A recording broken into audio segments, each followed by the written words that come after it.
Or like how my Hey, entire everybody. How you doing? I did not warn I was Corbin I was talking. about to start No. swapping in. And I was interrupting you to make a totally stupid comment, which is I like that like half my background is blown out by the sun. I noticed that.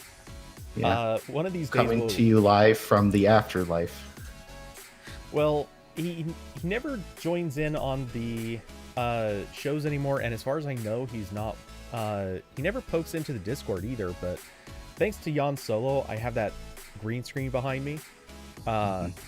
Well, one of these days, what we need to do is either get you a green screen, or maybe we'll start a GoFundMe to get you just like a big sheet of diffusion cloth. Yeah. Then you can still be poorly backlit, but less poorly backlit.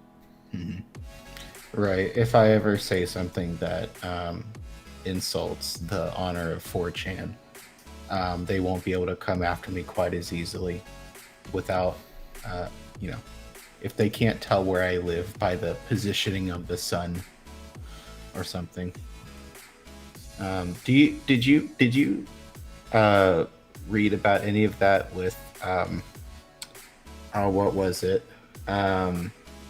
It was like an art project by who was the lead actor on the Transformers movies? I can't remember. Shia LaBeouf. Yeah, him. For a second, I was about to say Mark Wahlberg, and it's like, wait, someone will kick my ass if I even say that.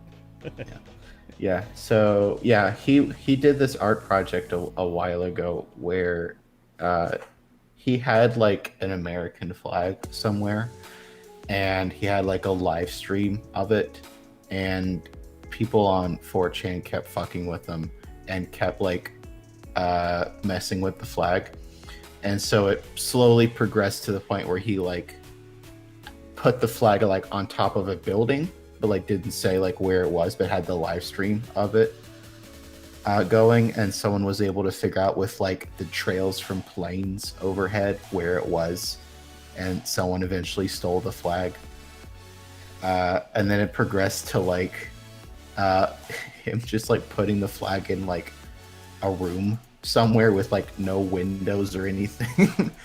And I think they eventually found that too, but yeah, that's what will happen. What the hell? Now, Yeah. I mean, credit to them. That's insane and kind of impressive, but also what the hell? Oh, it's impressing and also very terrifying.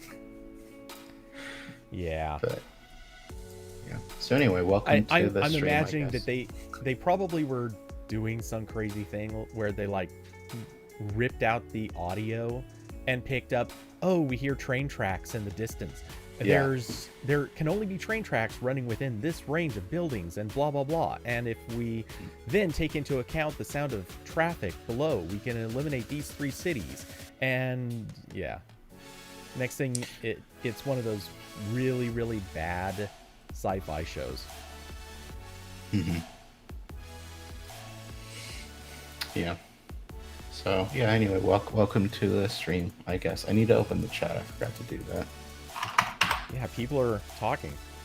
Which to that point, hey Diablo, hey Kirby Mermaid, and Austin, how's it going, guys?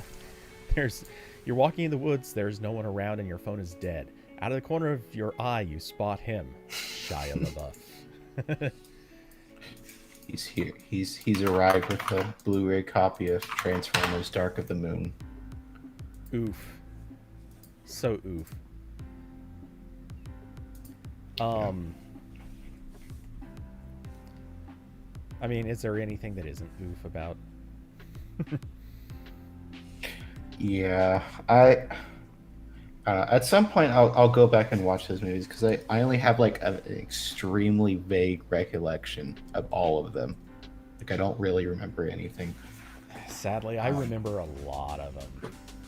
I remember I was watching like I think it was the 4th one where they did like an all new cast, and I was like, okay, cool, maybe this will be good. And I think I got like halfway through and I was like, I still don't care. This is still not for me. Okay, so I technically remember that one, but what I remember better is the honest trailer about it.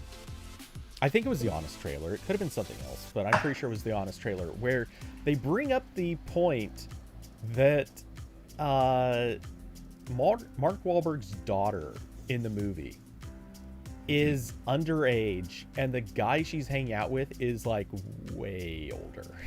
Like this is good. like this is actual like not legal anymore territory. Which that's the part that sticks out in my memory so well about that movie. It was amusing. Terrible, but amusing. Transformers. Terrible but amusing. Let's see. Okay. All right. Kirby has a sci-fi story in the works. All right. Had to catch up on comments. So, I figured today we might start with a topic that you have. I didn't tell Corbin we were going to bring this up, so I'm throwing them under the bus a little bit here. So you actually bought marketing for Tech Tales. Tell us how that went. Well, I think it's Podbay, which is like it's one of many podcast player app things, kind of like Pocket Cast, where it's mostly an app, but there's like an account system so you can do syncing. And they were one of the cheaper options to do advertising for podcasts. So they were like $25 a day, and when you pay that, you get featured in their little section of things that sponsor them. And last I checked, that really wasn't doing much, and I paid for 2 days, so I'm down $50. Let me see. Well, I find topics like this kind of fascinating on podcasts because it's something most people never do. So it's interesting because it's to some extent it's pulling back the curtain on some random topic. So that's why I figured it's fun to bring up. But one of the things you brought up is basically no substantial improvement in listenership. It's basically about the same as when you release a new episode anyway. There goes Corbin for a second. Returning in 3, 2, 1. Returning in 3, 2, 1. When I edit this, I'm totally going to make it seem like I got the timing exactly perfect. I'm not actually going to edit this. That's way too much production value for this show. Okay. Corbin? Sending him a message. Are you returning?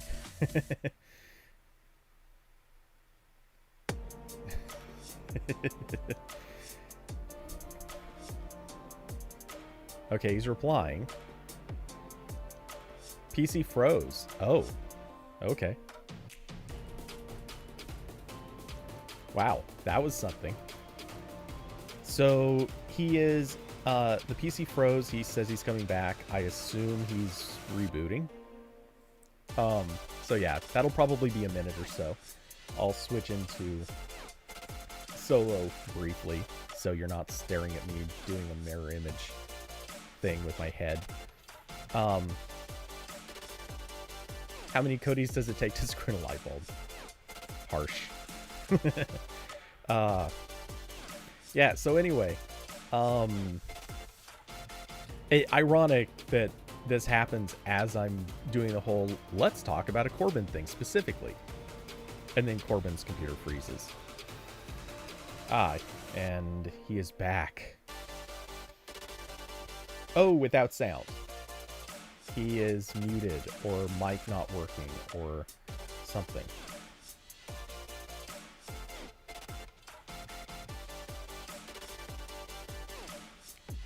He seems perplexed. He's making perplexed faces, in fact. He nodded. this is this is only gonna get still no. Quickly making sure this isn't something on my side. It should not be. Nope. And I'm hearing the sound of the connect disconnects, so I'm pretty sure this is on his side. Okay. Ah, we gotcha. Yeah. It kept picking the wrong one. All right, cool. Yeah. So that was $50, maybe not spent the best way possible. I've definitely got more. Yeah. So now I see why the advertising was relatively inexpensive, because it doesn't seem to have that big of a reach. I have a feeling the reach is good. It's probably, I think it's for the same reason you, me, and everybody else. Like, advertising doesn't do that much for us, because we've been exposed to so much advertising. It now just, our eyes blank it out. I mean, I don't notice advertising anymore. When ads are there, I just, in my head, it's, all right, scroll faster, scroll past this part, try to avoid this thing. I don't get the rest of it. Yeah. I mean, like, I know I never really click on the, like I use Pocket Casts as my main player. And they have a section, near the top where they just cycle through, like podcast recommendations. And I know that's a combination of podcasts they've picked out that are fairly new, that they think are noteworthy. Like, usually if like a big network releases a new show, they'll put it there. And also some of it is placed advertisement. I just don't really pay attention, because like I don't know. I've never really been a person that like is interested in watching or playing a game or whatever of like something that's like the big thing at the moment. I'm always like, I'll get to it, at some point, and then I usually forget to get to it. Yeah. So yeah, I know like that kind of advertising like has never really clicked with me. And I also know part of it is like I looked at the advertising space in the app, and it just had like the show name with the art, and I there's not a lot there. There's not really much to draw in with just the name and everything. So yeah. But I think the advertising angles I've had the most success with is I just occasionally doing a search on Twitter for people asking for podcast recommendations, and then I spam them. And sometimes that works. So yeah.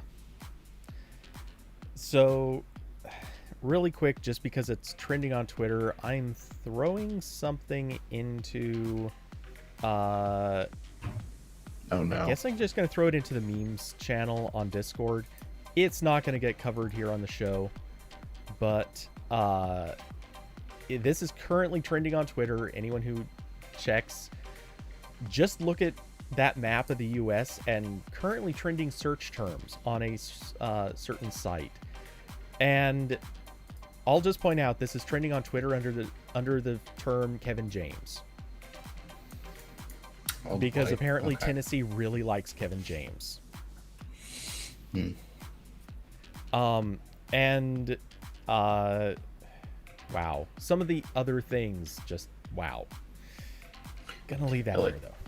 Diablo said, funny how Google Podcasts exists, and there's also rumors of a YouTube podcasting service. Yeah, I'd like to see what that turns into. Because I don't really know what they do. Because like YouTube Music, like it's not, I haven't really used it for an extended period of time, but I know it's like kind of sort of plugged into YouTube, but it also has like general music stream, like it has the same core library that like all the other services get.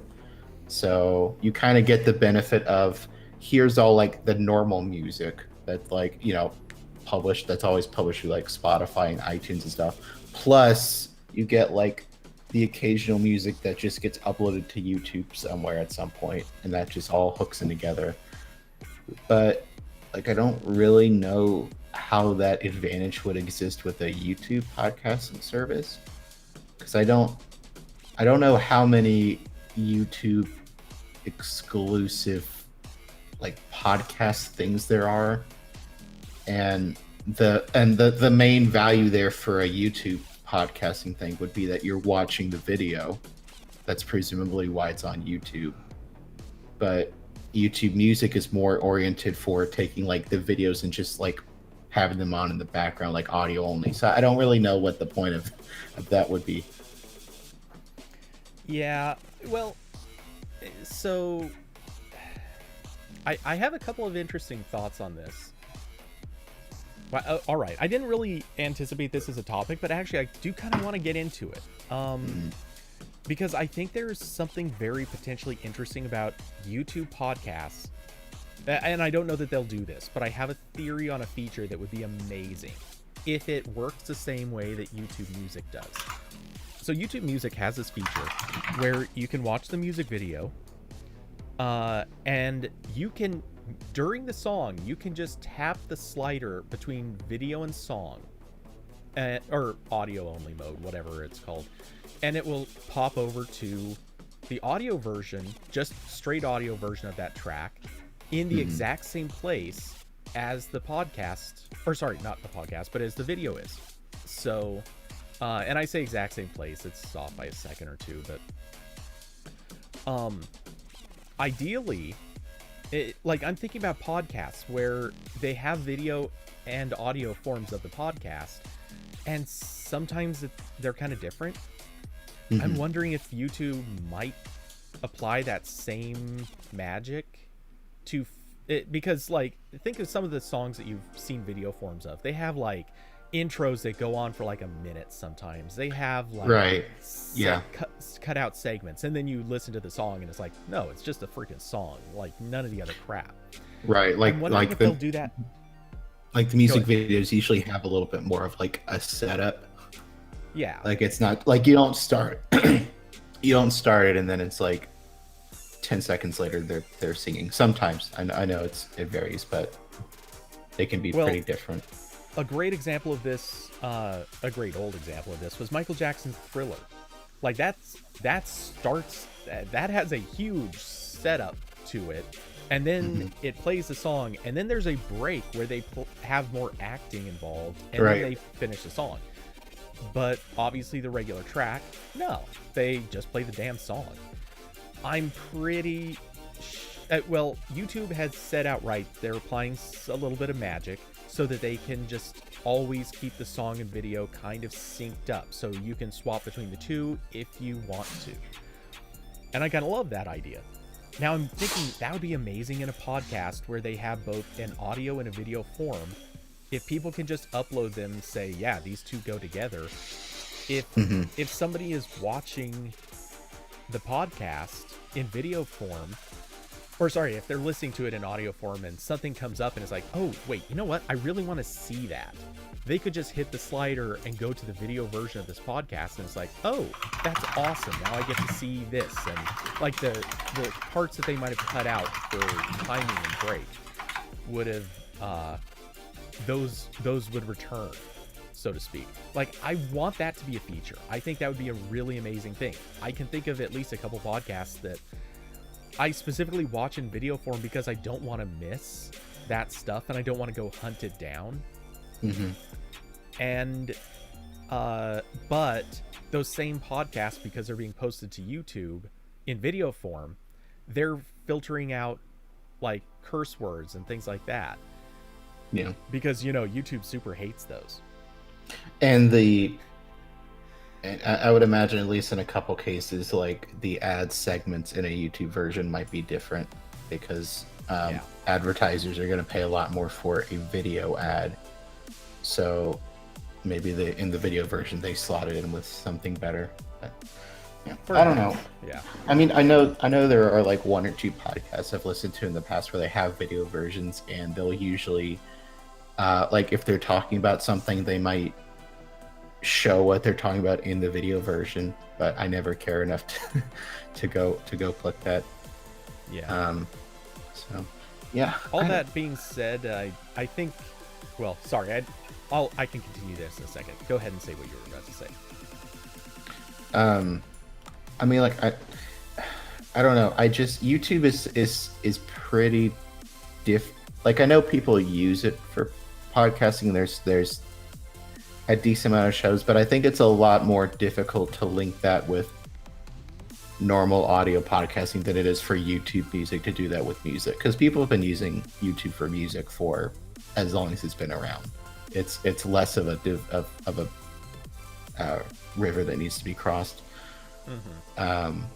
And also, I think maybe another challenge there would be if they want to get a lot of shows on.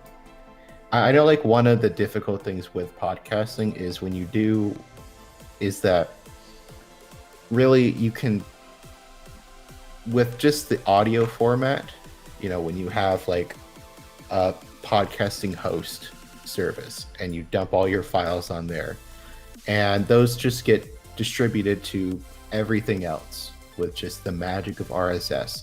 And because everyone's grabbing it from one place, then you can get pretty good analytics on, like, collective analytics.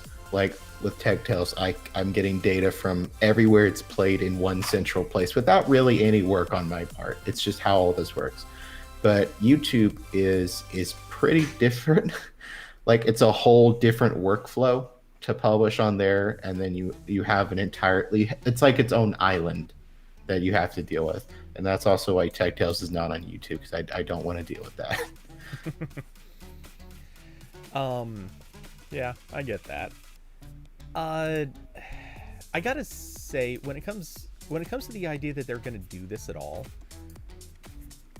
part of me immediately can't help but say it. I think it just needs to be, the words need to be spoken just to get them out. Google Podcasts sucks. Mm-hmm. It's not good. It was poorly implemented. It's not a good experience. I feel like the only reason it existed is so that they could. I think it only existed because they knew they needed to have podcasts on Google Home or through Google Assistant on home and they were devices. turning down Play Music, so they had to move that somewhere or people would be upset. Exactly. So they needed to have it, and so they tasked some intern with, hey, make us a podcast thing. And I say intern, I'm sure it was actually some small team of developers, but whatever. They tasked somebody with making it, so they built like the most feature lacking, barely there thing. They bundled it into the Google search app, because of course that's where everything gets bundled into, and that's it. Yeah. It's a very weird approach where, like, I don't get why it needs to be tied into like Google search as a product. It's very weird. I think it, like, I came up with an explanation for this. I said this privately in the AP Slack channel, but I'm dead serious about it. Like, I said it as a joke, but I'm totally serious. Because Google can say, we have 3 billion Google Podcast users, instead of letting everyone go to the place. Instead of letting everyone go to the Play Store and see that the install count is in the 5 to maybe 6 digits. Because other podcast apps, just any serious podcast app, is going to have more downloads than this. No one is actually going to get this if it comes from Google. The only people who would have downloaded it are people doing teardowns. That's it. Like, no one else is going to get that app. And that's the catch. There are free podcasting apps that are a million times better. So, yeah, honestly, no. That's why. I would have liked to see Google do something like it does with YouTube, where it's its own isolated thing with its own website and its own app and everything, but it's still indexed by Google search. Because I think that is like the one like kind of neat thing about Google Podcasts is that it does index a lot of shows and it creates like it transcribes them. Yeah, like that's cool and helpful, especially because like there's not a whole lot of things that bug me more than like if I'm researching something or it, just anything that's only any information that's only obtainable through an extended audio format. Like it really annoys me when someone's like, "Hey, did you see that interview with this famous person?" I'm like, no. And they're like, "Oh yeah, just skip to like 3210 in this audio file, and then you can start listening." No, that's the worst way to convey information. Oh, I'm okay with that one. If they can give you an exact time. What I hate is it's about 30 minutes. Yeah, it's somewhere in this, and the podcast is like 3 hours long. The moment that you say it's about, I'm never going to look. I honestly will never look. Whereas I wrote an editorial a few weeks back about the importance of video for the Pixel 6 and how it kind of has to really be a ramp up to compete with what the iPhone's bringing. In there, I referenced the interview with Mark Lavoie that he did with The Verge like a year and a half ago or something, which I still actually have not listened to the whole thing. I swear I'm going to do that. I've been putting it off so long. But I've now listened to like half of it because of this. Anyway, I found the exact time, and I specifically reference like the exact time to the second you should go to. I feel okay about that. That to me is a good way to do it. If you can point someone to this exact time code, cool. You've done your job. The moment that you make someone have to search or listen for possibly 10 minutes of just irrelevant stuff, screw you. You failed. And especially because like there are tools for making podcasts more like giving them sort of like a better like table of contents almost. Like there are ways to do like chapters in podcasts, and you can separate everything by that. Not a whole lot of people do that. For what it's worth, do you know how chapters in podcasts get done? It's bad. Yeah, well, basically everything with like audio metadata is terrible because you just add garbage to the end of the file. And like some players can understand that and some don't. Okay, there's actually it gets really weird. I've learned a lot more about this than I should. There are actually two different ways that you can book, or you can basically bookmark podcasts. One of them is actually with some frame data that gets put in the header for the podcast or for the file. The only problem with that is it gives you only the ability to do it by percentage. So you can basically create frames for only 100 places effectively, and they are equally spaced. So you can only point to a specific like 1% increments of this file. The other way that you can do it is something that's at the end of the file, but it's basically an MP3 tag or metadata tag, ID3, I guess. It's an ID3 tag that hardly anybody supports, and it's just wrong in every other way. So yeah. This is a completely unsupported thing, unfortunately. Yeah, I remember like back in like the late iPod days, there were people doing like crazy stuff with podcasts. I remember iTunes had like a whole section for like video podcasts. Yeah, and there was people doing that through that format, which was like kind of like YouTube, but kind of not. And of course, you needed a video iPod for those, and I didn't get one of those for a while. Well, not only did Right. you need a video iPod, but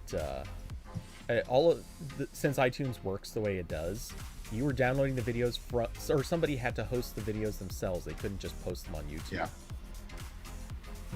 So that also meant that you were relying on their service to have decent streaming quality. Yeah. Or downloads. Yeah. And of course, this was 2008, 10. Like, I didn't have good internet. So I'm waiting a while for those. Yeah. So, and yeah. But I remember there was some crazy stuff back then that people were trying before, like, YouTube really stabilized. But yeah. I mean, like, I guess I'm interested to see, because if they do a good job, then theoretically I have possibly a higher listener base for my thing. But I don't really know if anyone cares. And also, someone who has to cover Google and YouTube stuff for work, it really annoys me that it's this complicated. That Google kind of has like two silos for entertainment, and sometimes they cross over, but like not really in a helpful way most of the time. And they keep trying to put things under the YouTube brand that don't really make sense.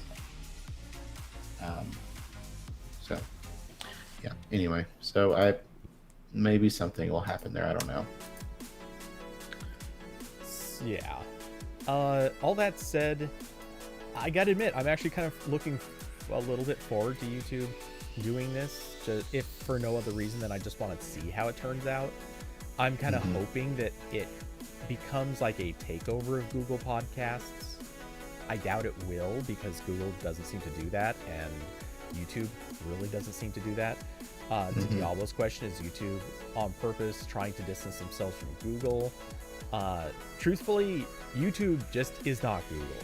They share a bank account. I honestly, beyond that, I don't think YouTube gives a crap what Google does or wants to do.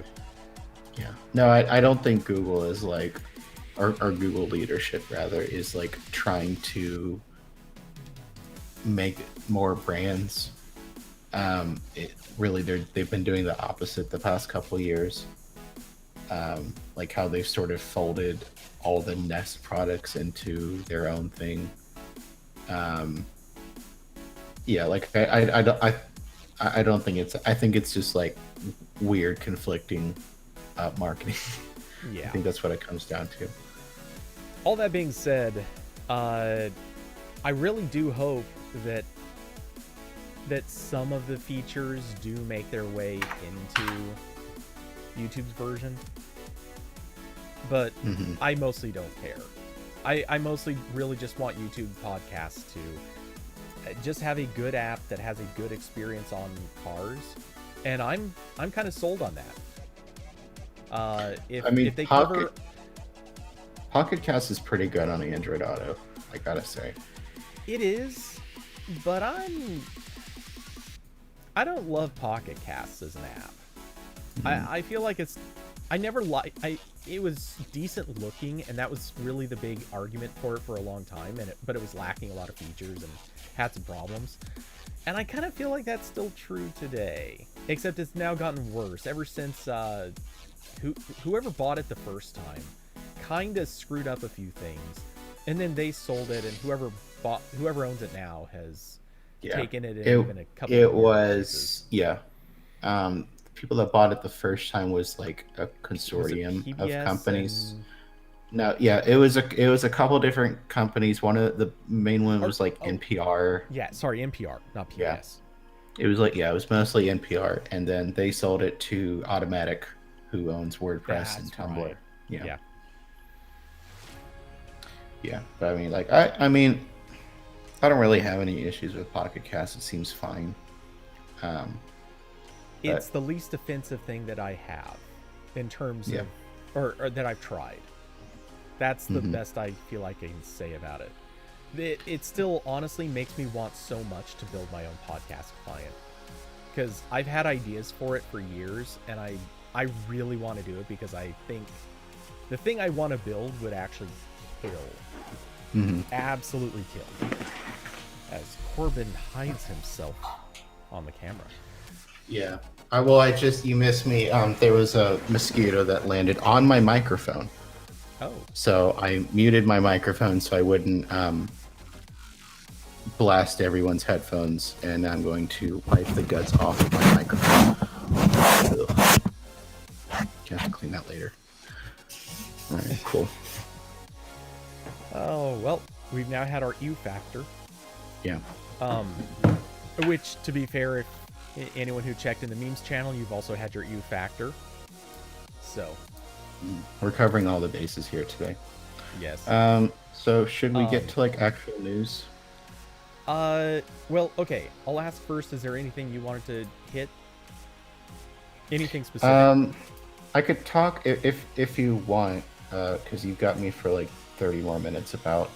I could we could talk about the Samsung's event that's happening. We could talk a little bit about Verizon's kind of sort of data breach if you want to talk about that. Oh yeah, I didn't think about that one. I don't really care for like Apple stuff mostly. So if you want to save that for after I leave, I won't shed it here. Funny enough, I didn't have really anything planned for Apple stuff, but Yeah. I figured I might come up with something along the way. Let's do the data breach thing first, just because Okay. I think it'll be fairly short. Yeah. Okay, so I'll dump this in. Can good. I do links in the YouTube chat? No. I posted it. Okay. Wow. I see how it is.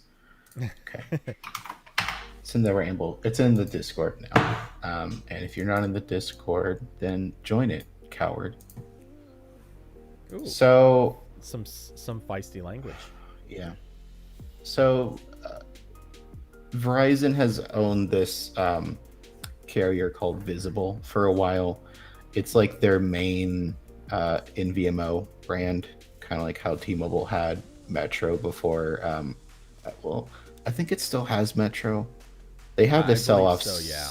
Okay, I They think it had to was. sell off. No, it was Sprint sold off Boost. That's what That's happened. right.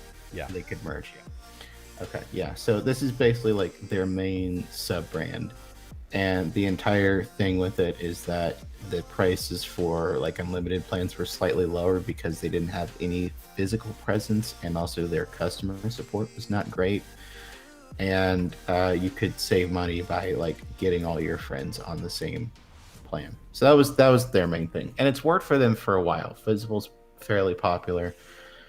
But like 2 days ago, about there started to be a lot of troubling reports from people who pay for Visible, and those were people were getting their accounts access without their knowledge. Usually the passwords would be reset so they couldn't access them, and then at some point they would see a bill on their payment method for like a top tier iPhone that someone ordered with their account, without them knowing or agreeing to it, obviously. And there are a bunch of reports about this on, especially the Visible subreddit on Reddit has a lot of people. I was doing a Twitter search just for Visible for a while, and there's a bunch of people in there too saying like, hey, this iPhone 13 Pro just got ordered and I didn't order it. Please help. Which is like really not fun to try to explain to like a bank or a credit card service like, hey, I did not pay for this very expensive thing. Especially if you don't have a credit card, because our consumer protection in the US is very bad. So that's fun. And after a while, before Visible even said anything, they had locked the ability to change your account password and also your billing information, presumably to keep more people from being attacked through this way. Right. But also that locked out like people who actually needed to get access to their accounts for other reasons. And I don't think it happened to everyone, because like I saw some people saying like, no, my account is still fine. And like stuff like this happens a lot. like usually what happens is there'll be some big data breach somewhere. Like I know one of the best examples I can think of this is like a couple years ago when Adobe got hacked, and it's just a metric ton of account data, like their email, passwords, like maybe like security questions. And usually what happens when something like that happens is something called credential stuffing, where people take those leaked databases. Usually they buy them because whoever hacked them will put them up somewhere, and they'll just try putting them in other services. So that's usually how like people's like Google and Facebook accounts get hacked, because Google and Facebook are fairly good at like account security. So usually when people break into accounts on platforms like those, it's because they found a password somewhere else and the person has the same password in multiple places. And this is why you don't share passwords ideally, because it's really easy to do, especially you don't have two-factor, which Visible doesn't have two-factor. So yeah, but the concerning thing here is that that doesn't really seem to have happened here. It really seems like they had like an internal security breach, because if all that was happening was like some big database got published somewhere and people are just dumping in stuff, this would be happening to like 10 other platforms right now, 10 other paid services. And it wouldn't be quite as coordinated on Visible, I would assume. And also, I did find a couple people on like Reddit and Twitter who were saying like, I set up a unique password for this, like randomly generated password in my password manager just for Visible, which would mean that like if their password from somewhere else got leaked, then that wouldn't be able to be used to log in. But those people were still had their accounts broken into. Right. So it really seems like they had an internal security breach, made worse by the fact that they did not and still do not support two-factor authentication for accounts. And again, carriers in general are just terrible with security. I don't know what it is. Maybe because there's just like no incentive for competition or anything, or to get better, because there's like two companies now. But they're just not good with this stuff.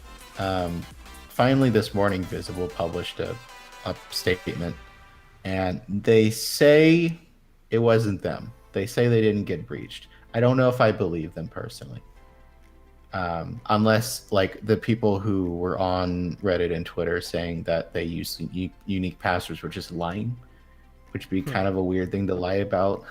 Like if you were embarrassed your account got broken into, you'd probably like just yell at Visible or not say anything. Right. But I mean, okay, so I would assume, because I've done this too, like I can look in my password manager and I can easily find sites where I'm using my old like logical password, like, right, like a system of creating different passwords, but they're all very similar.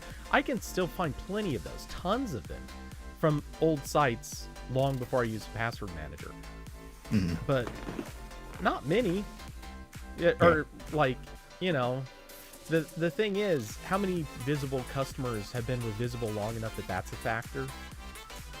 And obviously some of these people would just say, look, I know for a fact I'm using a generated password, not some old out, like copied over from a million other sites password. Common sense says some of these people are not making it up. Kirby said, was regular Verizon affected? No, it's just Visible, as far as I can tell. I haven't seen anything coordinated like this just with normal Verizon people.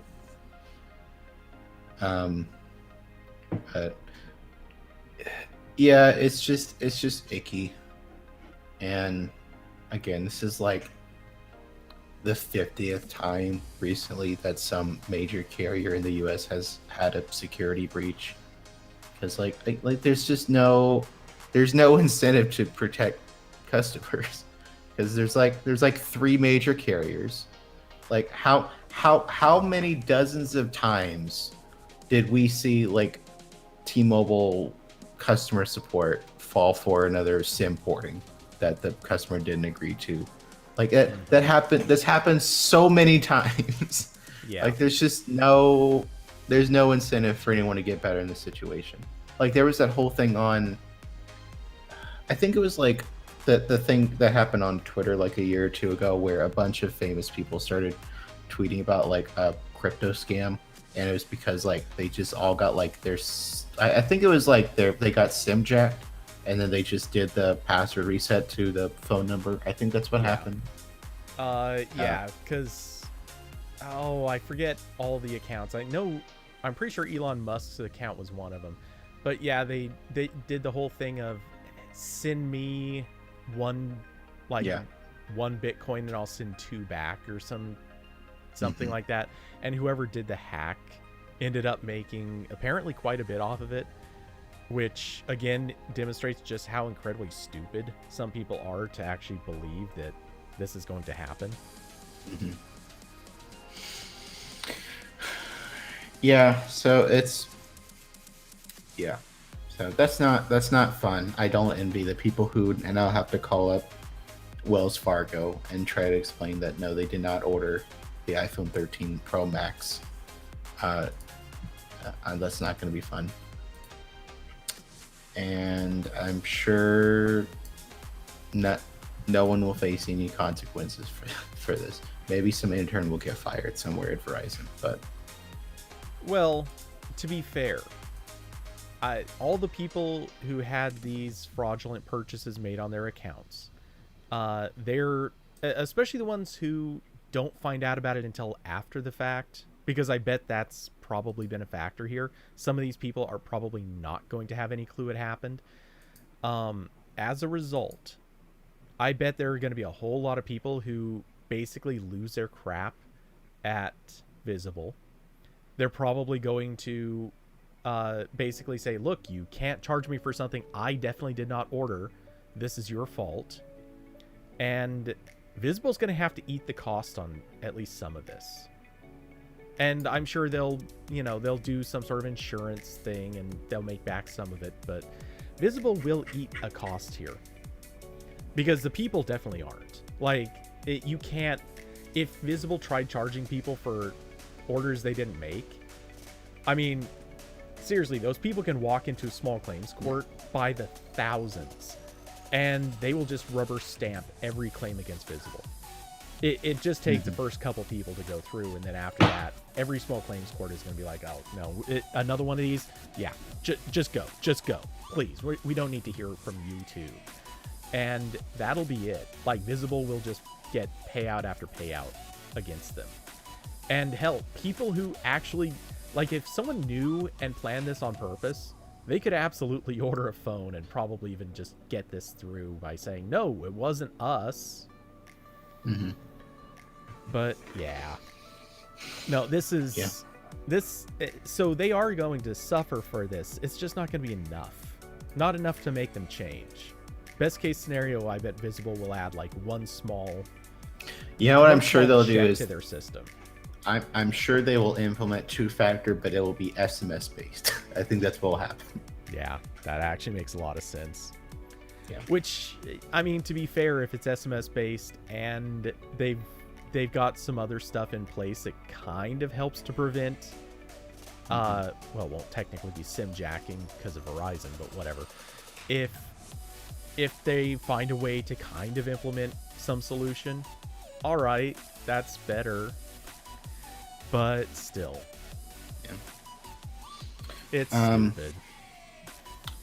So speaking of things I will be disappointed by in the future, Samsung's holding a live event. Do you like that, Cody? I'll accept it. That was a little bit of a strained one, but okay. All right. Yeah. Well, Samsung's holding a live event on October 20th. So I think that's next. Yeah, that's 1 week from now. And no one really knows what they're going to talk about. Because there's not going to be a note this year. They've already said that. Um, there's some back and forth on whether or not Samsung is going to release a like a fan edition of the Galaxy S21, because the S20 fan edition came out around this time last year. I think that was September or August. So I remember that coming out a little bit before the Pixel. But Samsung's gone back and forth because there's the whole chip shortage thing going on, but also like the phone keeps showing up in like all the places that a phone that's on track to be released show up. Like I don't know if we've published an article yet or if we're going to, but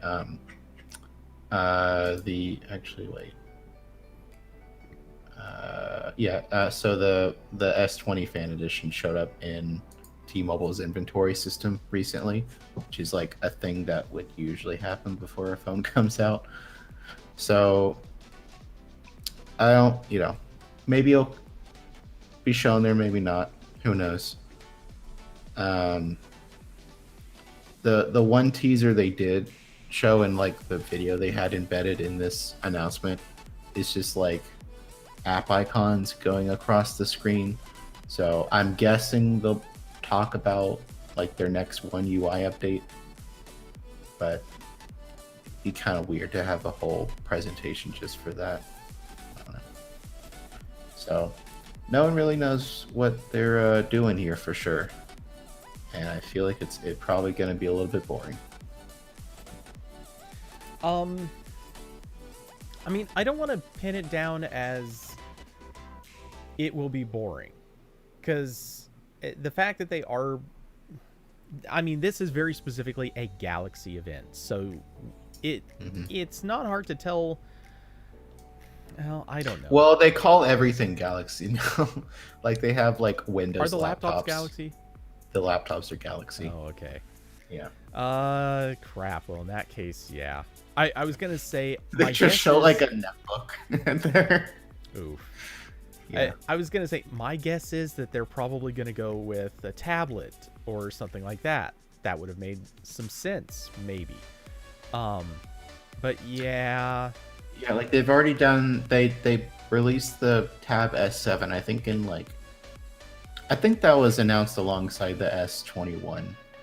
And then they recently started shipping like the Tab. I think it's the Tab S7 Fan Edition, which is like their new like kind of mid-range one.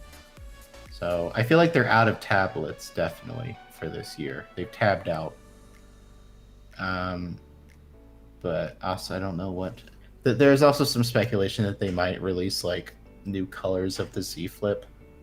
It's like I really don't care. Yeah, I know, and that I still can't afford one. Like honestly, if all this was, hey, we've got new colors of products that already exist. Let's be honest, that would just people. I would feel cheated for turning on that YouTube stream.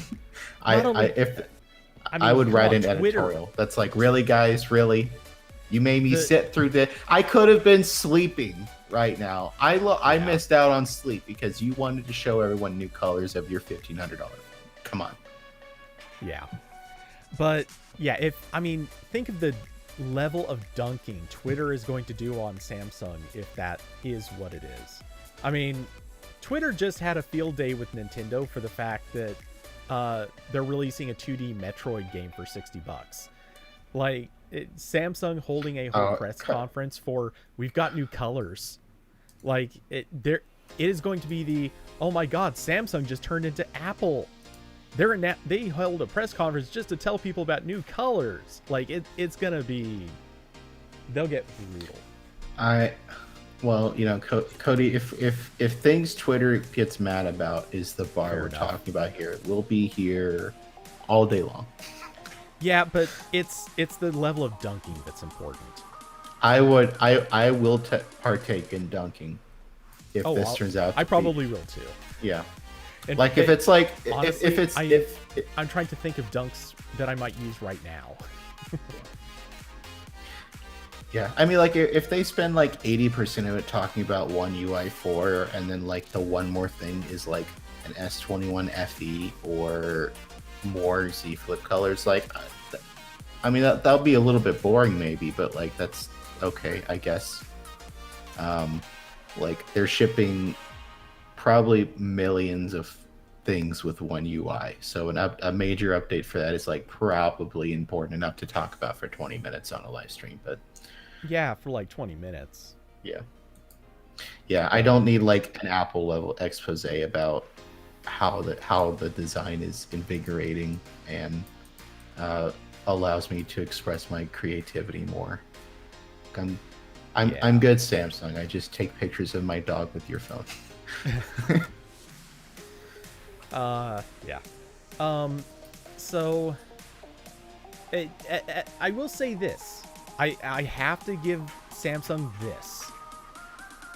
For all the events that are coming up, this is one of the only ones where everyone can genuinely say, we have no clue what's coming. We don't know. Yeah. That's kind of I'm not, I mean, don't get me wrong, I kind of wish we knew. Just at least tell us, is it a phone? Is it a tablet? Is it a laptop? Like, so that someone can tune out. Oh, okay. Not that I think this is what it is, but I just noticed there is a really big possible clue in this. I don't know if this header image was actually used by Samsung. I guess I should look to see, but Is it the one on my article? I don't know. I'm looking at The Verge's post. Oh. And I have it up on stream right now if you just want to peek at that. And by the way, you're going to want to open stream in a second anyway, so feel free to just check that. I'll do that. If I have to look at my own face for a second, so be it. Oh, no, I have The Verge's post. Oh, good. Yeah, don't look at me. Yeah, that's there's a video for that. Okay.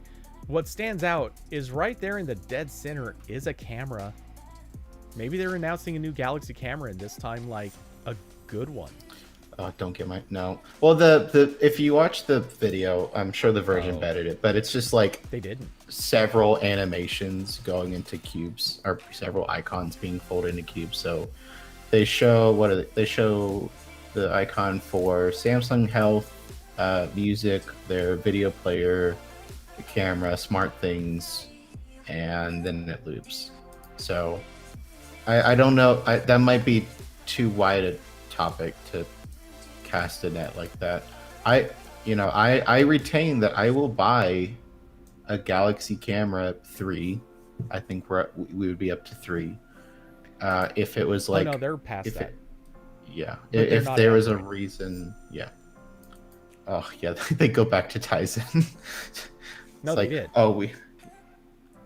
Oh yeah. That is No, that's definitely a thing. I forgot. Yeah.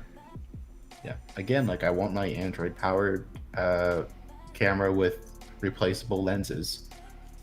But I don't think. I think we would have heard at least like a whisper of something if that was coming. So I'm not gonna hold my breath too hard. But yeah. Oh, this page has changed significantly since I last looked at it. But yeah, sorry, I guess maybe it's under the Galaxy NX. No, whatever. They have come out with more in that line since. I'm just not sure. Austin said, "OMG, they're launching the Bixby speaker." Yeah, it's happening, guys. Oh, you never know. It could. I've had an eBay alert on for the Bixby speaker just for a while, because like I know like they never released like the cauldron looking one, but they did do a limited release of the smaller one, like their whole mini clone.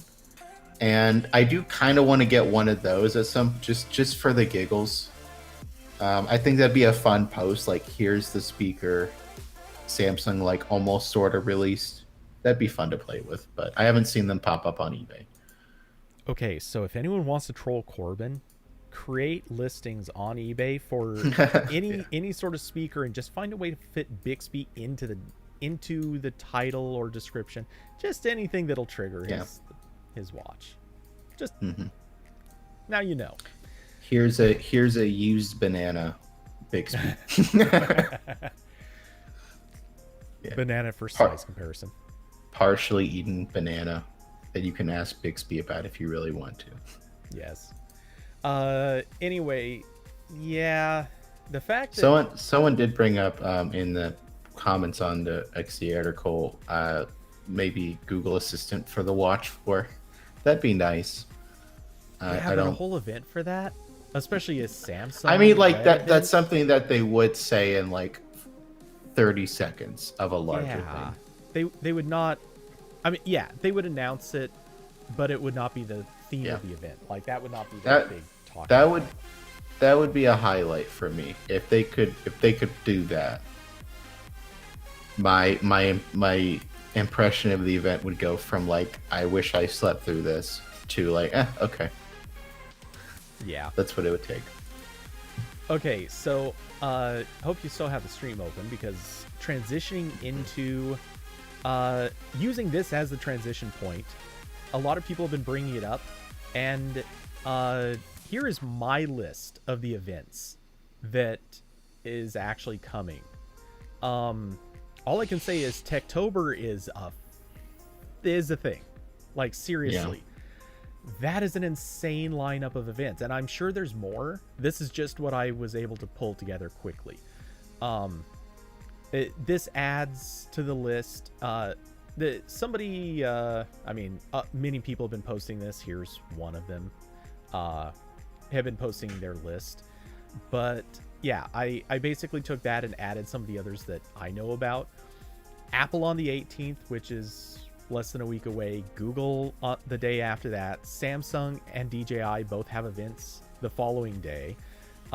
DJI, for reference, it's not that one, it's this one. Whatever. They're being sufficiently secretive with their stuff. Everyone knows what the other two things are, but no one really knows what this one's for. Huawei has a thing the day after that. I mean, that is a busy week. I mean, literally, 5 things in 4 days across that week. And then, holy crap, on Tuesday of the following week, Sony Xperia, Samsung's got a DevCon, which, okay, whatever. Let's be honest, no one's tuning into that. And Palm has the earbuds, which Maybe. they're. Yeah. I mean, come on, that image is earbuds. They look. Oh, I didn't. Oh, yeah. Okay. Yeah, I hadn't seen the image. I just heard someone like talk about Palm for a second. Yeah, which. Yeah, it's probably earbuds. I mean, let's be honest. Palm making Wow. earbuds, please.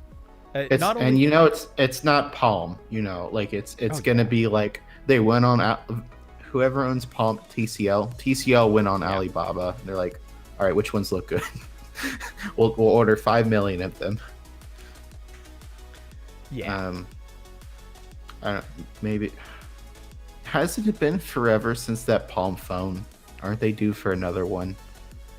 Did anyone yes, buy that? But to that, no. Yeah. No one bought it. I think they just sent review units out to bloggers, and that was about it.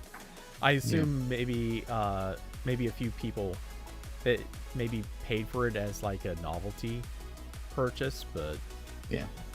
I mean, like I would, as you know, I am an advocate for small phones.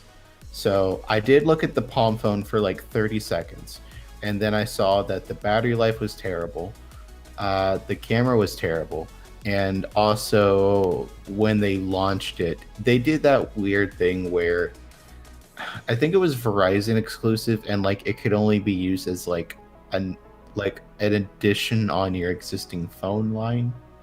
Like someone would call you and it would ring your normal phone and also the Palm phone. So the Palm phone was like a backup sort of device.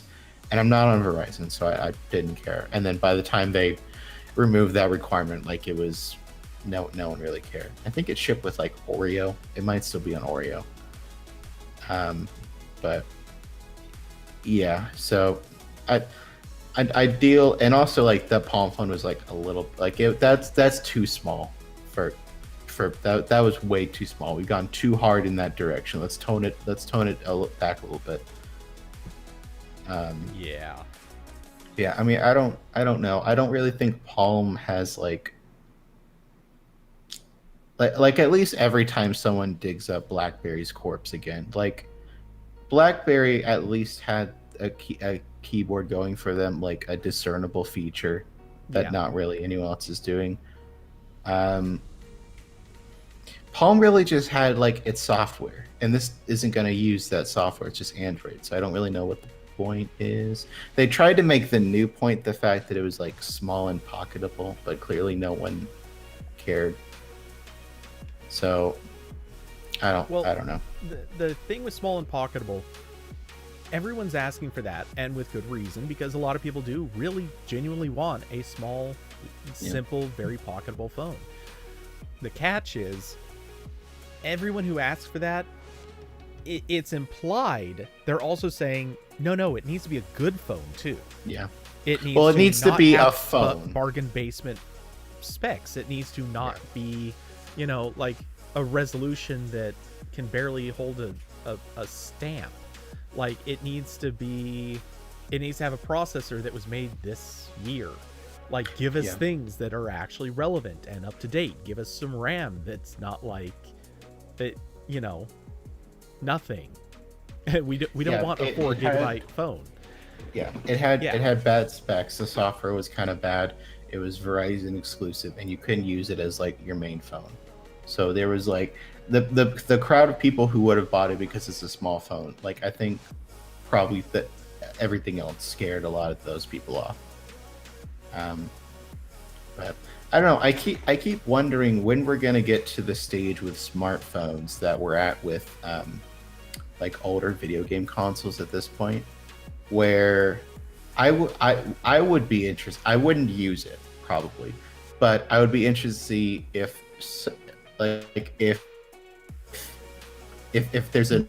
there's another Palm phone, and they just try their absolute hardest to clone something like the Palm Pre, and it's like almost the same build. The software is skinned to high heaven, so it kind of looks like WebOS, and you sell that, and it's just like all the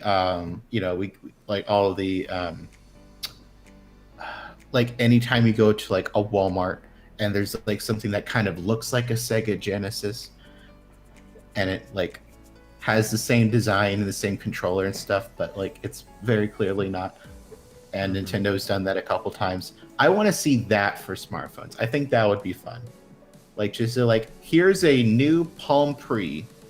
It looks and feels exactly like it did back in the day, but you can actually install apps on it and use it on a modern phone network. That'd be kind of fun. But I don't know if there's like a market for a novelty smartphone. That's the issue. I mean, there definitely is. Just ask Michael Fisher.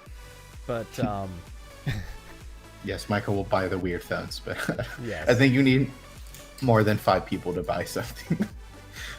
I mean, tech YouTubers, that's definitely more than 5. But there's at least 20. Yeah. But Max will buy a few. No, so yeah, I don't think Palm is going to like have any big resurgence, no matter what they're doing. Yeah. Because it's like BlackBerry, where whoever scoops it up is just going to do like low effort milking. Yeah. Yeah, that's what happened with BlackBerry, where TCL was just putting out like tolerable smartphones, and that was really it. Yeah. Like they don't care. So either way, I mean, this particular event, very obviously they're announcing earbuds. I don't think they're doing like a big presentation. I'm pretty sure this is just, hey, on this date we're gonna have a product come out, and it's so obvious. You can tell from the image. It's very plainly earbuds. Like, Yeah. Not that I need to, but just holding up the sample because, I mean, here's the box for the OnePlus Buds Pro. Like, you can just eat the shape of them in the picture versus what's in that picture. Like, it's so obvious. It's hard to ignore. So, yeah, they're earbuds. That's it. I don't think that Palm's going to suddenly pop out and be like, hey, by the way, we have some amazing new thing that no one ever predicted coming. So, yeah. I think it's funnier to talk about Palm doing this than it is to actually care about what Palm does. Yeah. Well, I'm the Palm I'm interested in, which is weird novelty phones, does not exist. Like well, it's I not think purchasable anymore. Right. Yeah. So yeah, I mean, I'm looking forward to being very tired at the end of this month, and there's a lot happening. So yeah. So yeah, switching back to this list of things, just to quickly hit it because DJI stuff being in there. They also have on the 27th a thing. I know about this thing. I can't talk about this thing, but if you Google search, you will figure out what this thing is, most likely. It's the Palm phone. DJI and Palm joined together to build a phone that flies. Oh my god. Amazon built a flying security camera. Why can't we have a flying phone? Yeah. No, it's just like... That kind of makes too much sense. It's just a Palm Pixie, like, duct taped to the underside of a drone. We did it, guys! So, not that that's too important, but I will say, this thing DJI is going to be announcing there in the middle, I think actually would be great for drones. Just a hunch.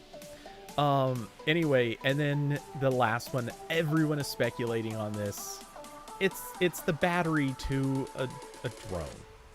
It's an obvious drone battery, so yeah, everyone already kind of figured that one out. And I don't know anything about this. I'm just speaking on what everyone's predicting based on very obvious evidence. So yeah, DJI having 3 events within a 2-week span of time that's daring, and no one knows what the first thing is. They didn't even tell me about it, so I think whatever it is, it's this thing that's on their site, and I'm not really sure what it is. I'm thinking it's either a pro gimbal or maybe an FPV drone, like a new version of an FPV drone, but all the stuff on their site really points to this is more like a pro gimbal. Especially even like the stuff that's at the bottom. It's all their pro level stuff. It's not consumer. Yeah, it's a gimbal. It's gotta be. I think everyone's just ignoring the obvious signs. Gimbal party at Cody's house. I'm gonna have quite a few to actually cover shortly, so it's actually a problem. Yeah. I legitimately, no joke, I'm thinking about trying to get some help, like actually get 1 or 2 other people together and try to do some stuff with gimbals for reviews.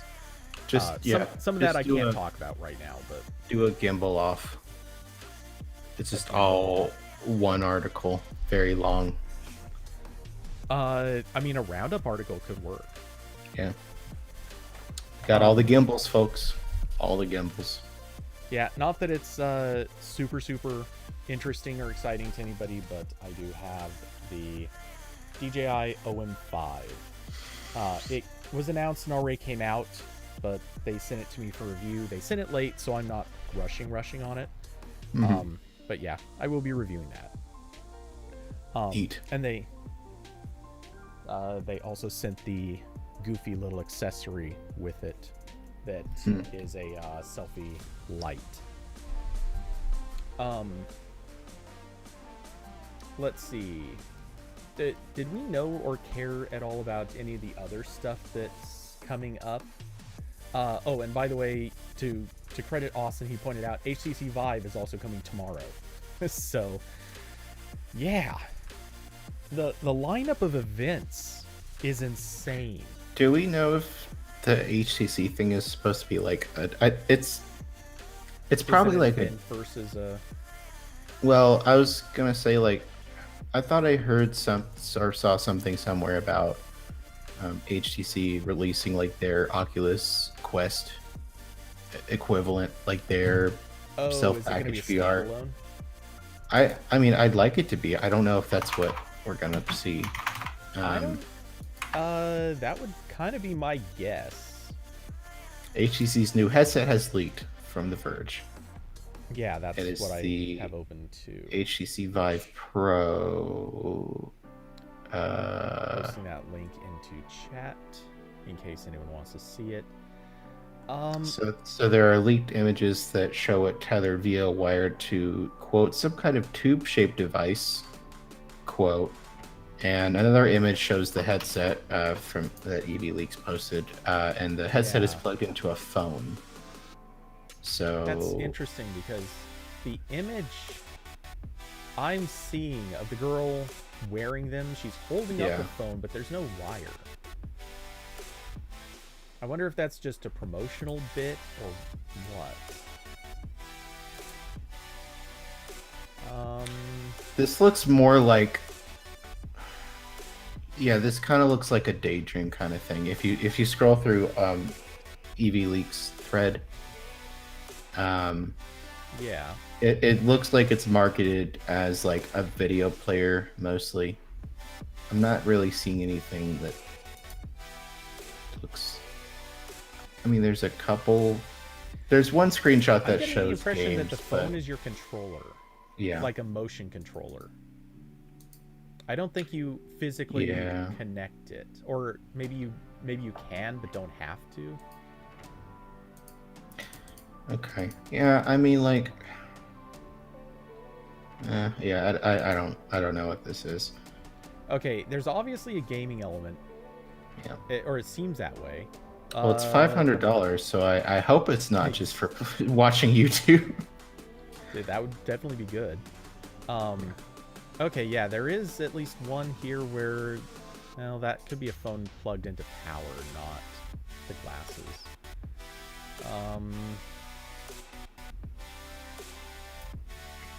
Yeah, I'm not seeing cables running to the glasses in any of these lifestyle shots. This looks like it's probably mostly for like, I don't There's definitely cable running down in this shot. This is the only one I've seen. This very first thing that he posted. Every other shot, there's no cable running. Well, okay, there's a second one. Okay, so there is a cable out of the glasses, but I never see it connected to a phone. That could either be like marketing, just posting BS, or it could be like I would imagine if they did something dedicated, then they would also do what Oculus did, which is add a mode where if you want to plug it into a computer and use it like a tethered VR headset, you can do that. Maybe that's what they're doing. Yeah, that would be good. Yeah, that would be good because I would like an actually good VR headset for my computer that isn't manufactured. Yeah, that'd be cool. And I literally had this conversation like 3 days ago. Like, it kills me that Google had this like 2 years before the Oculus Quest came out, but they just didn't do anything with it, and then they killed off Daydream. Like, that's what, like, Google had a VR platform that could run independent, like its own self-contained device. There was that one Lenovo headset that just booted into Daydream, and you have all the games in the Play Store on that, like the Oculus Quest now, and it had motion controls and everything, and nothing happened. Like I think that was like mostly for development, basically, and just nothing happened there. We could have an actual Oculus Quest competitor right now that doesn't require me to give money to Facebook, but that just doesn't exist. Yeah. So I'm noticing a couple of interesting things that are being brought up.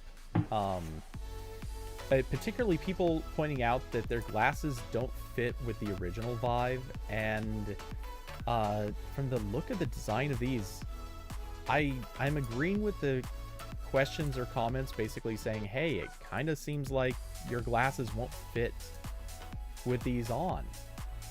And apparently they have adjustable diopter lenses so you can make corrections. What's standing out about this, there's two things stand out here. One, it doesn't look like they're particularly precise for adjustment. And two, they only go up to -6, which I happen to be beyond -6. I'm a blind boy. So yeah, I actually would have to wear contacts just to be able to use these. That kind of sucks. Yeah, and a lot of this marketing is very clearly like oriented towards like video and like you're relaxing with your headset on. Casual use, not gaming there's use. there's not like I see one image here that looks like maybe someone's playing a game. Yeah, the girl who could be dancing or waving her arms, whatever. Yeah, that's the only one that stands out. Though I could just as easily see this be like, hey, she's at a concert or something, like, you know, or maybe it's a Second Life kind of thing where it's not really like gaming, it's more like casual gaming. Yeah. It's a thing like Facebook advertises sometimes where like you're all in like a video call but like with like avatars. Yeah, so I don't know. I'll look and see what this is, but this looks like it's not something I would want. And also $500 for a VR headset that doesn't do games is questionable. Okay, also when you look at the library, the one where it shows that the phone's being used as a controller, what stands out is they have a store, they have library, phone settings, blah, blah, blah.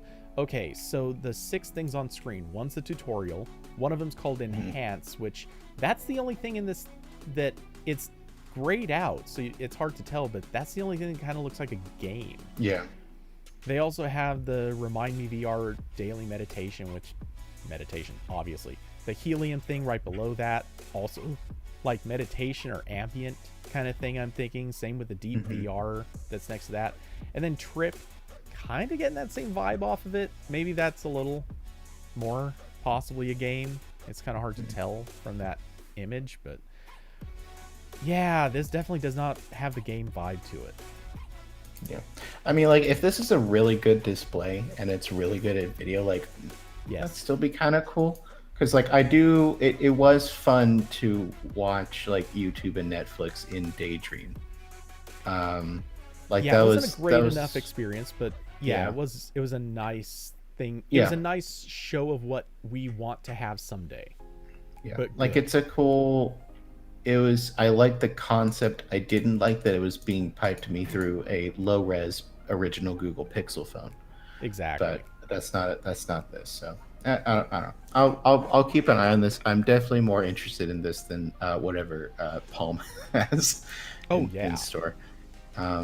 Unless it's a Palm Pre that's looks like WebOS, that'd be fun. Yeah, I mean, I'm still not going to buy this. I can't afford to, but yeah, probably. At least I'm interested in this. Somewhat. Enough. Just enough. But that's about the most I think I can say. So yeah, I wish there was a little bit more optimism there, and I wish the price would come down if this is just a video player with like some lightweight VR stuff. But I think they're just pricing high because this will be the premium version of a thing that no one else is really making. Yeah.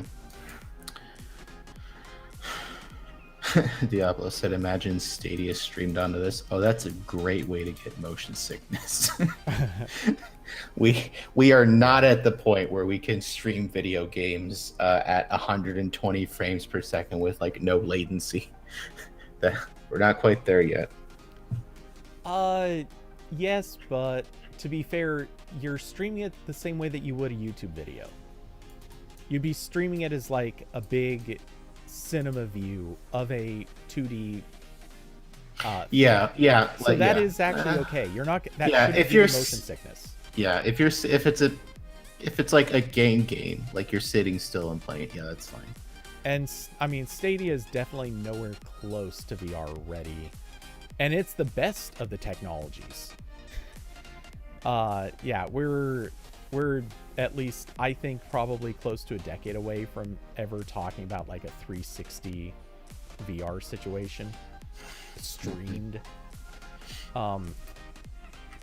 Yeah, like awesome. You need when really HTC eventually dies, you'll be able to buy it cheap. Oh, harsh but accurate. Yeah. Hey, for what it's worth, I'm rooting for HTC to do well on this. I'll say it right now. If actually, did these things fold well? Because that to me is the biggest question. They showed a photo that was like it going into a backpack. Yeah. So probably, I mean, like this looks like somewhat well. Yeah. Yeah. I mean, okay, yeah. I mean, so they fold. Here's the deal: if you can take this on a plane comfortably and pack it away and all that stuff, I could see this actually being like the great plane solution that everyone wished Daydream was going to be. Daydream was that for like 12 seconds, Cody. And until you saw what your battery life was. Yeah. Trying to use it. So yeah, so that'll be neat. I have to go, but I want to ask you this question, and I want to propose it to the people watching. I can't get the idea of the stupid like palm thing out of my head. So if you could have like a phone recreated now that would like kind of work the same, but it would be like function normally as today, well, what phone would you want like a classic edition of? Okay, I already know what your actual answer is because you said you're hooked on the Palm, but I already know that you want the Xperia Play. Yeah, I don't know. Like I want an Xperia Play, but like I don't think I want like Android gingerbread UI. Well, obviously not. That's not what the question even is. And, well, I'm saying my interpretation of okay, go ahead, but I'll tell you my interpretation after. I was trying to depict it as like Nintendo's NES that like they sell now. Like it looks like an NES, it has the NES controllers, but it's like the software is like skinned and it's recent and has like modern stuff in it. Okay. All right. My interpretation was name a thing that that you really either like the idea of or actually liked from many years ago that you want them to remake today as a totally serious product that is remade with all the modern technology plus maybe intentionally advancing some other technology to go with it. Yeah. Is that basically the same question? Yeah, I mean, you could. I don't need to make it this hyper specific. Just like Okay. Roughly same form factor, similar design, if not identical design, but like modern guts and modern software. Okay. The first thing that comes to mind is actually still the Xperia Play. Because but this time if Sony would take it seriously and actually like get a real game catalog on there and be able to run at least like PS2 games well, like that actually would be of interest. But okay, I will actually go to a different product because I don't think it's a good product and I don't think I would even buy it, but I do kind of want to see it happen. I want the Power Glove. Hmm. It's Okay. I mean, it's basically a Nintendo Wii controller, one of Yeah. the Wiimotes, but with the fingers and the extra control that you would have from an actual Power Glove. I kind of actually want to see that, but a modern version that is way more precise, like super super high resolution compared to the original. Mm. Um, well, the original had really low resolution, so that's not aiming very high. But yeah, give me high resolution, um, and I kind of want to be able to use that with different devices. I don't really know how that would work out, but I like Well, I the mean, idea of people modded the Wii remote to be like a mouse for a computer. exactly. So you could, yeah, there'd be some ways.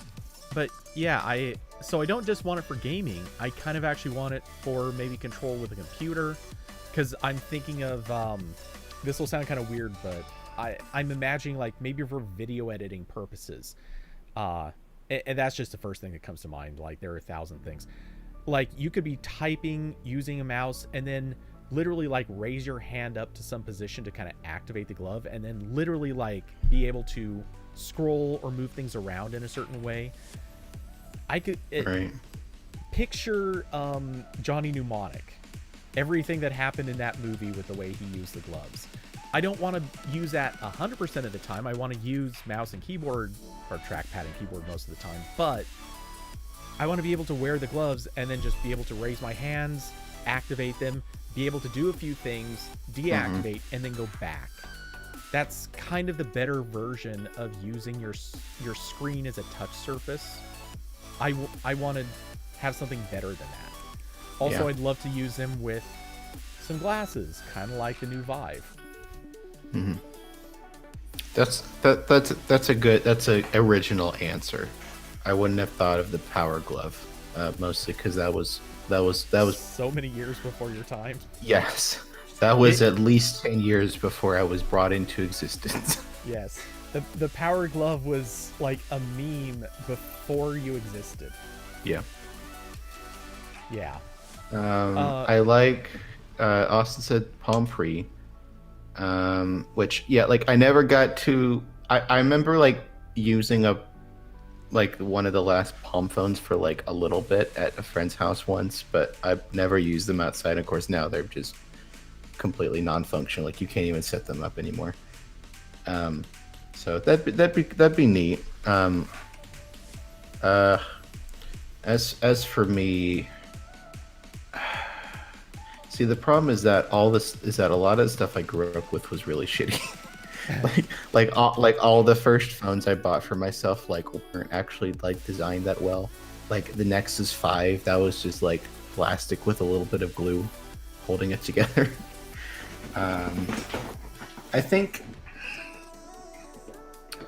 maybe like uh, I think I would like to see a.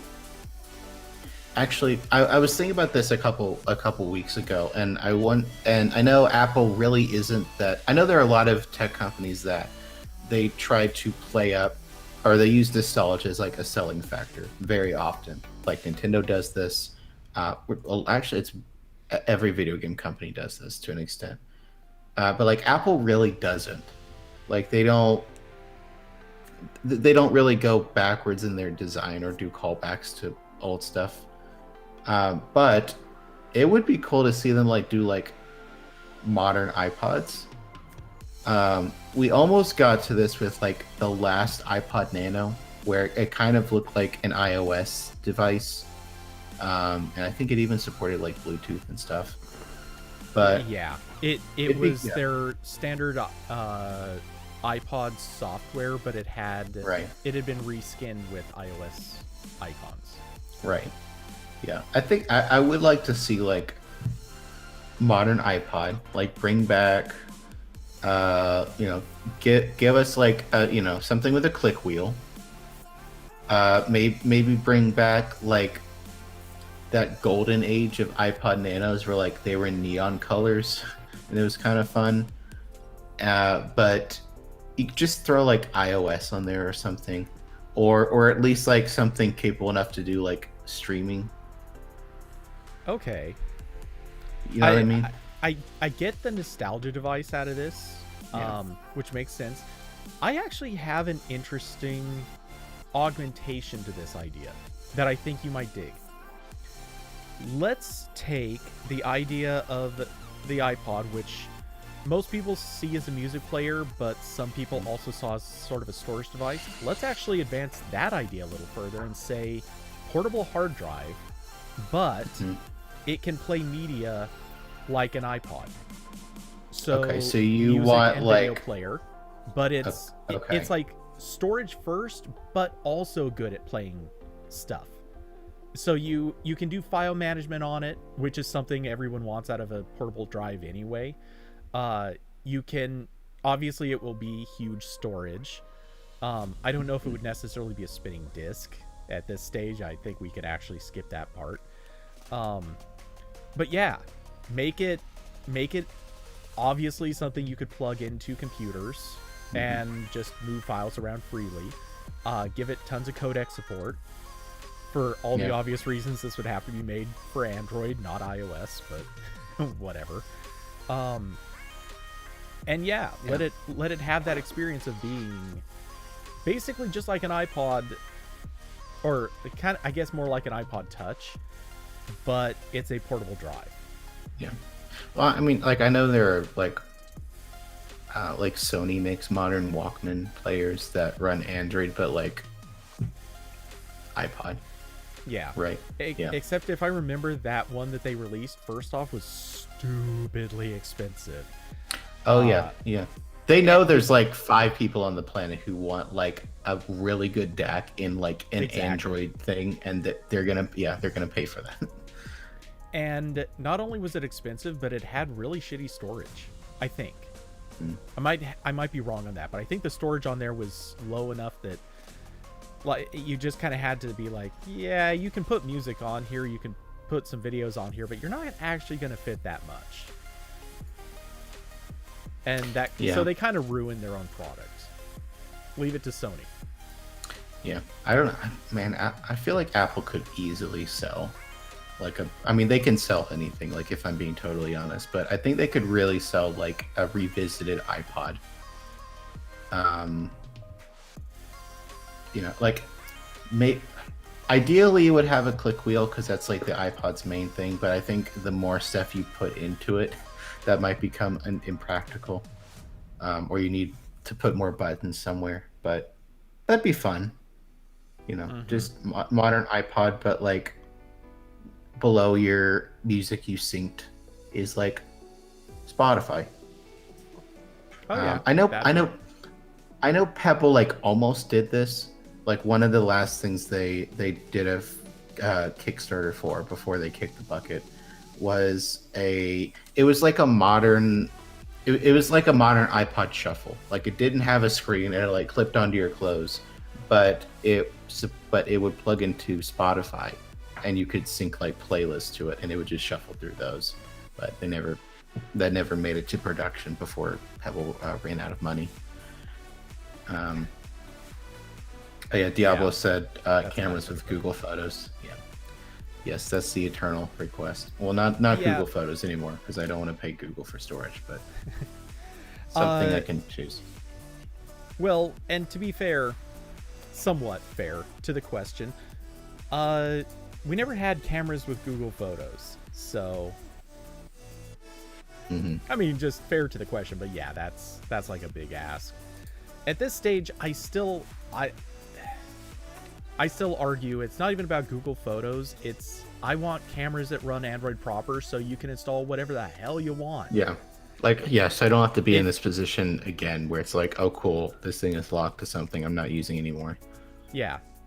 Because like Canon cameras right now can upload to Adobe Cloud. And it's like, oh, great. The thing that I absolutely am never going to pay for, because wow, I can give Adobe more money? That's great. Yeah, that does nothing for me. Thanks. Bye. And oh, by the way, technically you can also set it up to upload to Google Photos. But you have to jump through some hoops to make that work. And you're not actually uploading to Google Photos. You first upload to Canon's cloud service, which then redirects them to Google Photos, which is like, yeah, that's... I'm sure that's very secure. It doesn't have problems. I'm not even worried about the security. I'm worried about stability. I don't trust that that's all going to work super well. Canon's not known for a cloud infrastructure. Canon's known for cloud infrastructure about as much as Apple's known for making budget stuff. And I know I say that even though they have the iPhone SE out there, which technically is budget, but screw you guys. Yeah. We're not nitpicking here. Yeah, this is all imaginary. And you know what? While you were talking, and I zoned out for half a second, I thought of something that like would be like the perfect thing for this, which is modern MacBook. Okay, like just M1 whatever, exact same hardware as the MacBook we have now, but it has the design of the iBook G3. Like that, I have one over here, like this one. The Apple fell, and I have to buy a new Apple. But like this one, like that'd be fun, right? Just like basically a MacBook with like fun colors is what I'm asking for. Oh, this smells. It smells like decaying plastic.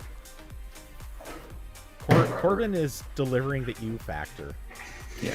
With a vengeance this episode. Wouldn't that be fun? I might fuck around in GIMP later and figure out what that would look like. So I feel like that'd be fun. Specifically just current MacBooks but with fun colors. Yeah, but like that same like also the fun shape or Yeah. Like just like basically that, but not 3 inches thick, and modern MacBook stuff in it, basically. I feel like that'd be fun. All right, I kind of get it. That can go, but they could do a whole line of like Apple in 2001, right? You can have the iBook MacBooks, you can have the iPod, although the 2001 iPod was not very good. Okay, I just have to ask though. Besides iJustine, who's gonna buy this? Me. I'll go back to macOS if they do this. I mean, okay, at least until the Linux port for Apple Silicon gets stable. But yeah. Okay, so besides the iJustine joke, I do actually agree. They need to, not need to, but they should release more colors of MacBooks than they have. Yeah. Especially with the new iMac, like they actually did that, but like I don't know if I want like a gaudy pink computer like on my like at least like in my home where like I try like I can't do like everything like matching mostly, but like I don't the pink computer would probably stand out a little bit too much, but yeah, but like Apple could totally do like a 2000 like early 2000s collection. Maybe when you turn on the classic MacBook, it will do like the old chime. That'd be fun. Oh, you can turn that back on. Oh, wait. Are you talking the old chime as in the original? Like they've changed the actual chime itself a couple times, I think. Yeah, okay. So go back to the first one. All right. Or whichever one. That actually might be that would be kind of cool for the people who just really, really love. Yeah, that. it would just be like a normal MacBook, but different color and like a couple little tiny tweaks to the point where like if you didn't really care about this stuff, like it didn't affect anything. And obviously it would have to have FireWire on it. Yeah, no, I get what you're going for. Just a normal modern MacBook, but they put a FireWire port on it somewhere, somehow. Yeah. But yeah, even like I'm looking at the color options of the laptops on the website right now, and it's space gray, silver, and gold for the MacBook Air. And when you go to the Pros, it's not even that flexible. You just got the silver and space gray. Meanwhile, professionals can't have fun colors, Cody. Exactly. The iMacs come in 7 colors, which, don't get me wrong, some of these are ugly as balls, but you know, they are at least different colors. There's something there. And the iPhones come in different colors. The iPads really don't, do they? They pretty much just have black, space. Yeah. Or no, they don't even do black anymore, do they? Oh wait, sorry. The iPad Air comes in. Am I counting 5 colors there? I think that's 5. So I guess that's something. So yeah, I mean, they're doing different colors. Yep, 5 colors. They're doing different colors on the Air products. They're doing different colors on the iMac. It does seem weird that the laptops don't have something other than their 2 versions of gray. I would put $5 down on that being part of the next refresh, because the new iMac is newer than the MacBook, so maybe that's in the next time. But yeah, I will grant, at a bare minimum, I do think we're gonna have at a bare minimum. There's gonna be a rose gold, whatever you want to call it, pink. I think there will be one of those for the new MacBooks, just because that at this stage, like it's almost weird that they don't have one. I feel less confident that they're gonna do yellow or orange. Maybe they'll do product red, though. Product red on a laptop sounds really gaudy. I do want to see some dark colors. I don't know that I would buy any of them, but I kind of want to see some darker colors. I think but honestly, I think I'm still a space gray kind of guy. Yeah.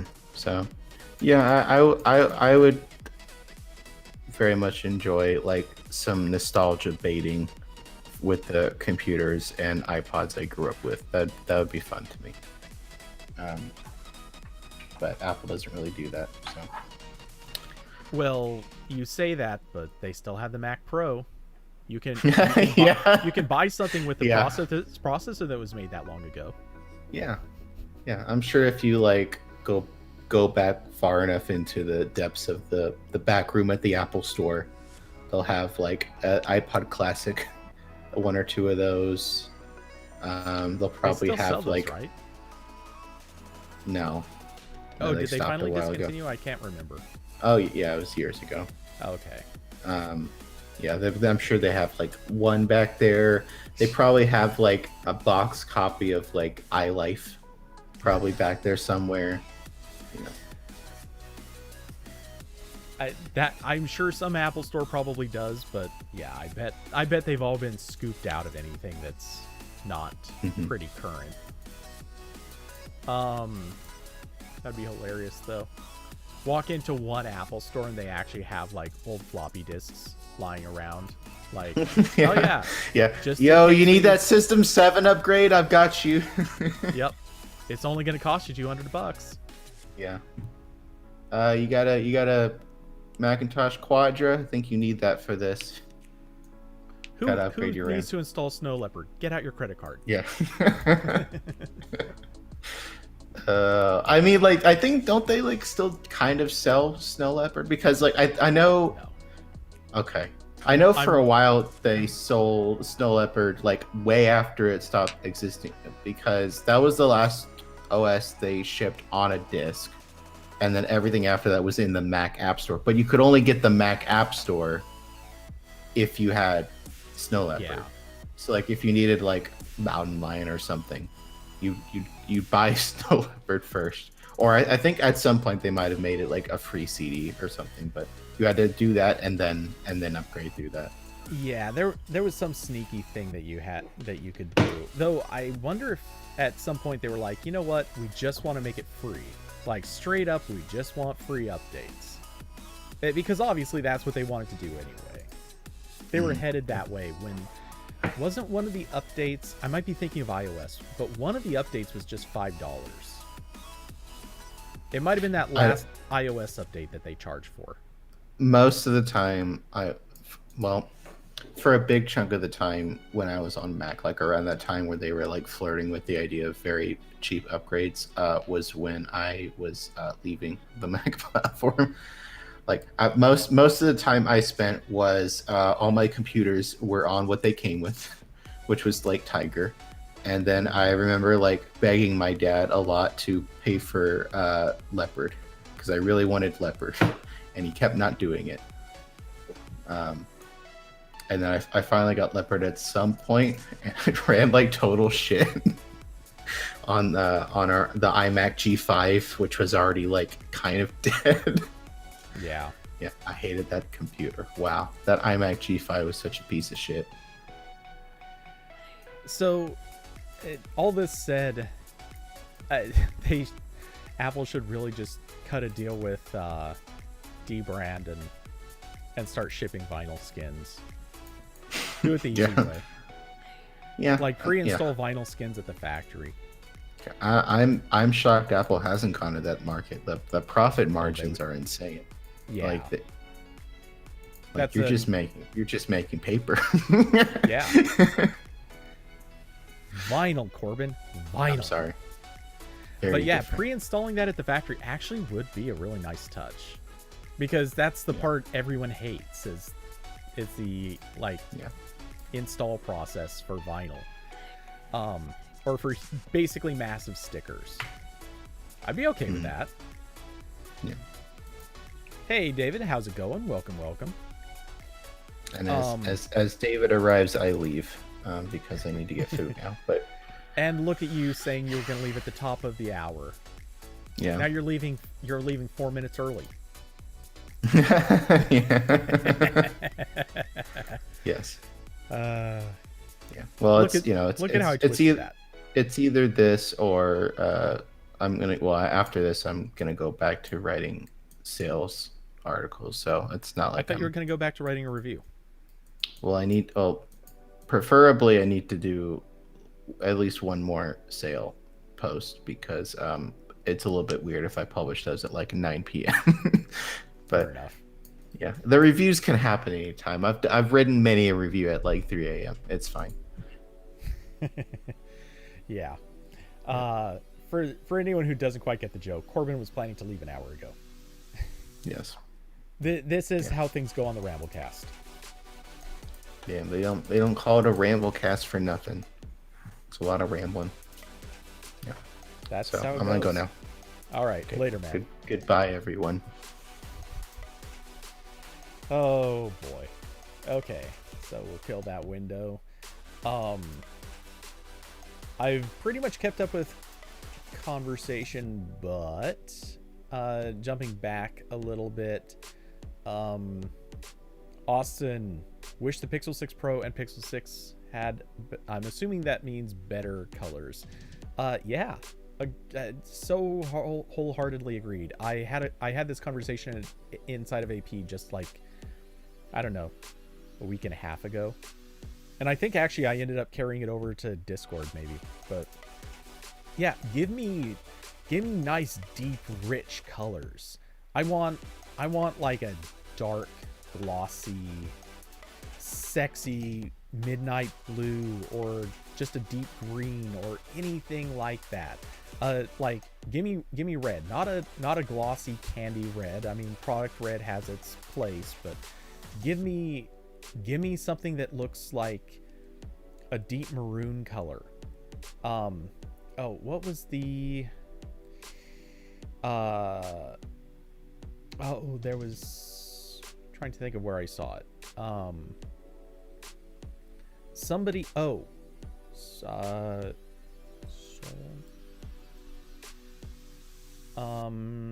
to remember what that was called. No. Okay. I remember where it was brought up, but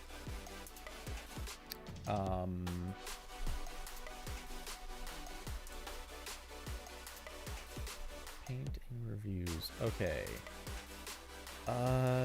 Where was it mentioned?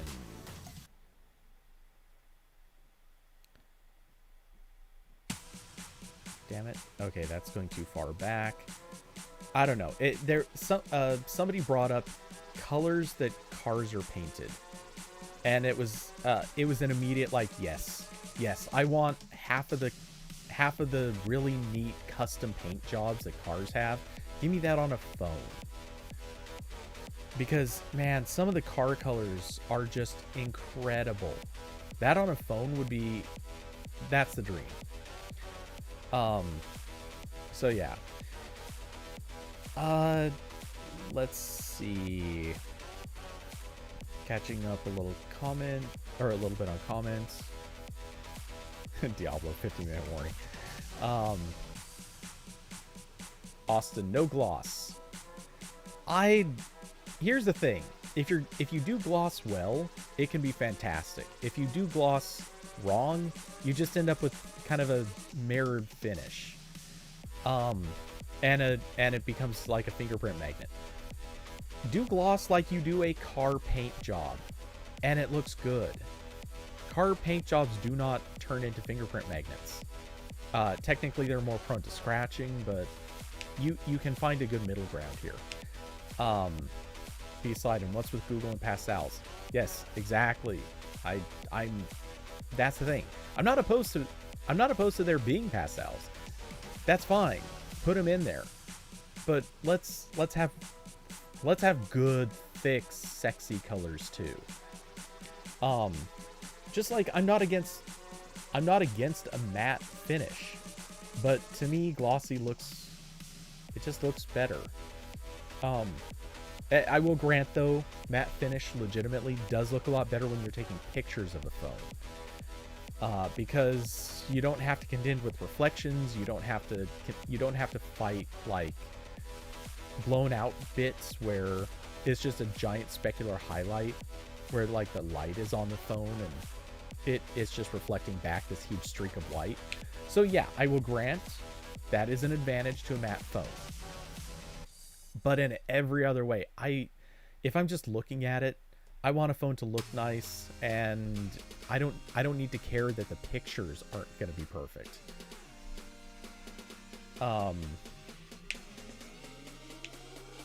Let's see. Beside him, it's not even just the device material. You use all pastels, completely disinterested. Awesome phone wax. Material U coloring has definitely grown on you.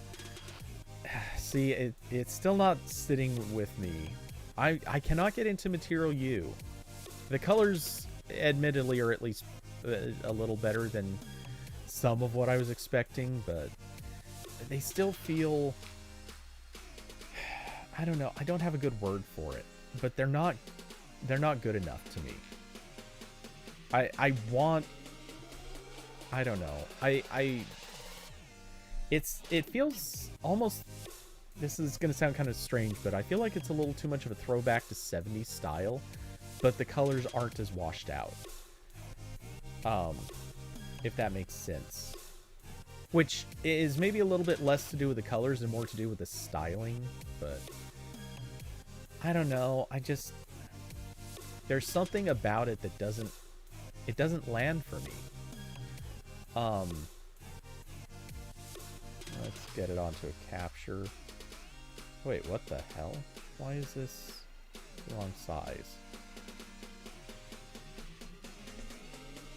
Have to make some adjustments and then I will transition over. Okay, try to adjust this so I don't have my bookmark bar sitting there in view. Okay.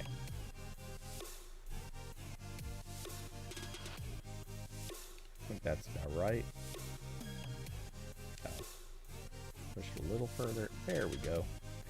Yeah, like, I mean, some of these samples aren't bad. Oops, didn't mean to pause that.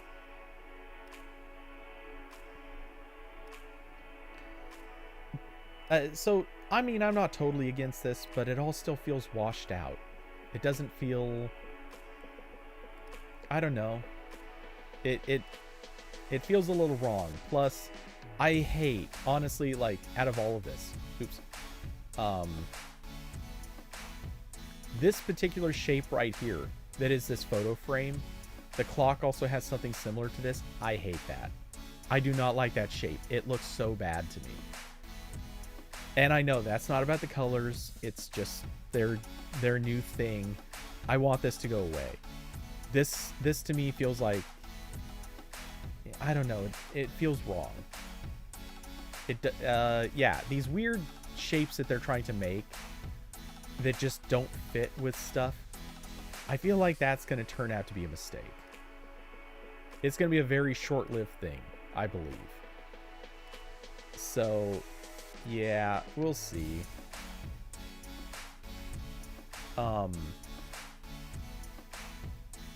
Like, if it weren't for this scrubber bar that they have on this thing, I would say this is okay. Like, the colors are maybe a little clashy, but they're not the worst. It's a little bit richer. It's a little bit more lifelike, but still, and the shapes don't suck anymore. Again, except for that stupid scrubber bar. The wiggling line is pissing me off.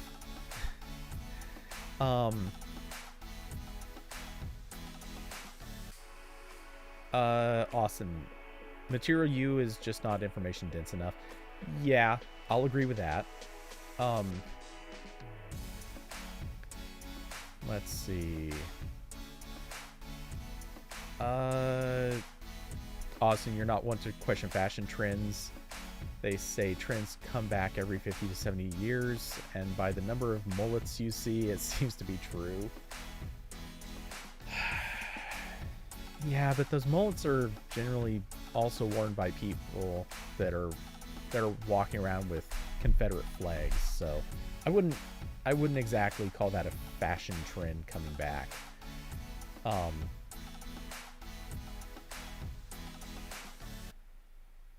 So, oh god, that squiggly bar is just driving me nuts.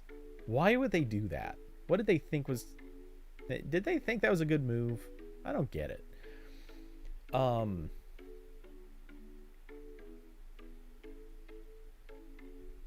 Yeah, I don't know. I just can't get into these. I don't think the colors are necessarily terrible, but I think that they tend to clash.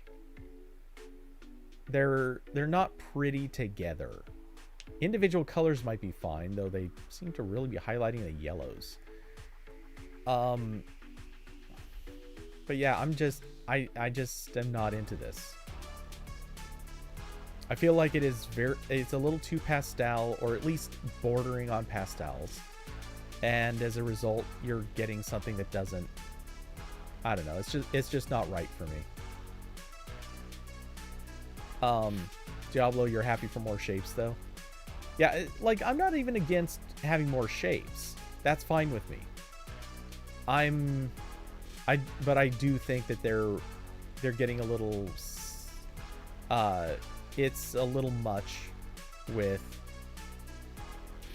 specifically like this one, the clock, which actually I guess I'll just look up, Material U clock, image search.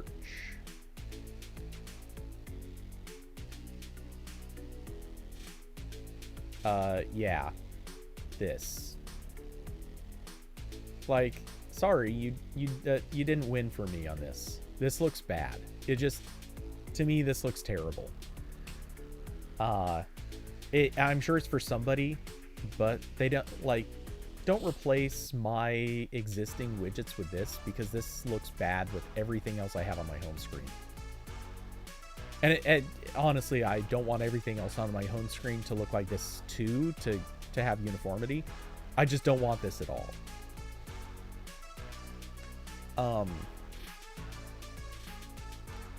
Let's see. Diablo, wonder how long the Material U, or how long it takes for Material U to come to Chromebooks and sites, but also how's the apps gonna look now on iOS. So Material U, I'm sure will come, or, well, not sure. I assume will come to Chromebooks. Truthfully, I don't see it happening on sites. Like, there will be theming on sites, but like the premise of Material U to some extent is that it's happening on more than just like the app. And if the metaphor for the app is also the site, Material U would ostensibly mean that Chrome has to also take on the colors of the site. And here's the thing, we've seen how that happened with Safari. Safari theme changes with site. I'm not sure if that's actually gonna give us anything. Was this an example of it?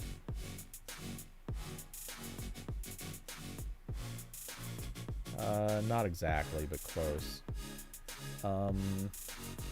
There was something about Safari was going to, either already did or is going to start changing its theme to match the sites.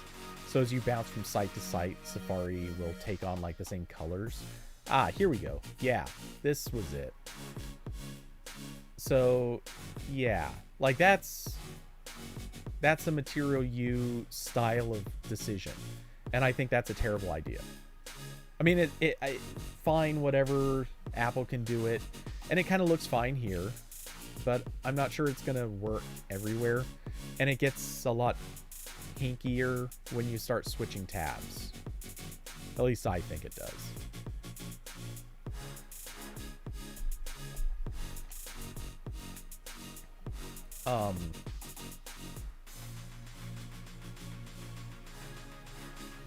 Uh-oh, Austin made a meme. Okay, really quick, what's the,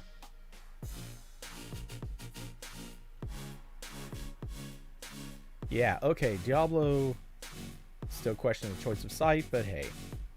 9 to 5 covered this, and they did, yeah, they brought up screenshots of the new clock widgets. And I'm sorry, to me, this doesn't look good. In part because, honestly, they blend a little too much with the background. But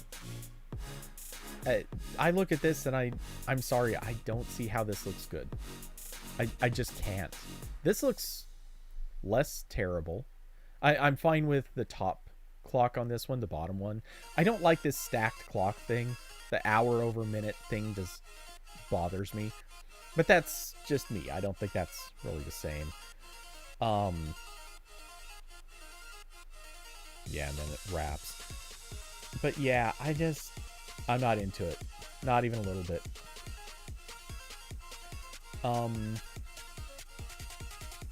Let's see. These colors are too hard on my old eyes. Thanks, David.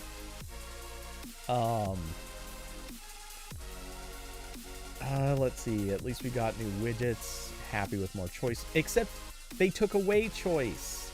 My old widgets are gone. On my Pixel 4 right now, I do not have a clock widget where I used to, because the widgets suck. That's what drives me crazy, is I used to have widgets there and I had to take them away.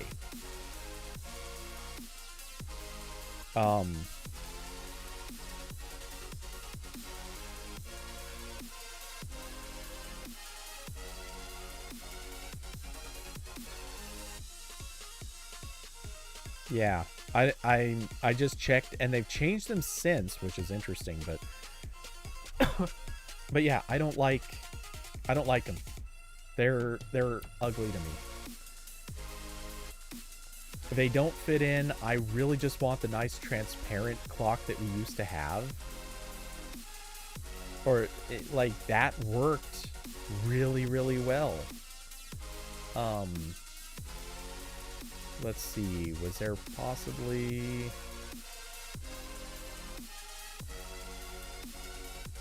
how about just clock widget? No, Android.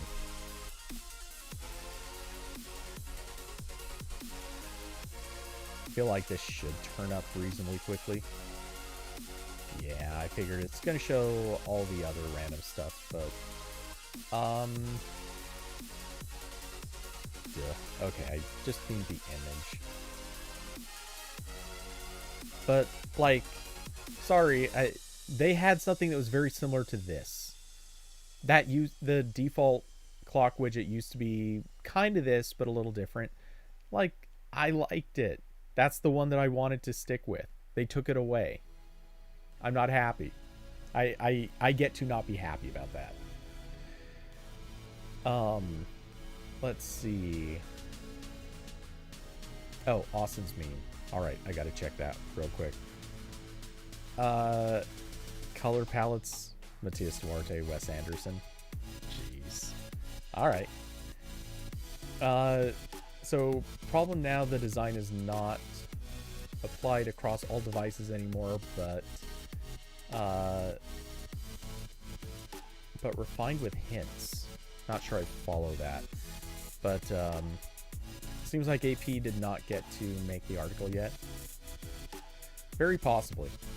AP is running a little slow thanks to this transition to the new system, to put it kindly. Beside like dark icons, yeah, I generally am good with darker colors on my phone. Not to say that I don't actually use it in light mode or day mode, whatever, as opposed to a dark mode. But yeah, give me icons that aren't necessarily too overpowering, but I also like colors. Again, I like dark colors.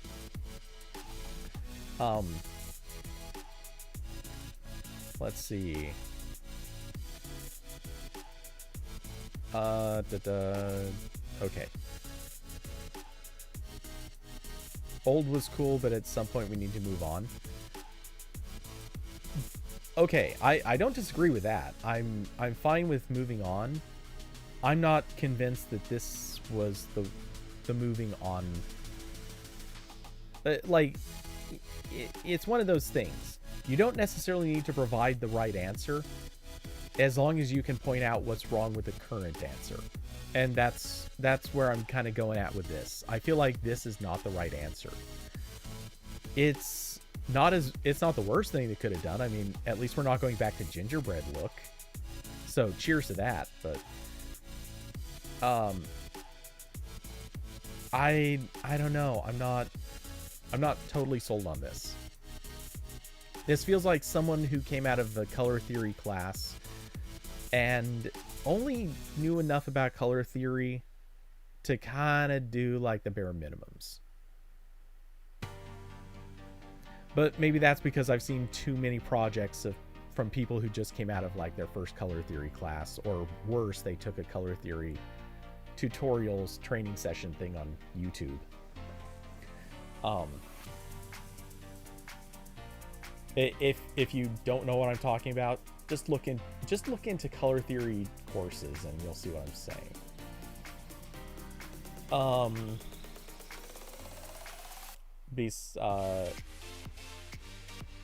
Let's see. Awesome. Here's the big question: will Google automatically make themed icons for all icons, or will they leave it up to devs? I have no immediate thought about that, but what I am kind of wondering is if they will start using Material U to theme like the backgrounds of icons, like the dinner plate style thing. So I guess we'll just home screen, sure. Images. Is this gonna have? No, not really. It crops at the wrong place. You gotta. Here we go. Sure, we'll just zoom in on this. So yeah,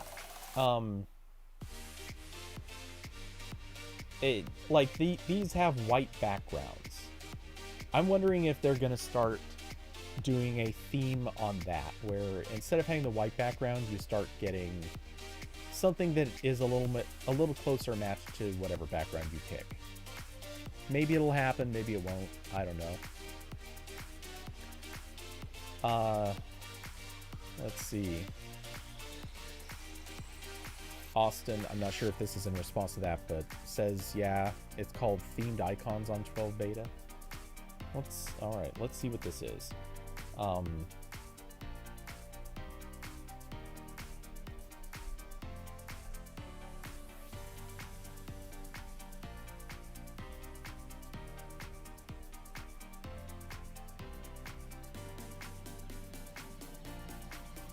Okay, so yeah, I guess they are.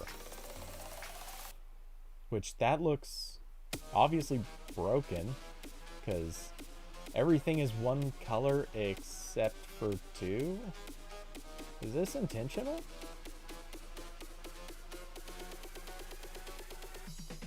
That seems like an accident.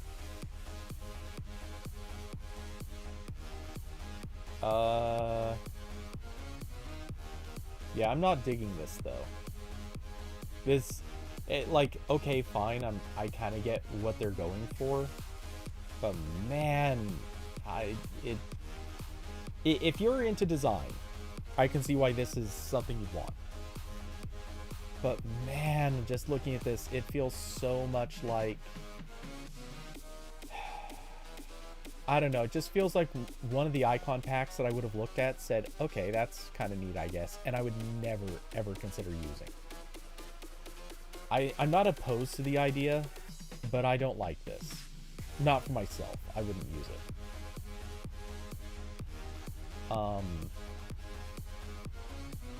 I could kind of see them doing the dinner plate change, that would be one way to go. That's a little bit more interesting, but... And for groups, I'm totally okay with the group, or folder, whatever you want to call it. Oops, didn't mean to tap on that. I'm totally okay with that background getting themed. That should be themed. That actually makes sense. Same with the dinner plate. It's really the icon I don't want to see getting screwed up for me. Let's see. B-Slide earlier said change for change's sake and hoping Samsung sticks with one UI for a long time. I think that's a safe bet. I don't see any real chance Samsung's gonna walk away from the one UI styling anytime soon, because not even as like an anti-Google thing or anti-Material U, just as a general, Samsung wants to have its own thing. It wouldn't matter what anyone else is doing, how good Google's thing is. I think Samsung's generally going to do its own thing, just so that it can say, hey, yeah, we're not exactly the same. If you don't want what they're offering, we definitely have something somewhat different.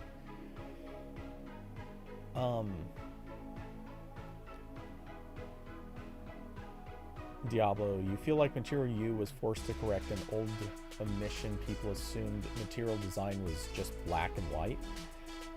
Yeah, no, I'll agree with that. I'll completely agree with that. And it was one of the complaints I've had. It was a complaint that I kind of had back at the beginning of Material, where for a glancing moment, everyone was going with super bright colors. Well, I say glancing moment, it was actually like a year or a year and a half. But somewhere along the way, then Google started doing a lot of stuff just in white. And that transition to being an all white, like all the apps were always in white. There were no colors anywhere. At that point, everybody took it to mean, all right, hey, we're just going to do white. And then there was kind of the hypothetical, like, this must be so that they can switch to dark mode someday, which took many, many years after that. But yeah, my feeling well, I say many, but I think it was just like one or two, but still. I think that was probably the direction, but I don't, I just don't like, I want more color, but I don't necessarily want it to all be pastels.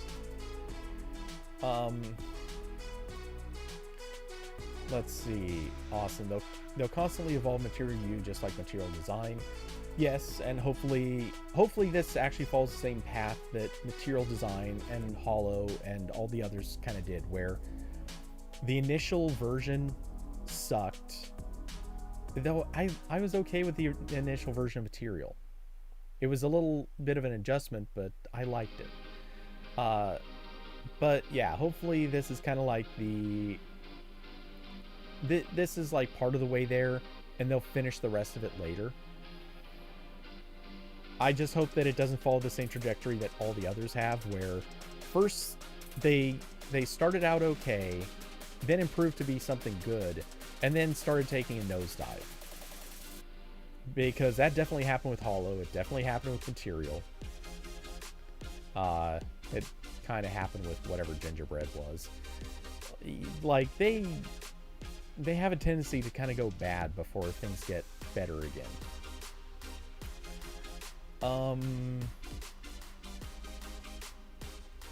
Let's see.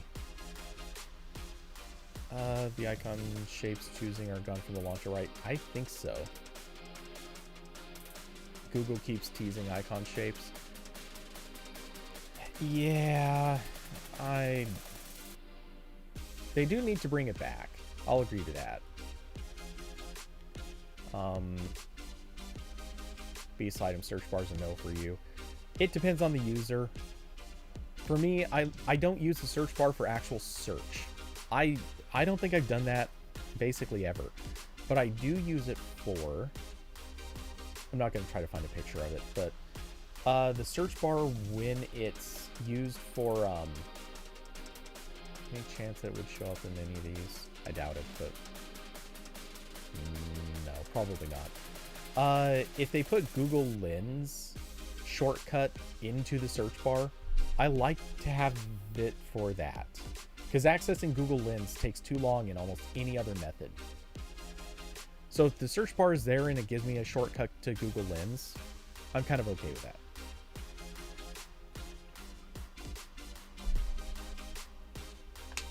Though, B-Slide, I remember you also saying that you basically never visit the home screen anymore, so I'm assuming this really wouldn't matter to you. Themed icons are going to be so trash, to be honest. Nothing is going to be consistent. Yeah. No, that's part of it. Like, some color combination is going to confuse the themed icons so they can't even behave or look right. One UI is across the entire Samsung ecosystem. Yeah. You use an icon pack. The apps that don't have icons make you want to uninstall them. That honestly, though, that seems like a problem. Here's a hypothetical. Not that I think it's going to happen anytime soon, but what if icon packs could be designed so they also had not a generic icon, but some sort of method for sort of styling the icons that do exist, so they were similar, maybe not perfect, but a more similar match to the icons that aren't covered. Suddenly, this is actually giving me an interesting-ish idea. I kind of wonder if any developer has thought about doing an icon pack where... I guess you couldn't do this.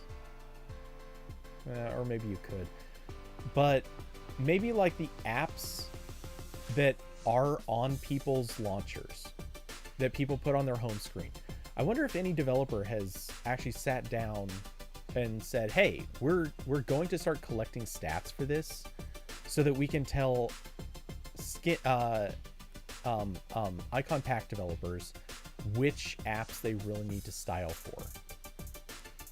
I could see a way of doing that would actually be kind of neat. Not worth it for me to do, but it could be interesting. Let's see. Because I've heard that from other people. If you've got one app that stands out from the rest, you either uninstall it or you make a point of not putting it on your home screen, which makes the app, for at least a lot of people, kind of useless. And yeah, it seems like there should be a fix for that, other than just using a generic default icon.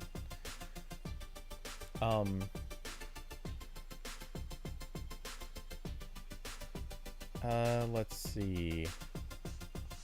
Diablo finally got the lens shortcut on the search bar. Yeah, so did I. So good. I mean, it's not that I even use lens that often, but I use it every once in a while. I literally saw a spider outside like 3 weeks ago, something like that. Pulled out the phone, immediately popped open lens. No trouble. It was super quick. And I took a picture of the spider, could almost immediately identify it. I had to kind of compare a couple of images to be sure, but yeah, that's a thing. You can figure it out.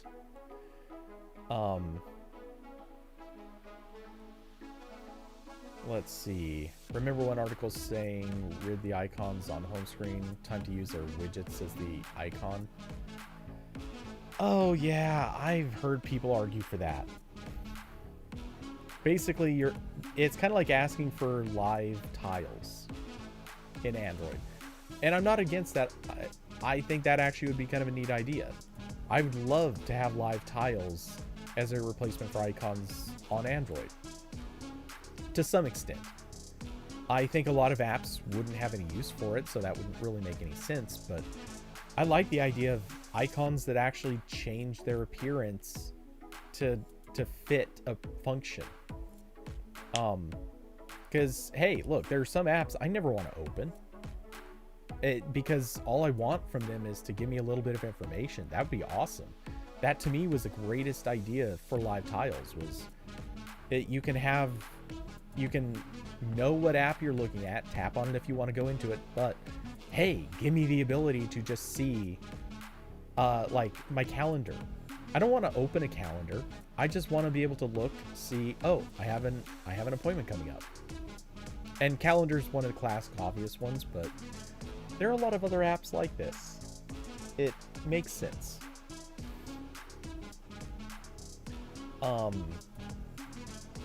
So let's see. By the way, if anyone has topic ideas, feel free to bring them up. I don't have too much beyond what I came in here with. Because let's see. Inhale 0 icons on my home. Oh, I have 0 icons on the home screen and dock. Yeah, because you don't use those. I get it. Oh yeah, Diablo brings up keep. Yeah, that's one where it's more of a widget thing than a live tile. But yeah, keep was a classic good example of something where I definitely just want that widget living on the home screen all the time. And not that I do, ironically. I don't think I've ever actually kept keep on my home screen, but the concept is there. It makes a lot of sense. But yeah, quickly taking a look back at the upcoming events. I mean, we already know practically everything about the Pixel 6, it seems. Everyone kind of knows that the Apple event coming up is for Macs. We just talked about the HTC Vive. Earlier we talked about the Samsung Galaxy Unpacked event, which I think is the only one where everyone can genuinely say they don't know what's coming. Which, cheers to Samsung, at least somebody managed to keep something completely secret. Huawei and Sony events. I mean, I'm interested in the Sony Xperia. I'm not gonna buy it, sadly, but I'd really love to test it. Let's see, the DJI event. I'm curious, but I think I already know pretty much everything that's gonna be said in all of these events. Within reason. Oh, I bet I know what the one in October 20th is. I mean, I was guessing Pro Gimbal, but I just thought of something else it could be. Since they have not shared anything with me, there is no harm in talking about this. It was, I think, end of last year. Maybe it was beginning of this year. DJI sent out a prototype of a focus module for their gimbals. And when I say sent out a prototype, I mean literally they had, this sounds crazy, but they had one that they sent out to one person that one person then kind of shared it with one or two other people, like literally sent it to them, and which I believe DJI was basically saying, hey, when you're done with it, can you send it to somebody else? So it was sent between like 2 or 3 people, and the focus module was basically using LiDAR. I think it was LiDAR, to do focusing instead of using phase detect auto, or yeah, phase detect autofocus. That's what I was trying to come up with.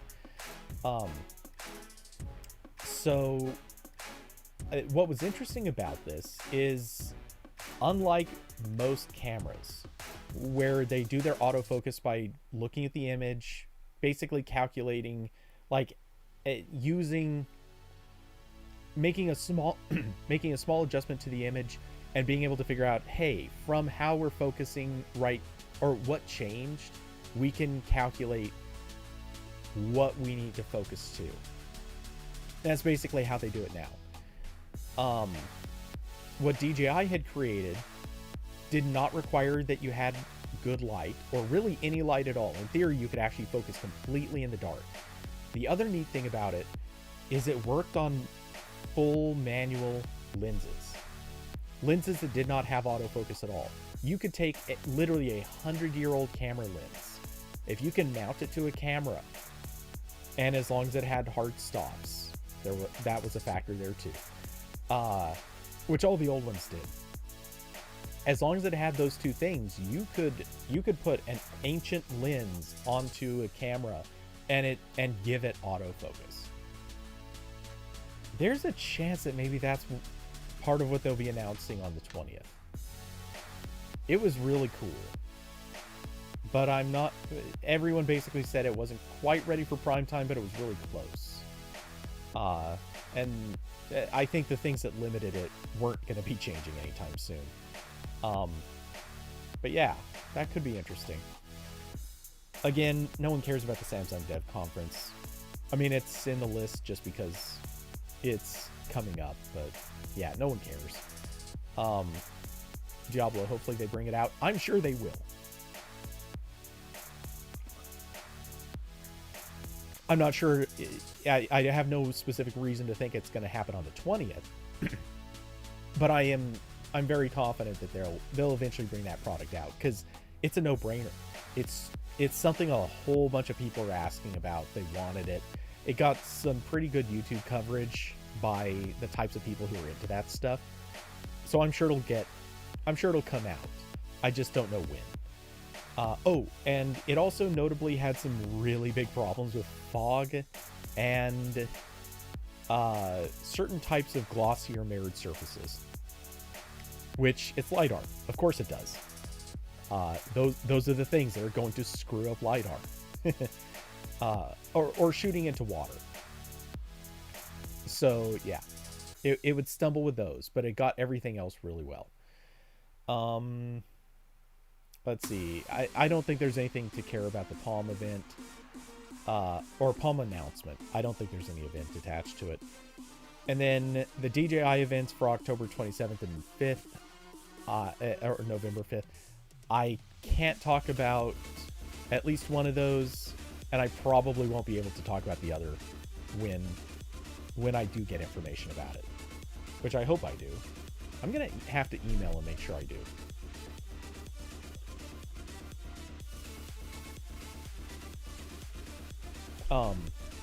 Anyway, which actually I need to email them and find out what's going to be up with this one, just to make sure that it's not something our site would cover anyway, because, you know, that kind of, it would be kind of nice to actually be in on the embargo if there is something I need to cover.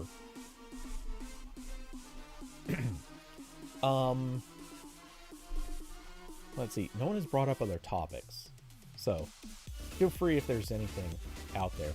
As far as the Apple event, I'm just gonna say, again, we already know it's for the Macs. I'm gonna be probably applying for my Apple card with this event, because I want to get I want to buy. So, yep, I'll get the card, get those no interest payments set up. Somewhere shortly into that, I'm going to send first my older MacBook to Apple for refurbishing, and they can repair the bulging battery, which, what the hell, come on. And a couple of other things. Then I'm going to sell that, and once that's done, I'll probably do the same with my current MacBook. And between the two of those, that should pretty much clear me for the cost of the new one. Oh yeah, the Intel making... Yeah, sorry, I did see that. Thanks, Diablo, you reminded me. I haven't watched it. So... yeah, I wish I had watched this in the meantime, but... it is funny that Intel's taken a swipe at Apple. Especially because, like, I noticed this shot here. Which... I mean, come on. Could they have been more obvious that this is a Craig Federighi reference? Like, the hair, just kind of the look. They're obviously trying to make fun of... a little bit make fun of Craig on that one. Let's see. Intel's dumb, they don't make those features. Yeah. Well, I mean, Intel's in a bad spot right now. They cannot seem to win on anything. And I've said it repeatedly. I still keep saying it. I think Intel has some technology that they're working on. I genuinely believe Intel is going to... I don't want to say come back from behind, but I think Intel's going to pop up again and become relevant again at some point. It obviously is just taking way too long. Whatever is holding them back, I don't know. I can't tell if it's because they don't care right now. Maybe it's because there just is so much money in the server space because that is where they're still making all their money. But yeah, Intel really has to... They got to do something. Letting AMD eat their lunch on desktop, and obviously they lost the mobile fight. Intel's got to have something cooking. Otherwise, we might not be talking about Intel again in, say, 5 or 10 years. It feels like the company just cannot seem to get a win.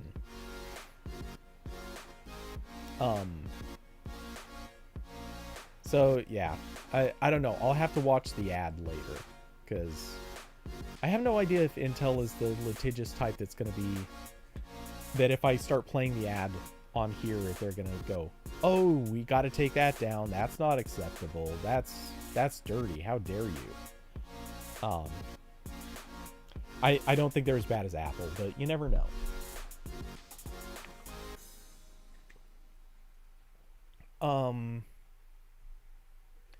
And then there was the ColorOS thing.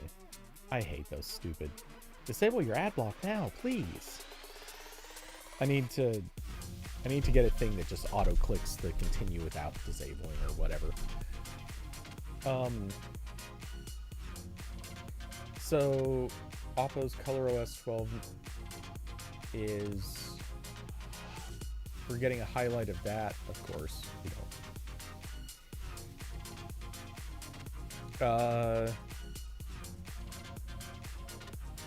Really? This doesn't feel like it's that different.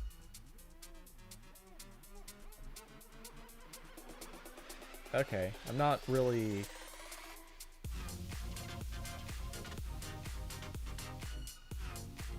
okay, I'm seeing little design details, but this really feels like a lot like Android 12. Just with a few specific, hey, we tweaked this thing or that thing just a little bit.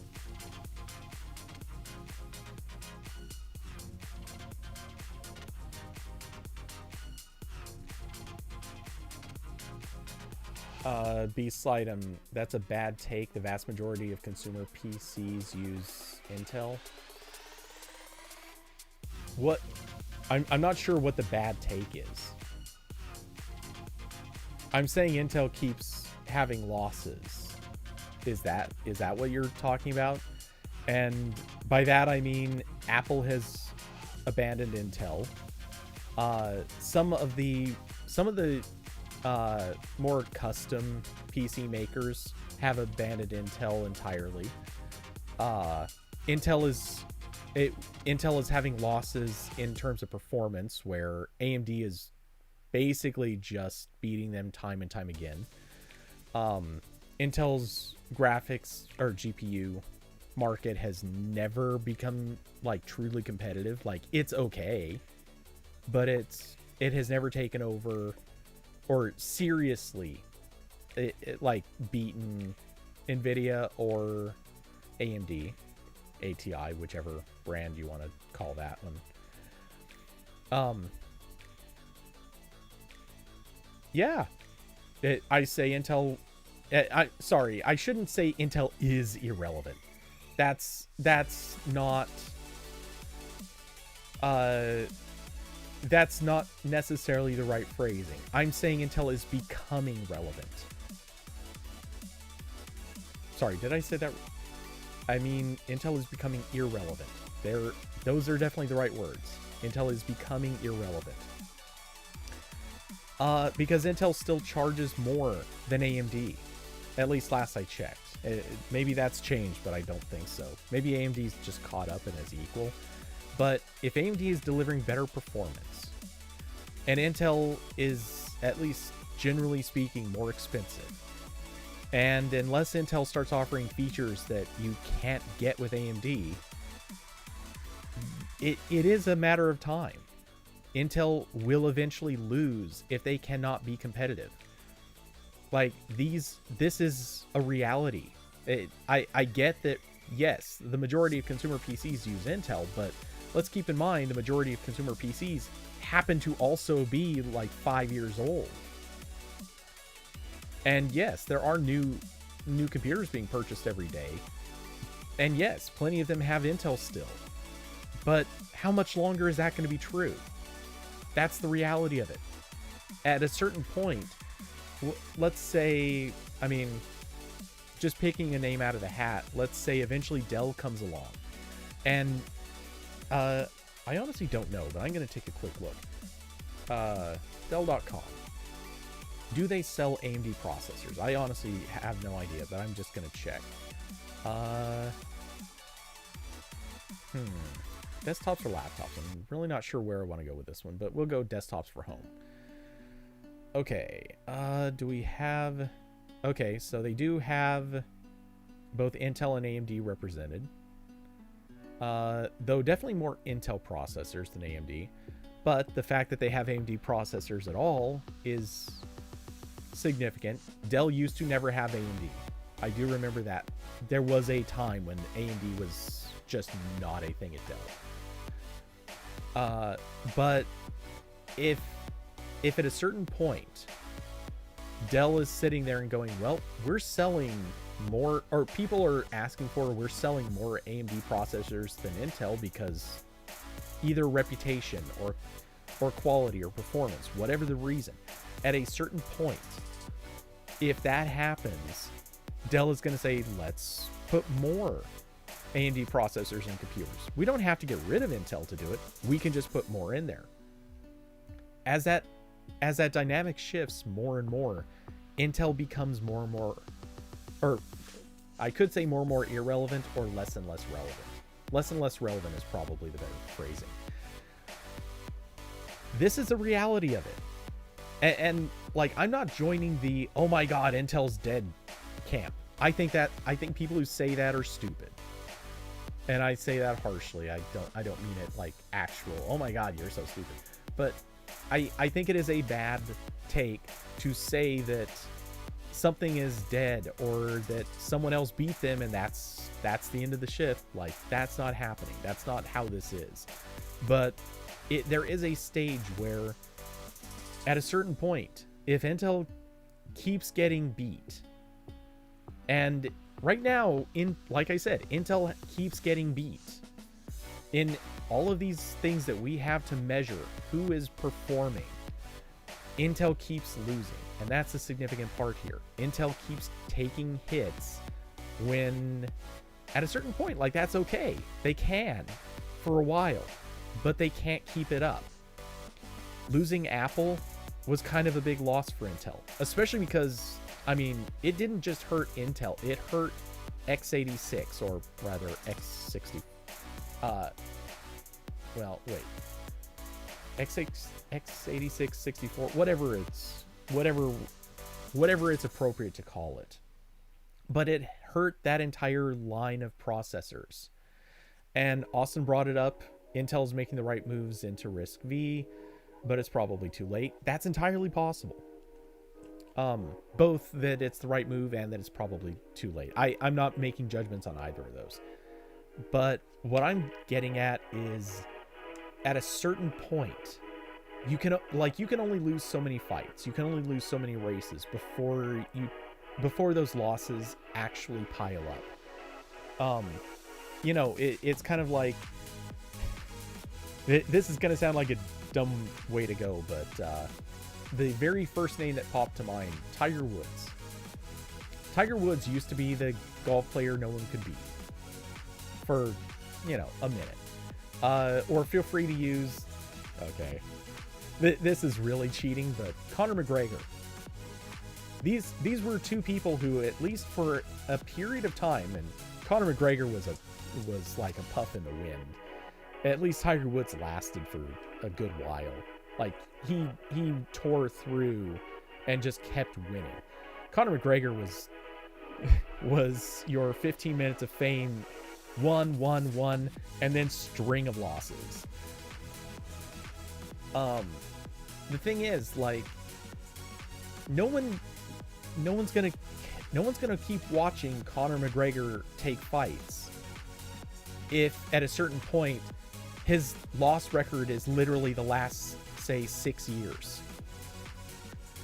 Tiger Woods, no, I don't know how much people really follow him these days. I kind of got the impression people lost interest in him. I don't really know why I don't follow golf or Tiger Woods at all, but I know he started not performing very well. I do remember hearing about that. And at a certain point, people seemed to just stop talking about him, except when it was a scandal. And the reality is, it's because once you stop winning, once you don't hold that lead, people lose interest. People stop caring. People stop talking about you, and eventually the reputation goes from, oh, that's the guy who can't lose, to, wait, when's the last time he lost? Or sorry, when's the last time he won? Ask that question about Intel. When's the last time Intel won something? When's the last time Intel popped up and said, hey, no, we're actually beating everyone on performance, or at least we're beating our top competitor on performance? I don't remember that. And sure, I don't follow this as closely as some people could. By a long shot, I don't. But I follow it closely enough that I can't name that time. So yeah, honestly, Intel's losses have piled up. That's the problem.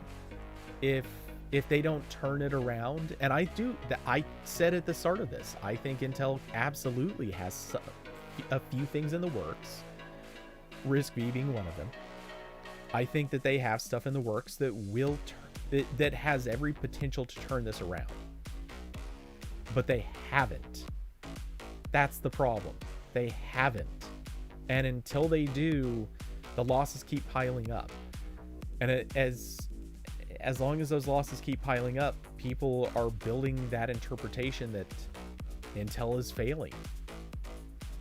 I mean, Curvy Mermaid, I don't know if she's still in the room or listening, but we could go back through Discord through a mountain of stuff. It's plainly obvious. I mean, plainly obvious. Curvy sees Intel as just a dead-end company. And I'm not saying everyone shares that opinion. Obviously not. I tend to think a little bit more on the extreme side, but because I do think Intel can come back. I do think Intel is a living, breathing company still, and not in like HTC shape. HTC is a company that I'm not convinced is going to be alive in a couple of years. Intel, I'm just not convinced anyone's going to care about Intel in 5 or 10 years. Diablo gamers definitely moved to AMD. Yeah. I think the gaming market is basically over for Intel for several years to come. Gamers have completely abandoned Intel. I know you can still get Intel processors in a gaming rig, and there are still Intel processors being made that are perfectly good for gaming rigs. But you're paying more. Your performance isn't any reason to pay more. And the feature set and compatibility is such that AMD, it's usually the better choice. I mean, just practically speaking, it's the better choice. And yeah, I mean, these are the realities of it. It's not to say Intel's going anywhere, but they're also not going anywhere. That's kind of the problem. Intel's not going anywhere. We need to see them do something to have a win, or pretty soon they just won't be a relevant topic anymore. And even if you can go to Dell and buy, maybe their cheapest processor is going to be some bargain basement Intel junker, and that might be their number one seller, because Dell sells a bunch of cheap computers. Like, it's their thing. They sell a bunch of cheap computers. That's fine. Intel can keep making money in that market, maybe. But who cares? That's just not a thing anymore. It becomes irrelevant to everybody else. All that being I was gonna say, all that being said, Intel could also win on some features, like maybe very, very low power consumption, but I mean, come on. ARM chips are already winning that fight. Like, it's not even a question. ARM chips are blowing away x86.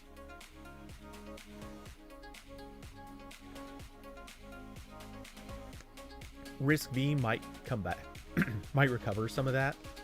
I'm not sure what, I haven't paid close enough attention to how RISC-V is performing, but I could see a lot of potential for that.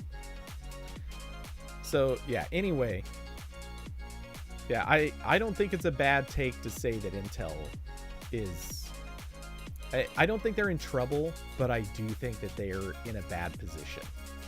That's the issue, and I do think that they are headed towards being irrelevant, given exactly that. They are in such a bad position. They do seem to have trouble keeping themselves in a winning state.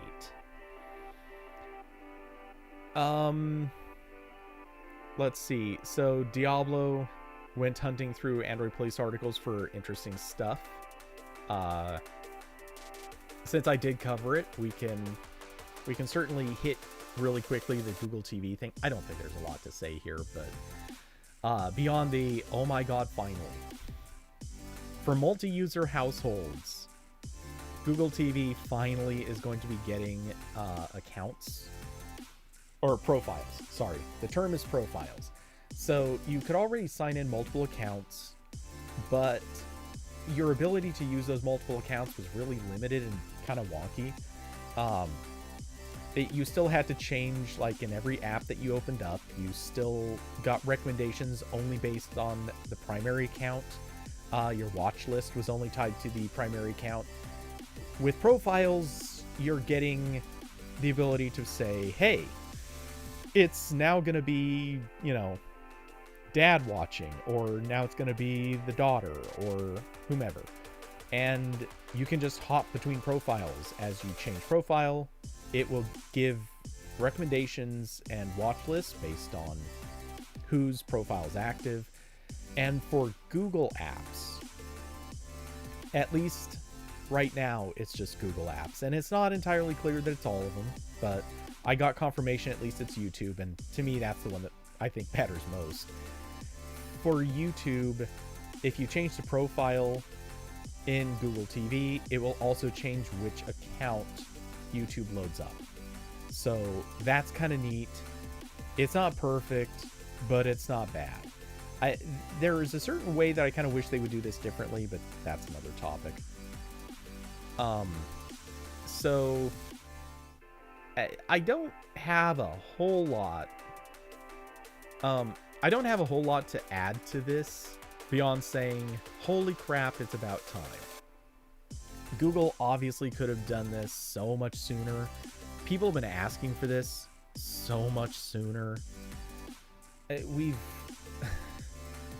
wanted it literally since the launch of Android TV in 2014.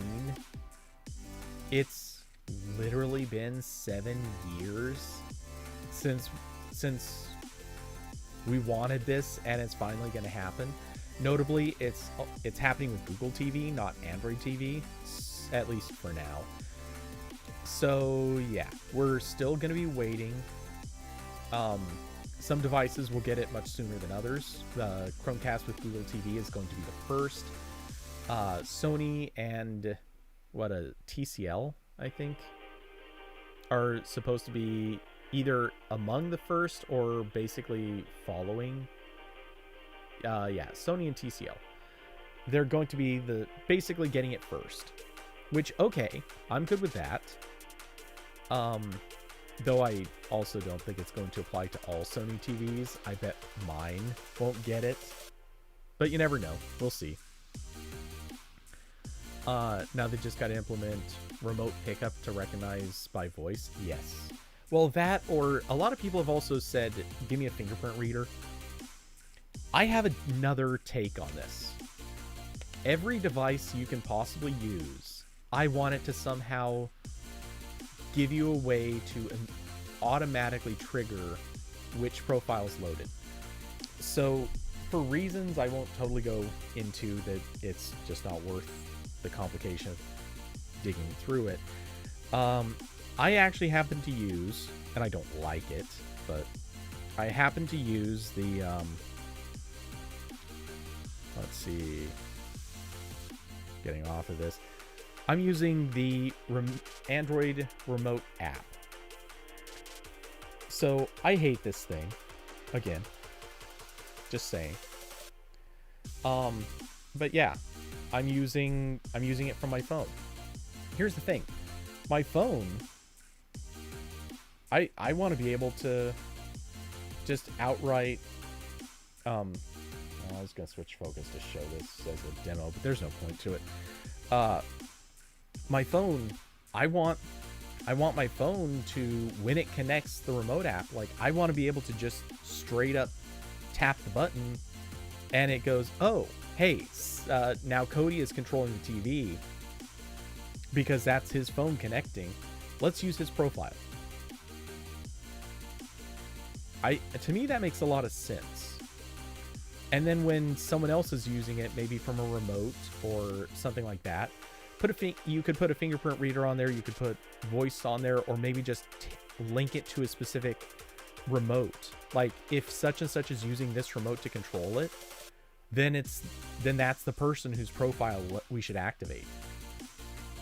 Maybe this is aiming a little too high, but the thing is, in my house, I only use my phone, and someone else only uses a remote. That's it.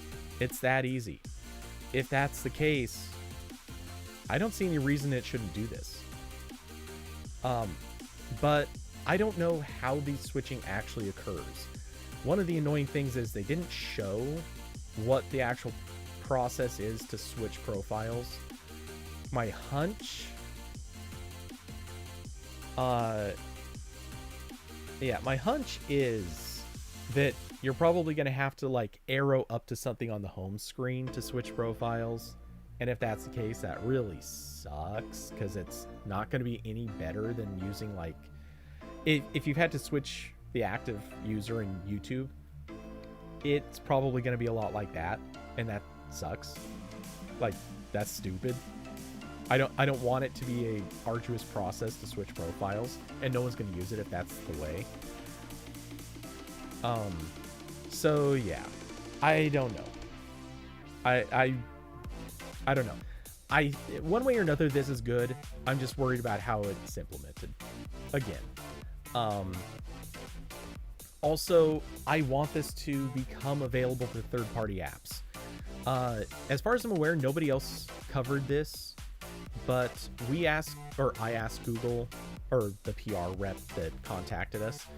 I asked them directly, very directly, how will this work with third-party apps, or can it work with third-party apps? And they basically said, yeah, not working at this time. There's the line that actually covers that, but what I really want to see, and we talked about this in Discord, I really want to see when you switch a profile on Google TV, I want it to also like automatically Netflix and Amazon and whoever else, those profiles should just auto switch with it. Now, I don't think you can realistically expect, I don't think you can automatically expect that to work just everywhere. Because that would imply that Google TV is taking control of stuff that it shouldn't.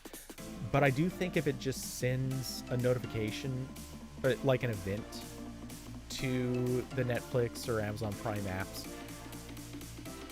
just by sending that event to them, or maybe when they start up, they can just detect which profile is active, then people should be able to link the active profile, their Google TV profile, to their active, or to whichever Netflix or Amazon Prime profile they want.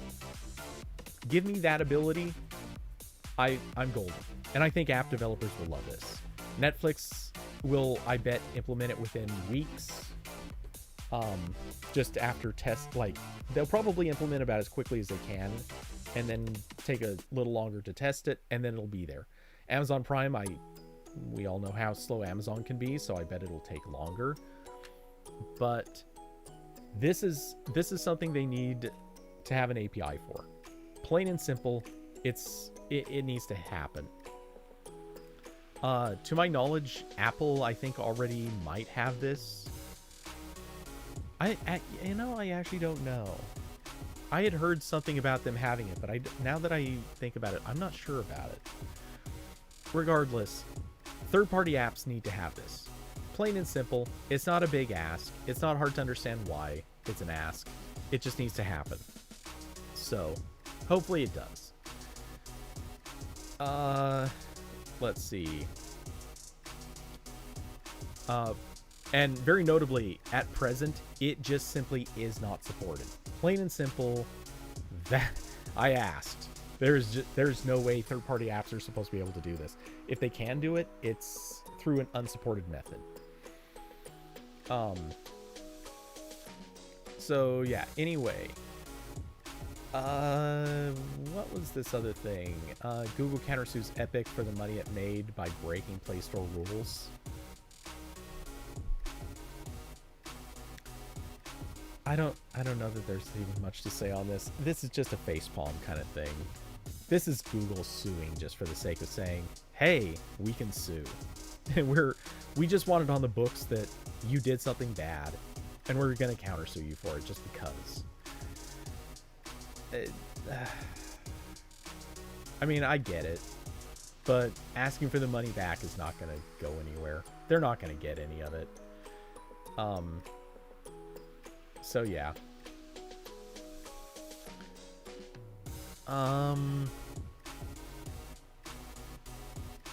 Do I think it's coming by a Play service or home update or Android 12 thing? I'm sure you're talking about Google TV. And third-party apps. It will... Here's the thing. This is all Google TV connected, so it won't be Android 12. It has nothing to do with the version of Android, evidently. It has everything to do with being a Google TV platform, which means it is, to my understanding, it's more of a Play service, well, the Google TV version of Play services. I hear my cat screaming. Everyone please hold just a moment. I'm gonna go let her out the door.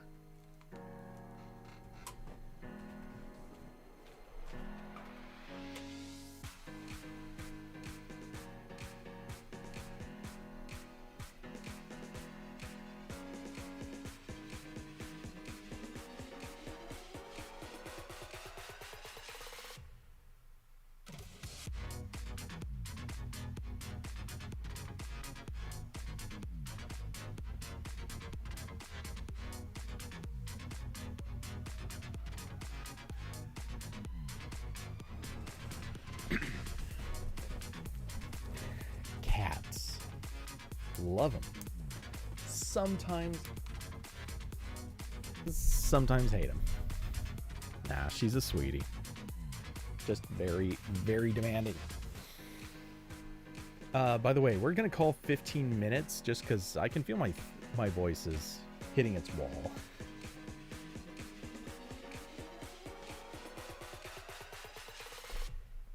Anyway, so yeah, whatever brings that change, it won't be a home update because home does not, to my knowledge, carry any SDK stuff. But it will be one of the, like, it may not be Play services specifically, but it will be one of the sort of auto updating services that does exist on Google TV. So that's the answer to that. It'll definitely be that because, well, for reasons. I there's no point in going down and nitpicking the exact specifics of it, but yeah, it'll be something to that effect. Let's see. So with the Epic case, they're yeah, I don't know. I just don't know that there's much to say on this. It's more of like the funny sideshow that this whole thing has become. Everyone's gonna keep suing over every dumb little thing that they can point to, and it's gonna just keep blowing up. There's just not much else to say about it. It's just gonna keep getting stupider. Let's see. And then the photos memories. I didn't read this at all. They'll start showing up on the Nest Hub. Wait.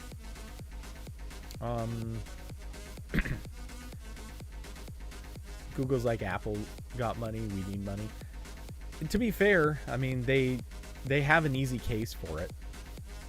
But we'll see what happens. Alright, so Photos is an amazing service to have, even though free storage is not a thing anymore for most users. Alright, if you want to keep memories in the cloud and be able to, starting last year, Google has put a lot more focus on memories, adding them to the forefront of photos, making them more immersive, and giving you more control over them. And soon, they won't necessarily be limited to your smartphone anymore either. If you have a Nest Hub, you'll be able to see and access memories on it. Okay. Awesome. Sister, who you convinced to join Pixel Superfans, just got invited to the fan wall for the Pixel 6 launch. Oh, that's nice. That's real good. Out of curiosity, let's see.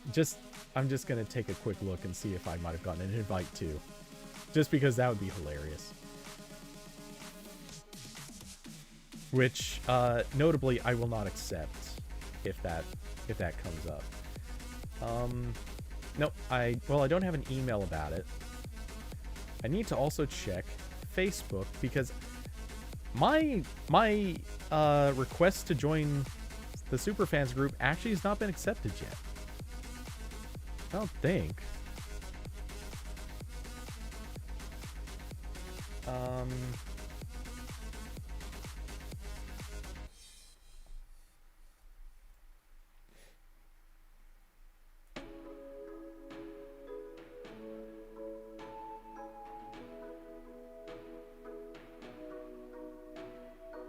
Yeah, my request is still pending.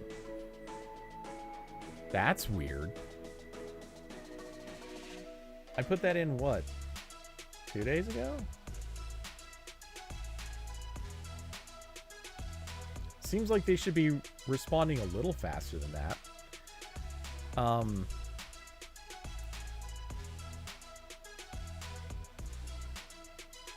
Yeah, that's weird. Okay, well.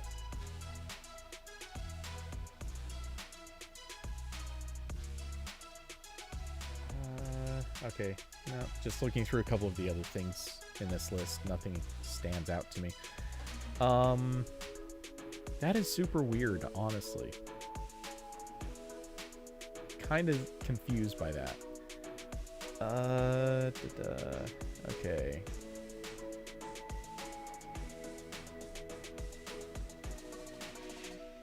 All right.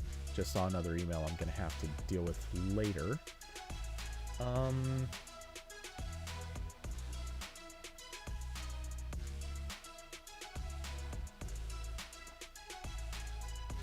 I just got a reminder for an event that comes tomorrow. Okay. Oh, that's fine. Cool.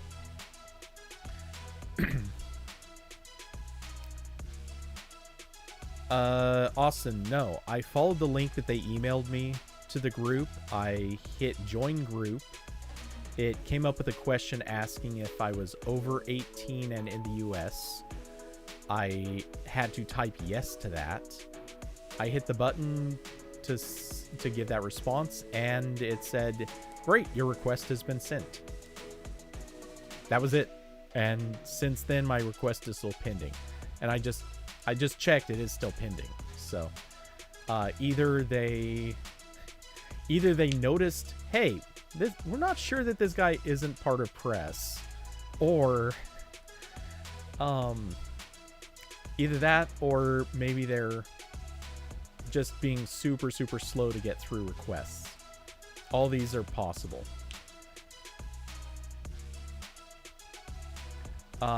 In either case, they're not being... I honestly thought they'd move a little faster on this stuff. Just in general.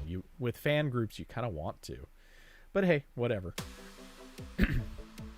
As long as they get through it before the Pixel launches, because I'm hoping that they offer any kind of discount. Any kind of discount at all. That's it. I just want to get a discount going, because it's gonna be an expensive month for me. So I don't want to. If I can get a discount on the phone, I want to. That's pretty much the key theme here. Let's see. What else? Oh, getting back to the Google Photos thing. Let's see. Where are we at? Change was announced on the Google Nest blog alongside a handful of other news for more devices in the ecosystem. Basically, once you enable the feature, your Nest Hub's Your Day tab will occasionally show you Google Photo memories, so you can revisit your past days quickly while you're seeing the weather, traffic conditions, and more. Okay, so I take it these aren't automatically cycling in. It's not clear yet whether these will look similar to the memories you can see on your smartphone at the top of photos or not, as Google is only advertising that it'll let you view moments from the past while you go about your day. It should show up as a tile alongside other ones on your Day tab. This sounds like it's something you have to interact with. While we haven't managed to spot memories on the Nest Hub yet, we did manage to see the corresponding setting on Google Photos to enable it. Memories might have just started rolling out as a server-side update, meaning that some users already see it while others don't. If you want to increase your chances, make sure you're running the latest, blah, blah, blah. Okay. Just from this description, it really sounds like you are getting stuff, or like you have to specifically interact with it, which I could kind of see that being a thing, but I don't know that. I don't know. I'm not keen on that one. I think we need more context on that one from Google. Oh wow, they don't even share a picture on there.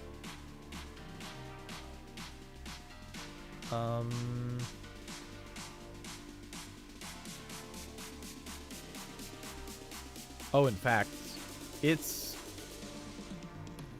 what, two sentences.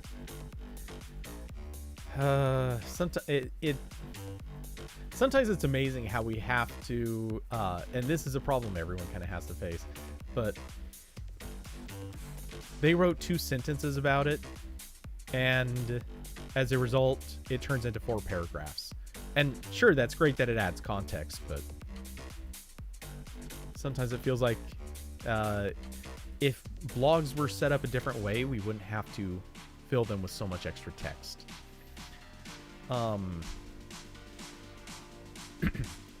Let's see. Awesome. Would I sign up for the Pixel Pass if it's real? I didn't look closely enough. Well, I mean, I did, but let's pull that up. Because I think the answer is no.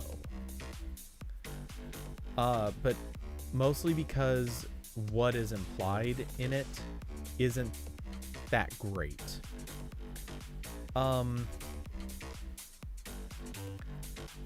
So let's see. First party services: Google One, Play Pass, YouTube Premium, and network coverage from Google Fi. Okay, well, I kind of take that back. It depends.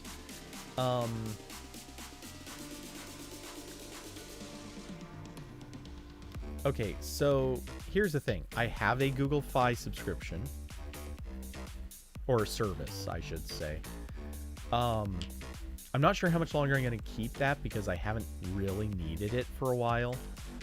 But it's also kind of a backup. So, I don't know.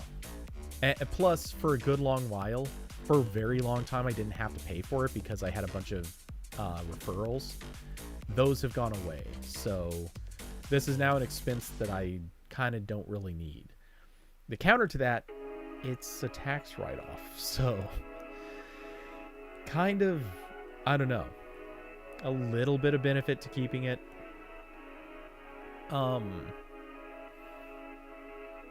Let's see, as far as it goes, I definitely am going to keep subscribing to YouTube Premium, and I have a Google One subscription, but this Play Pass, it's not really clear if you get to pick your Google One subscription, because I'm just going with the lowest one.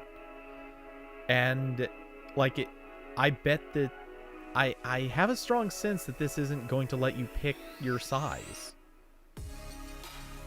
And, you know, what is it, Google, I think? Or is it, okay, yeah, it is.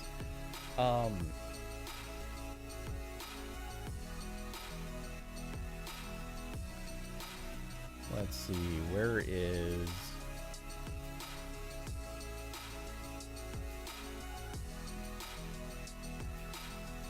There we go. Seeing plans. Yeah, I mean, I'm going with the 100 gigabyte plan. It's dirt cheap. When the Pixel comes out, I'll probably bump to a higher plan, or I may consider it. Depends on what other options come up, but yeah, in all likelihood, I would switch plans based on what I actually need. And right now, I would just stick with the 100 gig. I don't need more than that. I mean, if you're paying attention to that previous screen, my storage usage, 49 out of 104 gigs. I don't need more. I'm good. There is no argument for why I should get a bigger plan. But, oh wow, come on, load faster than this. But yeah, if I can't pick, what the hell?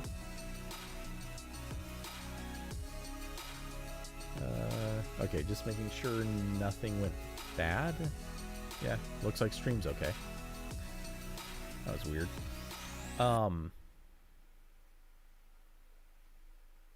Austin, you need to bump to the 2 terabyte plan before you buy the Pixel 6 Pro for 10% store credit. Exactly. But here's the thing. I only need to bump to that for a month. So, yeah. If I just jump to the 2 terabyte plan for 1 month and then bounce back down to 100 gigabytes, I'm golden. And that 10% discount on the Pixel 6 is a hell of a lot better than the extra, what is it? I don't know.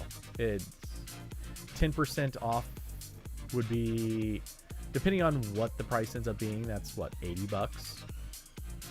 That's a hell of a lot better than the $8 or so that I would be spending extra for 1 month.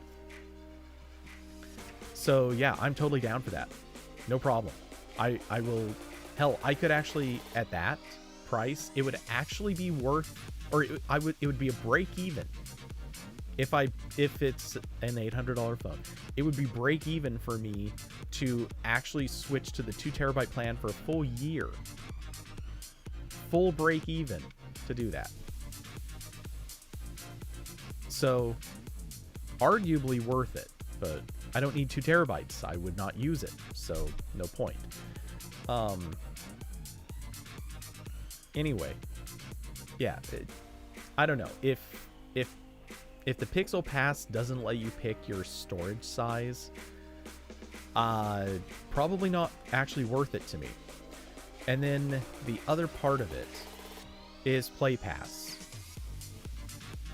I'm not going to use Play Pass. I might try a couple of things just to try them. I'm not really going to use it though. It's a nice idea, but I just don't.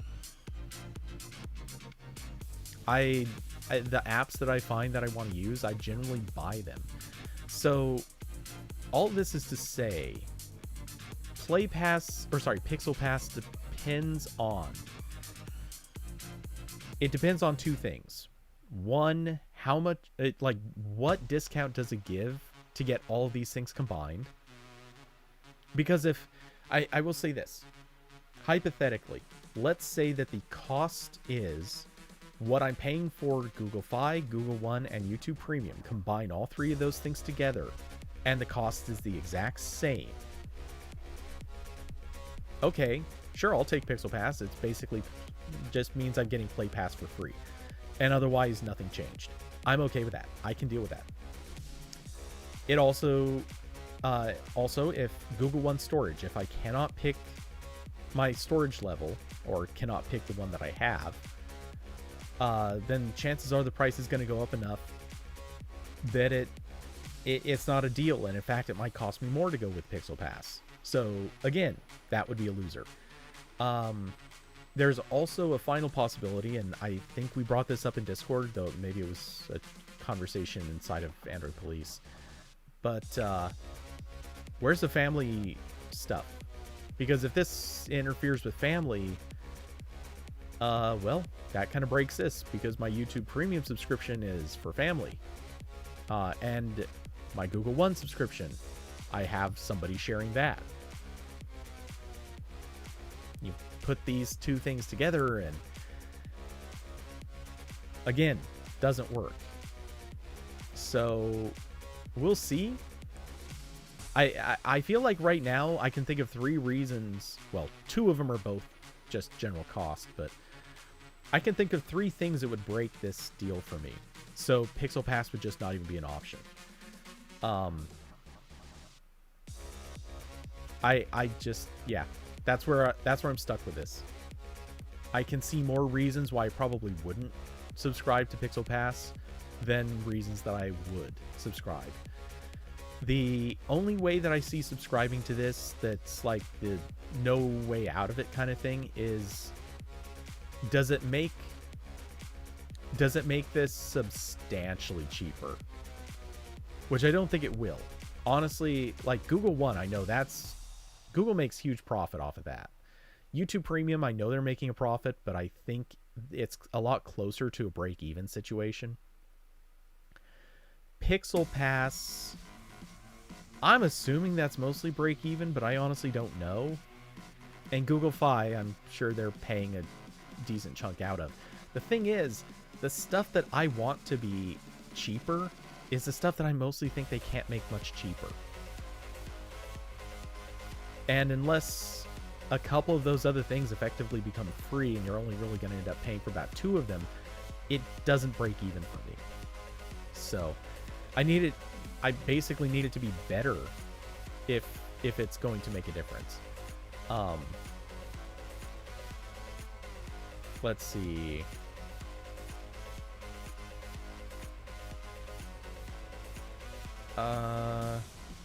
Users who want to purchase through the Google Store required to apply for financing. That one also strikes me as suspicious.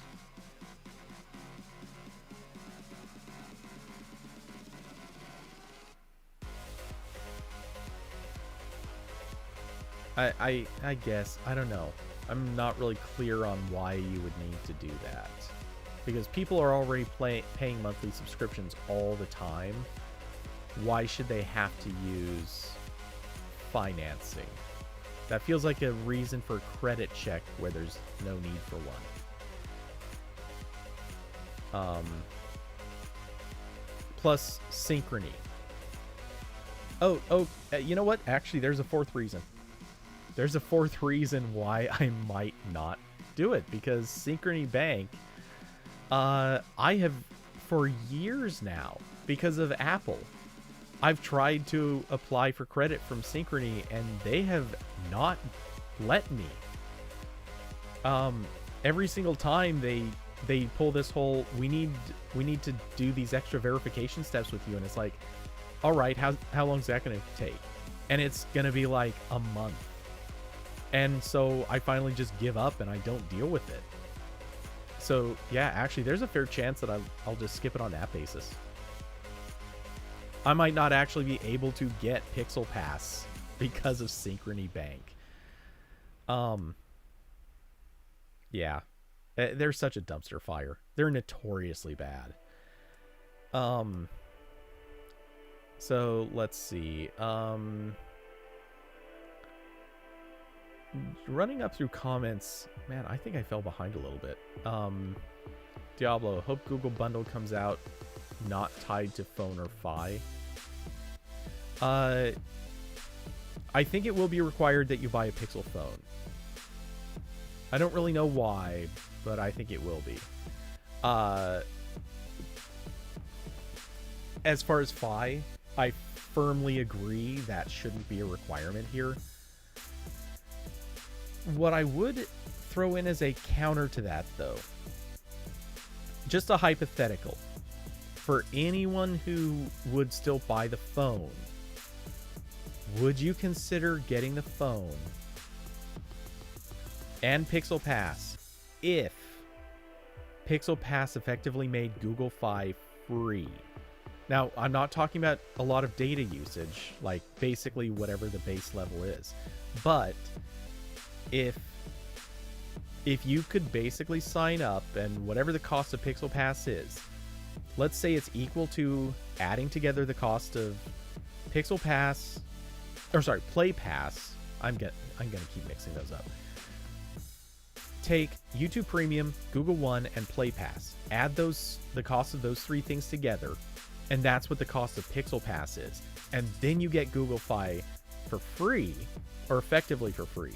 Now, the logic of this is, if you bought the Pixel, and let's say you're going to use it with Verizon or AT&T, so you put in your Verizon or AT&T SIM card, and then you have the eSIM hooked to Google Fi effectively for free. Now you have backup data in case you're in a place where AT&T or Verizon don't work. You have this other phone number and option for service, all of which works. It's all safe, reliable. You can turn it on and off if you want. You basically are just getting free phone service if you want it. You're just buying it through Pixel Pass. Would that be interesting? I'm personally not looking at that as a thing, but I can see that being part of this equation. The thing is, then it kind of relies on you actually caring about having Play Pass, Google One, and YouTube Premium. But getting you can spin it so if it's free phone service, that might be an enticing aspect to it.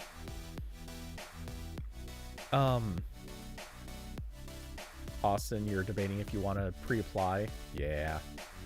And one of these days I probably should work out my issues with Synchrony. I don't want to. Synchrony sucks so bad. The only reason I ever used it before is because it gave me a no interest payments on buying my first MacBook, my very, very first MacBook.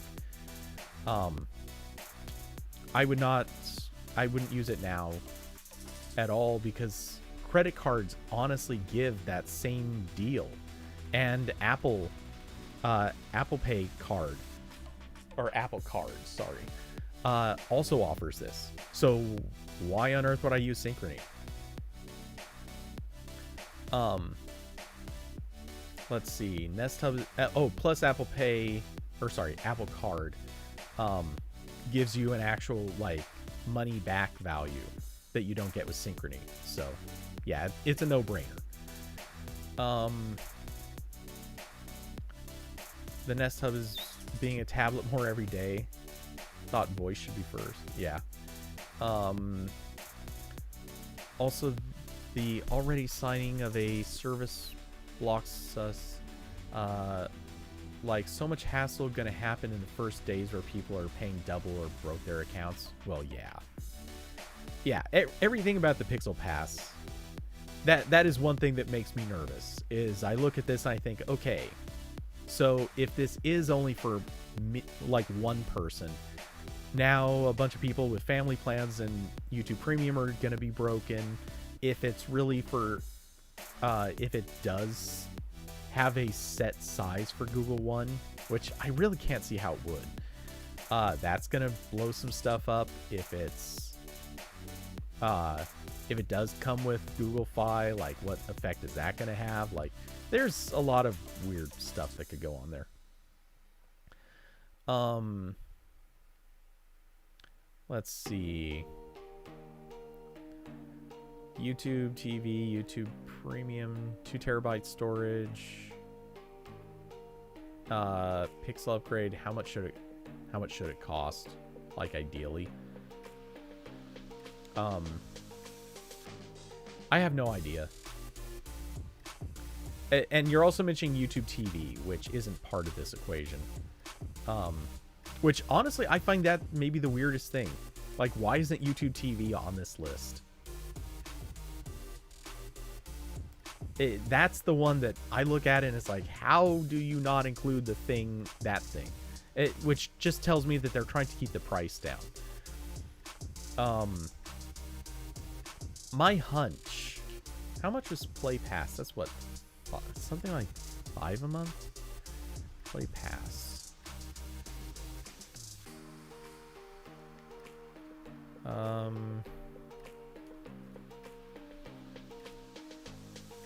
Yeah, $5 a month. Oops. 30 a year. Okay, so $5 a month.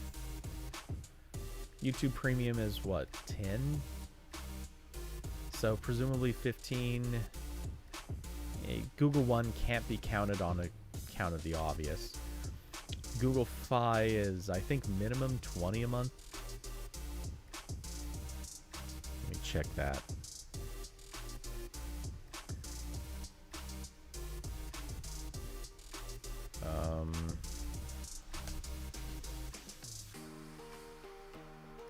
You'd think I would remember this stuff.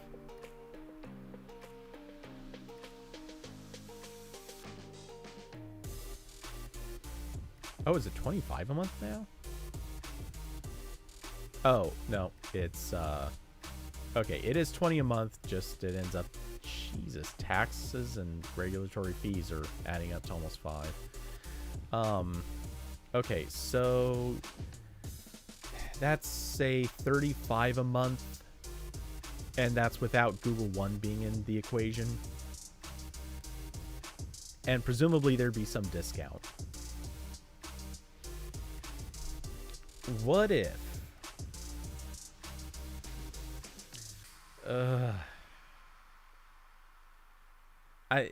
The numbers to make this appealing, I'm just thinking about them and it's like, I can't come up with a good number that makes this appealing while also not being too big of a cut. Like, to me, I'm not interested until we're talking like 25 a month. Again, just sort of splitting Google One out for other services that already cost $35 a month. Which, by the way, look at YouTube TV. If they added this whole thing would have to be like $100 a month at least. If you could take the $35 that goes into everything except Google One and cut it down to $25, I'm interested. If it's $30, I'm not sure I care. I mean, I'm already not paying much more than $30 for this stuff that I have. Play Pass being $5 as part of that equation, like I do not want in any way, shape, or form to pay for Play Pass. I just won't use it. It is not relevant to me. Google One, again, if I can't get that lowest price, lowest storage tier, I probably don't care. So yeah, I Pixel Pass would have to effectively cut out the cost of Play Pass at least, and give me my Google One option. Otherwise, it just is not ever going to be worth it.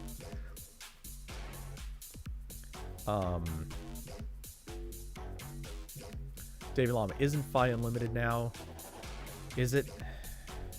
See, the thing is, I never use data on it, so I don't even know. I guess it is.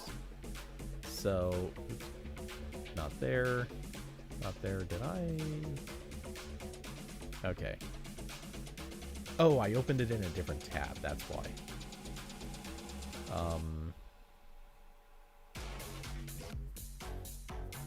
Okay. Load back up. Yep. Okay, I'm on flexible plan.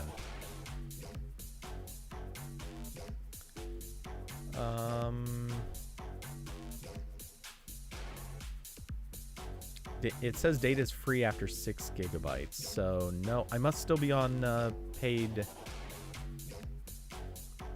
Yep, $10 per gig. So, yeah. I don't know if that's a grandfathered situation or if they offer that to everybody. I kind of stopped paying attention to Google Fi, not gonna lie. I haven't had a reason to pay super close attention to their plans lately. So yeah, I would show you, but I can't wiggle this. Oh wait, can I? Yeah, I can't get to this without showing my phone number.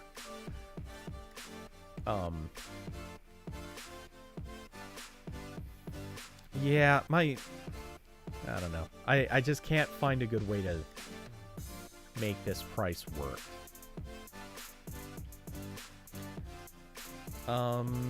Let's see. Free Diablo. Free number sounds like Google Voice would be neat.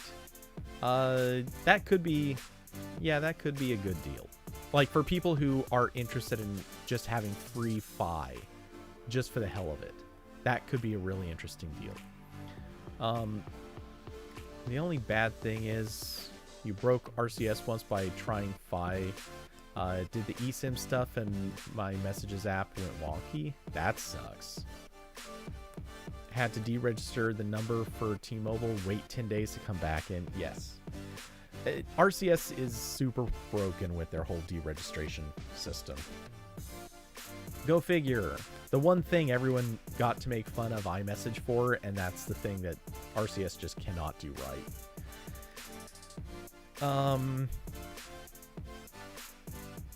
Let's see. We need Google Fiber 2. If only. Oh, if only. Awesome. Yes. Yes. Add Stadia to this equation. Now we're talking. Yeah. That's a good call. I can see YouTube TV not being in there because of price, but if you can factor in $10 for Stadia, especially since they have given Stadia away for free to so many people already, and a bunch more people would be a lot more willing to play if they just felt like they were getting it for free. That would move some numbers. I'm skeptical that would be worth it, but also not to get conspiratorial here, but what if the reason that like, what if maybe they were thinking, yeah, sure, we'll include Stadia, and then someone else is like, guys, maybe we shouldn't add that. It might not be there long enough. Let's just leave that out for now. If we include it, people will expect it for a long time. And then if we end up killing Stadia, we'll have to apologize and find some other thing to make up for it or lower the price. And no one's going to want that. So let's just leave it off, okay? Yeah, how's that? That's my hunch. It's not like I'm predicting the death of Stadia. Not at all. At least I'm hoping not. I still like it. But, oh boy. I don't want to picture what that equation looks like if they have to come up with an explanation. So yeah, I could see that being a reason to leave Stadia off. Also, I think my suspicion is they are still trying to keep this price reasonably low, so it's just appealing. And like I have said repeatedly so many times, I don't want a subscription service that's going to include 3 services I don't care about. And obviously, I'm good with Stadia. I don't care about having the Pro plan, but I'm good with Stadia. If someone told me, hey, you can... but if somebody offers me all of these Google services that I don't use and says, hey, you can have it for a price that's not that much more than what you already pay, my answer is going to be no. I can't save anything that way. It doesn't do me any good to pay for services I'm not going to use. And for a lot of people, they would see Stadia on the list and go, all right, it's neat that it's there for somebody, but I'm not going to use it. And then at a certain point, if they're not going to use it, they're just going to point to other stuff and say, well, it's not worth it to pay for the things here if I'm not getting a discount out of it. So, yeah. I can see that being a big reason why Stadia might not be a thing to add, because people would feel like they're paying for something they're not going to use. The counter to that is Google could really use it as just a big, huge, like, cheat to say, hey, all those Pixel Pass subscribers are now people subscribing to Stadia. That means we now have a much larger audience of people, and we can now claim to have this many more users. Even if they're not active users, they could kind of cheat.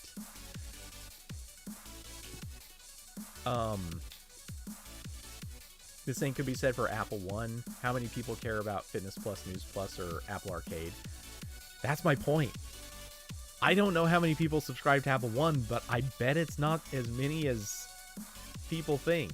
When's the last time you heard a bunch of talk about Apple One? I honestly don't remember. I know I don't remember when they announced it. I remember it was, last year, I think. I don't remember them mentioning it at this last event. I assume that they probably were like, you can have it, like when they were talking about the Fitness Plus stuff at this last event. I'm sure that they could have said, oh, and it also comes with Apple One. But that's not something anyone talks about.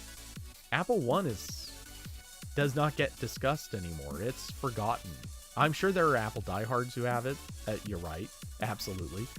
I'm sure there are other people who are talking about it. And I assume if we watch the Apple blogs, maybe it does get brought up from time to time. But I don't think there are that many subscribers to Apple One. I bet News Plus has terrible numbers. I don't think people are using it that much. I also have a lot of doubts about Fitness Plus. But with the whole work from home thing being a big deal, maybe that one's got a temporarily higher subscription rate than expected. I do think there are a fair number of people going with Apple Arcade because it's good for kids. But that's about it. So, yeah. Honestly, I don't think Apple One's moving numbers big either. I Google One, I think because of what it is, if the Pixel Pass incorporates Google One, that could actually be a really interesting thing.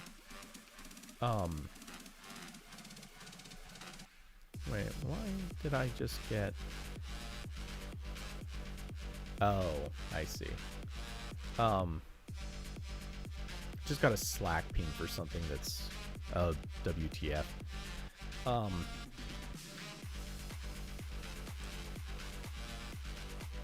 It's ironic, Amazon Prime was the first tech giant to do an all-in-one bundle, and it's probably the only all-in-one everyone actually wants, because the one key feature of it, free shipping, is generally to most people worth it alone. I don't think most people care about any of the other stuff that comes with Amazon Prime, except now Prime Video. Prime Video has picked up, but most of the stuff that people get with Prime, like I've read through the list of, in fact, the stuff most people get through Amazon Prime, they do not. Yeah, I figured that wasn't going to take me there. How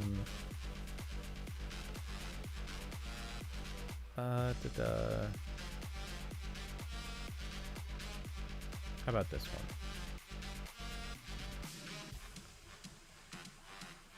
Okay, so free 2-day shipping on eligible items, free same-day delivery in some zip codes, release day delivery on certain pre-orders, 2 zip codes in the US. Okay. Free no rush shipping, and you earn rewards for future purchases, which, by the way, that is a scam these days, because the no rush shipping, 9 times out of 10, they still end up sending everything today. They just wait to send it. And not only that, but a lot of times the rewards that they give you are just for digital stuff, and it's worthless. Most of it is not even stuff anyone wants to buy, so yeah, kind of crappy. And then of course there's Amazon Day, so there's that. Sorry, that's the delivery day. I was thinking that was the sales day. Okay, so that's the thing. This is the part everyone's paying for. Carson, yeah, Prime Music's terrible. Exactly. Let's see. So streaming. Prime Video offers unlimited streaming of movies and TV episodes, which there are definitely people who want this. The only problem is they've moved half of their catalog off to IMDb TV. So a lot of this stuff is getting ad supported. That kind of sucks. Where it used to be free. So that part's bogus. With Amazon channels, you can watch your favorite shows and movies from HBO, Showtime, and Starz channels if you pay for them. That's not a free thing. So maybe they give a discount. I don't know, but I don't think they do. Let's see. There's Music Prime, which, yeah, as Carson says, it sucks. Everyone agrees. I don't know anyone who relies on Amazon Music Prime. Let's see. There's their unlimited plan, which also is meh. Then there's Prime Gaming, where you get free games. I mean, my Twitch account is banned, so I can't really comment on this, but yeah, whatever happened to those? Last time I checked, those free games dried the hell up. Like, it was just random promotional crap that was streaming out through Twitch at that point. And the free channel subscription to Twitch TV, at least that's a real thing. But to be fair, they pay less out to the channels you subscribe to than a regular paid subscription. So that was already kind of cheating. It's not a real subscription. You're just giving less to the channels. And Twitch takes such a large cut of that, it didn't really matter. Well, I mean, it matters, but Twitch is taking a pretty large cut of that, so also kind of a hoax. let's see. Shopping, there's that stuff. Yeah, all of the shopping stuff I count as part of the shipping. Like, all of the stuff that you're getting with Amazon Prime, you're buying it for the Amazon aspect. For buying from their store. You're not paying for Amazon Prime for most of the other stuff. Prime reading, which, alright. There's some people who definitely enjoy this part. But they're a limited group. Membership sharing, which, okay, whatever. Amazon Photos. I actually do want to kind of check this out someday, but I don't think I'm ever going to use it because, from what I understand, the app sucks.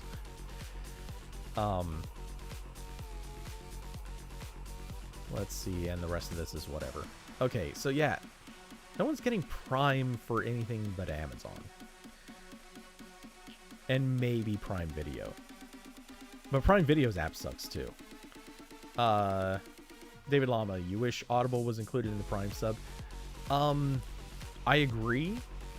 I don't know if it's still true. I assume it's not, but for a while, if you were a Prime subscriber, when you join Audible, they were giving you like an extra free book or two. Something like that. So it was better if you were a Prime subscriber, but it wasn't like an ongoing value. And I don't think I ever signed up to Audible. Or, I don't know, maybe I did. Hell if I know. Anyway.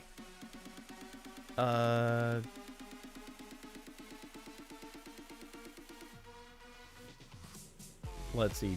Diablo mentioned the horrible game support. And bug fixes too on Stadia is terrible. Well, I mean, Stadia's got iffy game selection. Bug fixes seem to be kind of coming together pretty well on Stadia within reason. I've heard some pretty nightmare stories about Luna, for what it's worth. Luna seems to not be a good situation at all.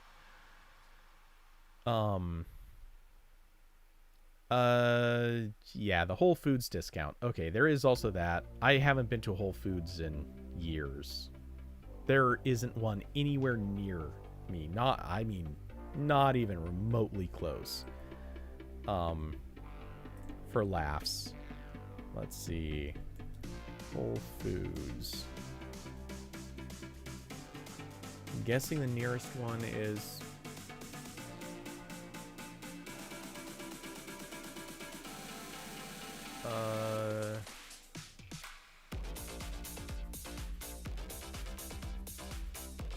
Okay, yeah. Nearest one to me is about an hour away.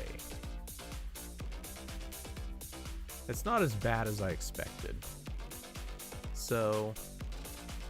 Or, well, I kind of figured that was the likely location. That's as close as I've got. And I don't ever go there, so...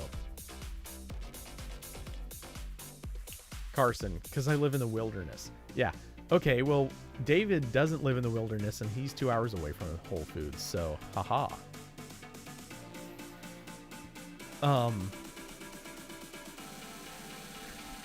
I mean, believe me, around here, food is organic by accident sometimes.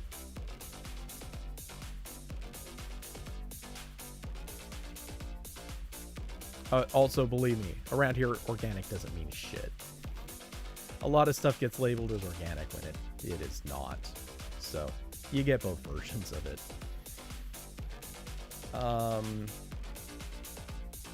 Let's see.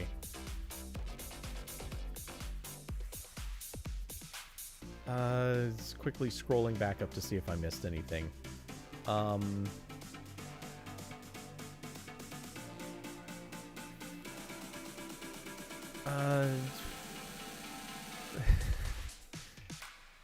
Austin.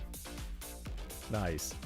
I could show the number on, or I could show my phone number.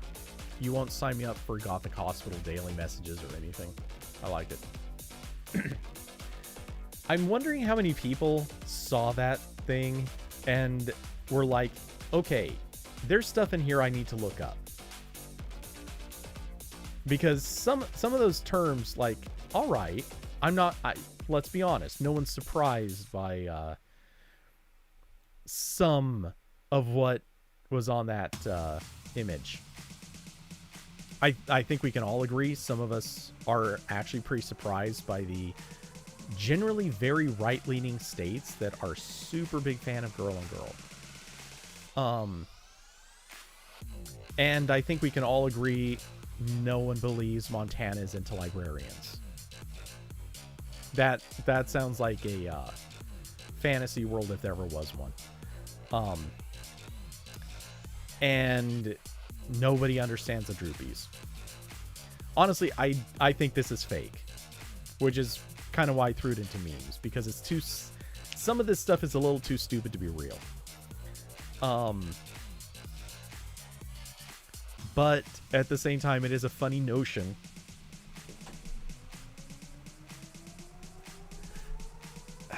As I drop something on the floor and try to retrieve it.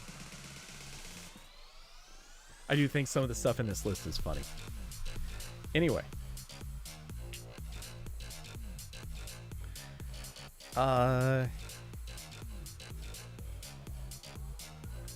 You think bananas are the only fruit you can taste a little difference between it and non-organic? Yeah, I wouldn't be surprised by that. Mostly because bananas have a tendency to sort of absorb stuff a little more easily. It's that spongy outside and the nature of the sort of loose material inside. A lot of loose fiber will do that. But yeah, organic versus non-organic, a lot of times it is pretty much impossible to taste the difference, and there is obviously the potential for chemical differences, but it's so tough to say. And some stuff, ironically, can kind of be grown without pesticides already because of the nature of it. So some of it is likely organic already, but some places will label it organic just so they can charge more. Oh, but yeah, anyway. So to sum up this very much longer than necessary discussion, I have a strong feeling I'm not going to grab Pixel Pass. I mean, I'm curious, I'm interested, but I don't see it happening because there are too many ways that I see it being a non-working issue. Too many ways where I think it'll either cost me more money than I'm already spending on the stuff I actually want, or it won't work with family plan, or it's not going to be that useful to me in any appreciable way at the same price, maybe. Or I might just literally not even be able to apply thanks to Synchrony. Who knows? And I know I can absolutely work out the issues with Synchrony. It requires sending in it, like, I think sending a formal request or something by mail or jumping through some stupid hoops. I know I can fix that. I just don't have a reason to care.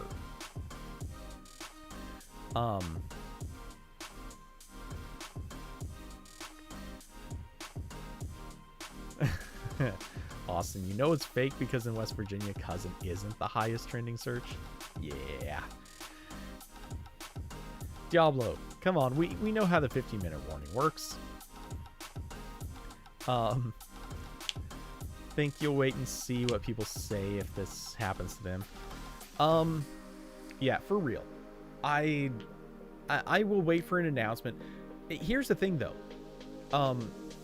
Pixel Pass, in all practical terms, setting aside whatever the terms here say, because whatever. Even assuming you have to buy a Pixel device in order to be eligible for Pixel Pass, it's not like you're going to be required to buy it same day.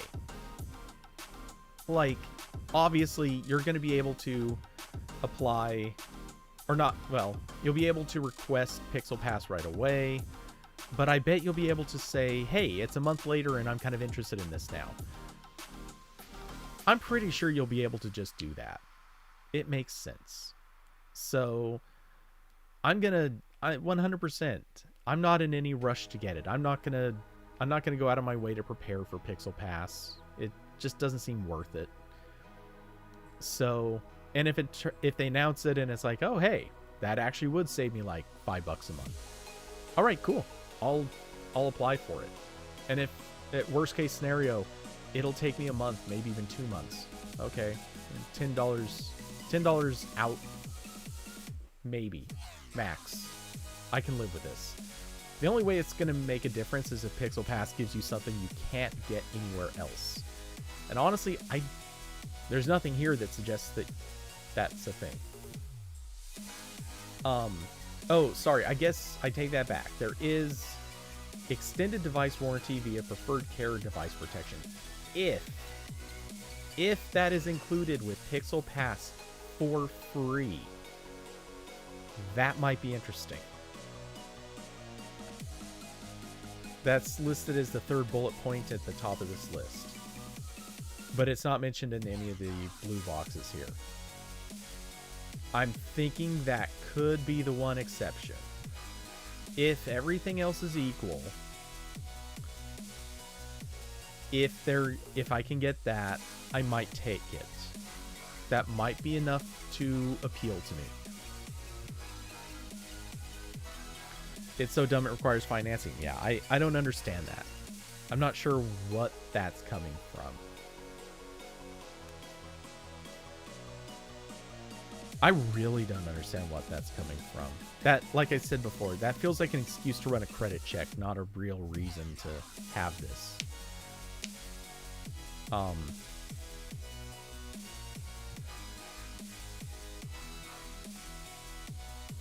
Yeah. I don't know. There's something hinky about that. I'm wondering if that's actually real. And that's part of the reason I feel like this has to almost be fake.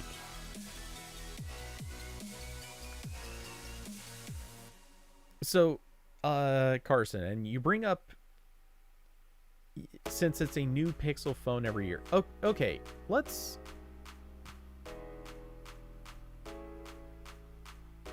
Maybe that is the issue here. What if Pixel Pass has nothing at all to do with, quote-unquote, buying a phone? Like, it says here, they must purchase a Pixel device. What if we're missing, like, a slide that says that this is actually about... you pay for Pixel Pass. You get Fi, you get these 4 services that you may or may not actually care or use. You also get device warranty, blah, blah, blah. But you also get automatic upgrades on your Pixel phone. So you buy the device and you pay for it on financing like you normally would. And it's like some portion of the device's normal price. But next year, you get an automatic upgrade to the next Pixel phone. I'm assuming you'd have to send yours back in, and the reason that you have the extended device warranty via preferred care device protection is basically if you damage your phone, you can have it replaced. Maybe that's what this is. Maybe the whole idea is it's a phone replacement plan. Same thing that Apple has, kind of, but this bundles more into it. Maybe that's what this is about. It's the best explanation I can think of. And I know it. By the way, Pixel phone with the promise of regular upgrades, that could just as easily mean software updates, not upgrades, but could just be the wrong word here. But this makes a lot more sense if it's an actual upgrade program for the phone itself.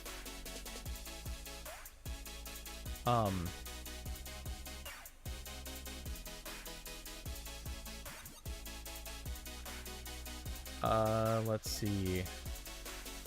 Carson, the graphic looks fake. It does, but here's the thing. When you're setting up stuff for presentations, like this is an internal slide. It wasn't meant to be shown to people outside of the company. Some marketing group, or maybe not even a marketing group. This could have been a pitch by some business group. They're not necessarily making pretty slides. Like, they don't have to make anything that looks good. They just throw stuff together that's kind of maybe credible, but not, if you know what I mean. We've seen a lot of slides come out of Google that they look this bad or worse. It happens all the time. That being said, and I forget where I said this, but the fact that a lot of people want a program like this to exist, maybe not this exactly. This exactly seems not like that good of a program. But the fact that so many people have been asking for this for years is also the reason why I would be more skeptical, because a whole bunch of people are going to, at some point or another, say, hey, I want this too. You know what? I think I'm going to make my own pitch slide. And then they leak it to the internet. And next thing you know, it's, hey, everyone, this is now a thing that people believe in. There's probably some troll out there there could be some troll out there who made this and is like laughing their ass off that The Verge covered it. So you never know.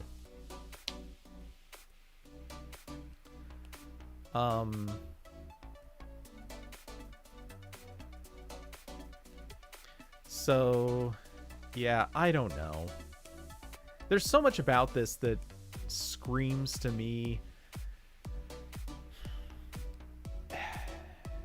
Okay, just ignoring the possibility that it could be fake, because I fully believe that this could be fake, but I fully believe that even if it is fake, something like this has been discussed in Google. So follow that logic.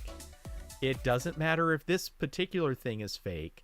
Some business manager somewhere in Google has definitely pitched this idea in the past.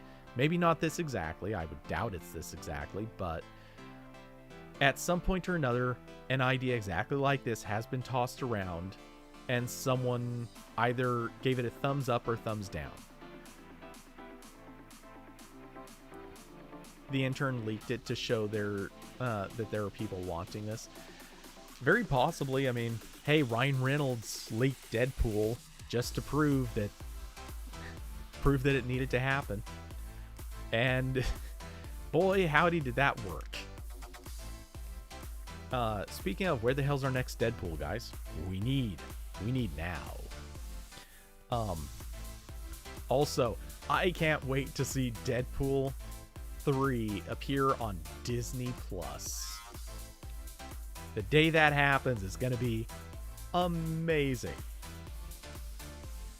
I'm not even a D+ subscriber. I'm just saying, I can't wait for them to have to say, yes, we have a first run movie that's rated R. Yep.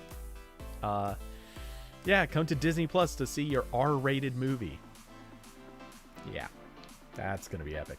But anyway, yeah, I don't think that's what actually happened here, but maybe. The thing is, somewhere in Google, this conversation has happened.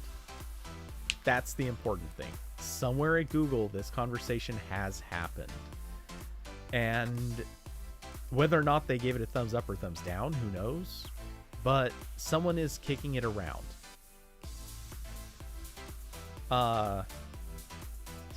Deadpool kills the Avengers. We need that. He did that, didn't he? In a comic at one point. I'm pretty sure Deadpool went off the rails somewhere and wipes out all the Avengers or becomes a god or something. But yeah, I want to see this happen. But I don't want to see the Google thing. I want to see this happen. I just don't necessarily want to see it the way that it's laid out in this. This graphic to me just screams. Oh, and by the way, sorry to also throw this out. This could be entirely real, but old. I know a lot of people don't like, they consider everything to either be like current or fake, but there is some possibility that this is something maybe they were kicking around as much as a year ago, or well, over a year ago. This could have been an idea they were kicking around with the Pixel 2, or hell, possibly the Pixel 1. Or well, no, wait. YouTube Premium, I don't think that was the name of it at the time. And Play Pass, I don't think existed with the Pixel 1. So, okay. More recent than that, possibly. But Pixel Pass, I think, was what, a Pixel... That probably came out around the time of the Pixel 3, right? So, yeah, that could actually explain why there's no mention of YouTube TV. If this is old, Play Pass, I think, preceded... I think Play Pass slightly preceded YouTube TV. I could be wrong. And yeah, that would explain why Stadia is not mentioned too. If this was an old slide from like 3 or 4 years ago, it would totally check out that this is a thing. Wait, did Play Pass precede YouTube TV? Now I'm thinking more about that. And it's like, YouTube TV is kind of old. I still think they wouldn't include YouTube TV. Honestly, I don't think they would have included it. But yeah, if this is old, it actually explains all these things. It would make a lot more sense if this was an old slide.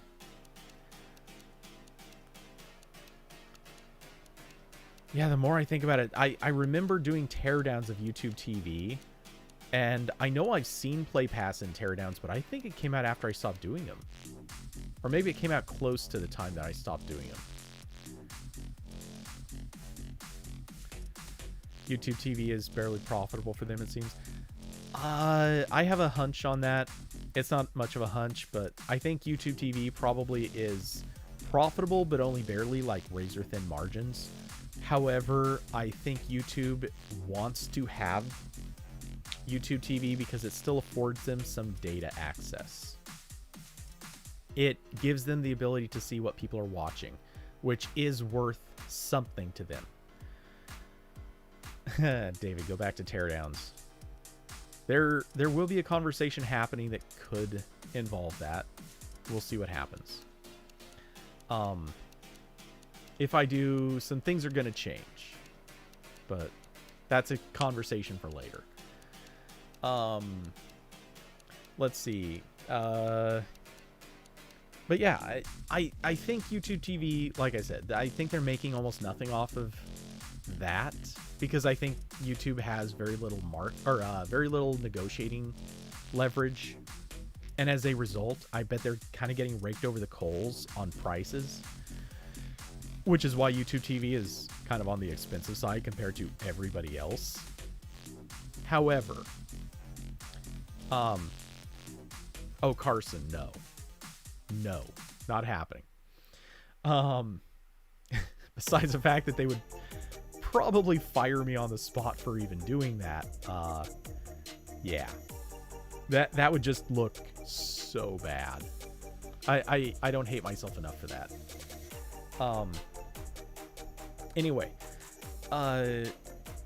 yeah, I do though think YouTube TV's advantage is in collecting data.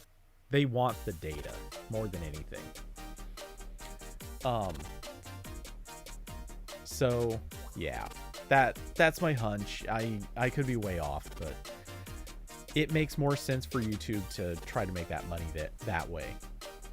Collecting more data, getting more knowledge about people, and then they have a better ability to advertise to them or sell advertising related to that person. Let's see. Carson, thoughts on the alleged 4+1 years of software updates? It's better than it was. I'm still...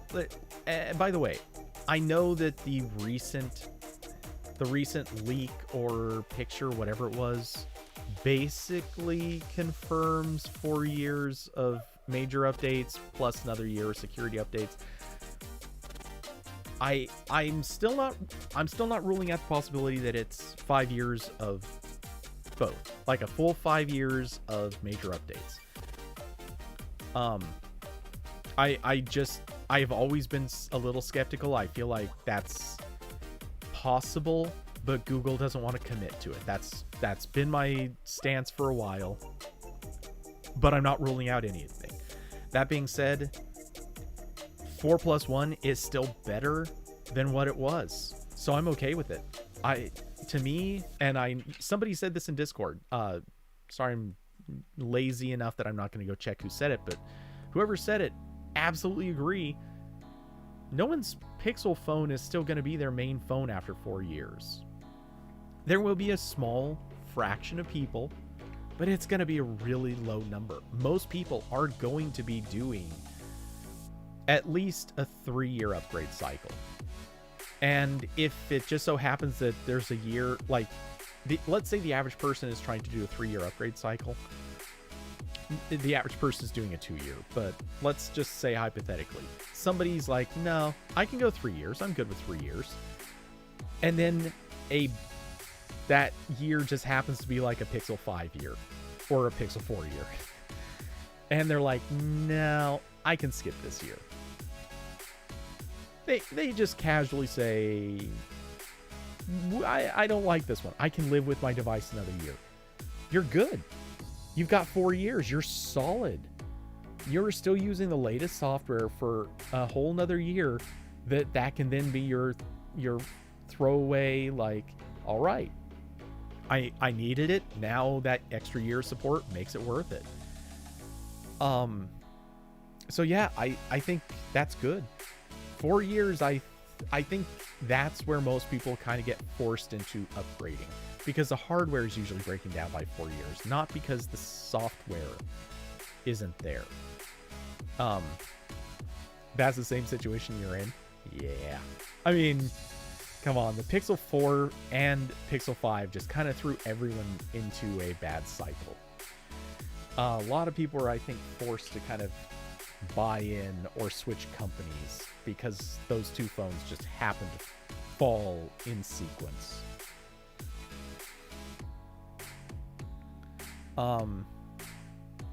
Diablo, why is the hero image in an AP article an airplane landing or taking off from a Pixel 6? Okay, so I wasn't there when this conversation happened or when that was chosen. I read the conversation later, but the short version is somebody made a joke about it. The joke then got bounced around inside the room several times. And then it was decided, this is something that has to be done, so we're going to do it. There were other jokes that I think would have been funnier. The Pixels, the airplane thing, that's kind of the thing. It's an inside joke that I don't think most people were really going to get. And I honestly didn't think it was that clever. I mean, it's not bad. I would have gone with maybe a sidewalk joke or like a dock over the bay kind of thing. I don't know. There are other things. There was a joke that involved mountain climbers climbing up the side of the Pixel bump. And I kind of thought that would have been good. There's a lot of stuff that they could have done. I don't hate the airplane thing. I think they could have done better. A door holder. Yeah. I've suggested that it could be used in place of what are they called? It's a mountain climbing tool.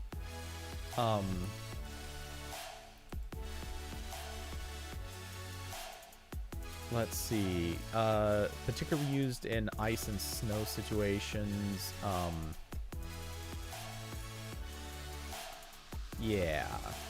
Okay. So I keep making jokes that it's this thing. This like climbing picks or whatever they're called. To me that is 100% the joke that the Pixel 6 bump is, because it like it's just such a ridiculous unnecessary bump going out. And like I like the idea of someone just holding two Pixel 6s and, you know, climbing up the tiniest little notches in the rock wall. But yeah, I don't know, it's goofy. It's the best thing I came up with. Let's see. Carson, yeah, you were planning on upgrading last year, but hey, yeah, the Pixel 6 I think is the upgrade every single person, even people who upgraded to the 5, like everyone's gonna want to push to the 6 now, I think. We'll see. Carson, you thought AP edited the camera bump to make it look worse? Nope, that was 100% real.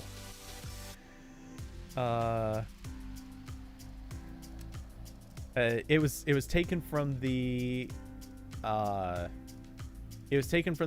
photos that were posted somewhere.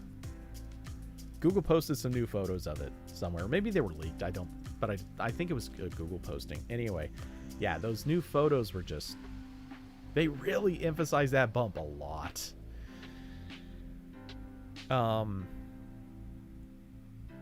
Let's see. David, Pixel 3 XL battery sucks so hard, had to jump to the Fruit phone.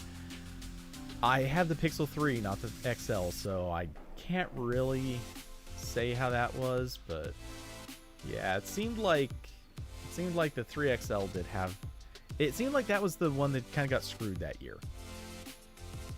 Carson, is the new EIC gonna impose better article titles? I don't know. I hope. Because I'm not a fan of where the titles have gone. It's a lot of forced snark, and like sometimes snark is awesome. I thoroughly encourage snark and witty mockery of things. But sometimes it's just I want to say unhealthy.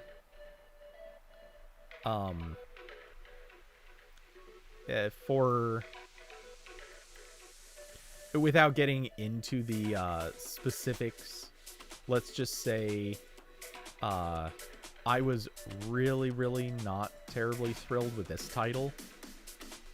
Not this is far from the worst, but the title that was proposed before this, I'm not going to share what it was, but the title that was proposed before this was actually outright insulting.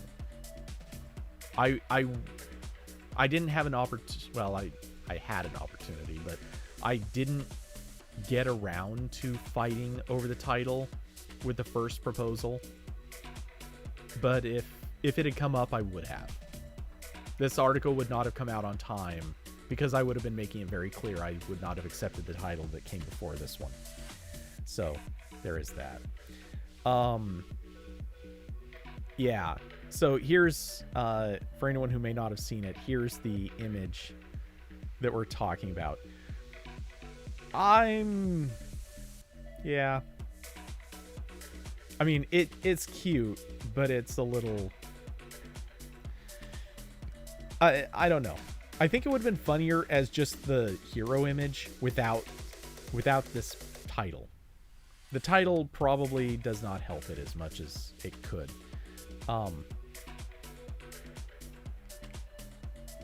David Lama, Edgelord's running AP.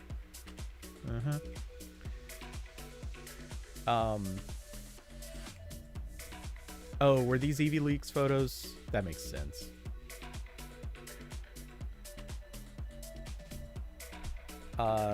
Let's see. Anyway, the plastic Pixel 5a cases have a warping problem. Hopefully they fixed it for the Pixel 6. As in the body of the phone, or just cases that you'd put on the phone? Because if it's just cases you put on the phone, that sucks, but livable. If it has anything to do with the phone itself, yikes. Definitely don't want that. Let's see. Diablo, awesome. Do you still think fabric cases are gone? My hunch is they're still gonna be there. I don't have any specific reason to think that. I don't think I've seen anything. No, I'm sure I haven't seen anything about that, because case discussions I've pretty much ignored. But I don't see Google getting rid of those. Maybe they'll change them somehow, but I don't think they're going to get rid of them. Today there was a post that said your Wear OS watch can finally run YouTube Music now, but it actually meant YouTube Music was available for older Wear OS watches. Yeah, that's just painfully inaccurate, but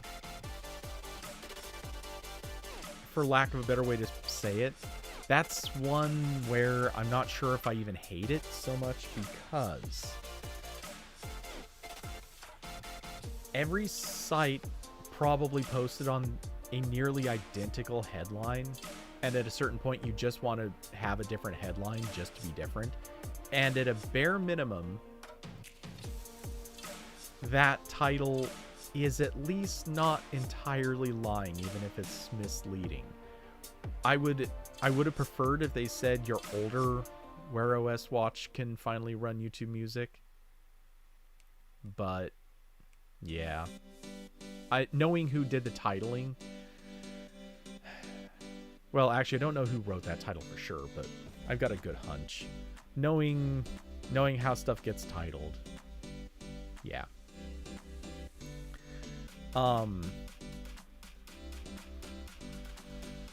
Let's see.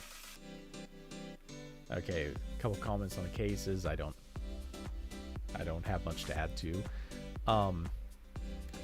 Yeah, I'm not thrilled. I want titles to start being a little bit more honorable again. Not that they can't be a little baity, not that they can't be yeah, but they can be better and still attract clicks. You can be better and not bury every detail. You can be better without being insulting.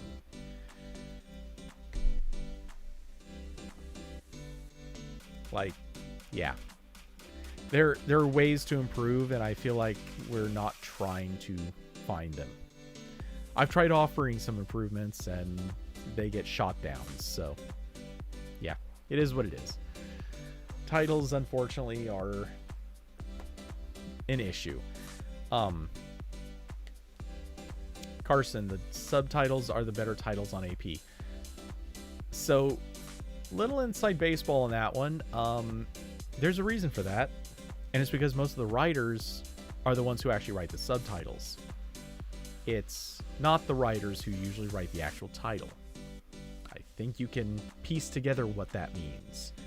The writers want the subtitles to be good and accurate and informative. They don't have the freedom to do that with the title, so they're going to do it with the subtitle. I mean, technically it sounded like I was asking you to read between the lines on that one, but I really wasn't. I was just going to say it outright. The writers actually want... They want to be honest. At least once you've clicked, they want you to know what's up. Once you've clicked and the ad and the page view is registered, they're okay with you getting the information up front and leaving. Which, hey, that's not the worst thing in the world. Don't you still edit the article slugs? So, article slugs are actually a complicated topic now, or a more complicated topic. So we can make our own custom article slugs. By the way, for those who don't know, article slug, gotta go. Not sure if that means you are taking off or something else, but if you are, take it easy, David. If not, I'm probably going to be gone, or I'm probably going to go off in a few minutes anyway. But for those who don't know, article slug, the term literally just means URL. So it's the part that comes after androidpolice.com / whatever. The whatever is the slug. Anyway, we can write our own custom slugs. Back in the early days of Android Police, we did not bother. We let WordPress auto-generate them, and that was it. In the after times, we started editing our slugs, but not too heavily.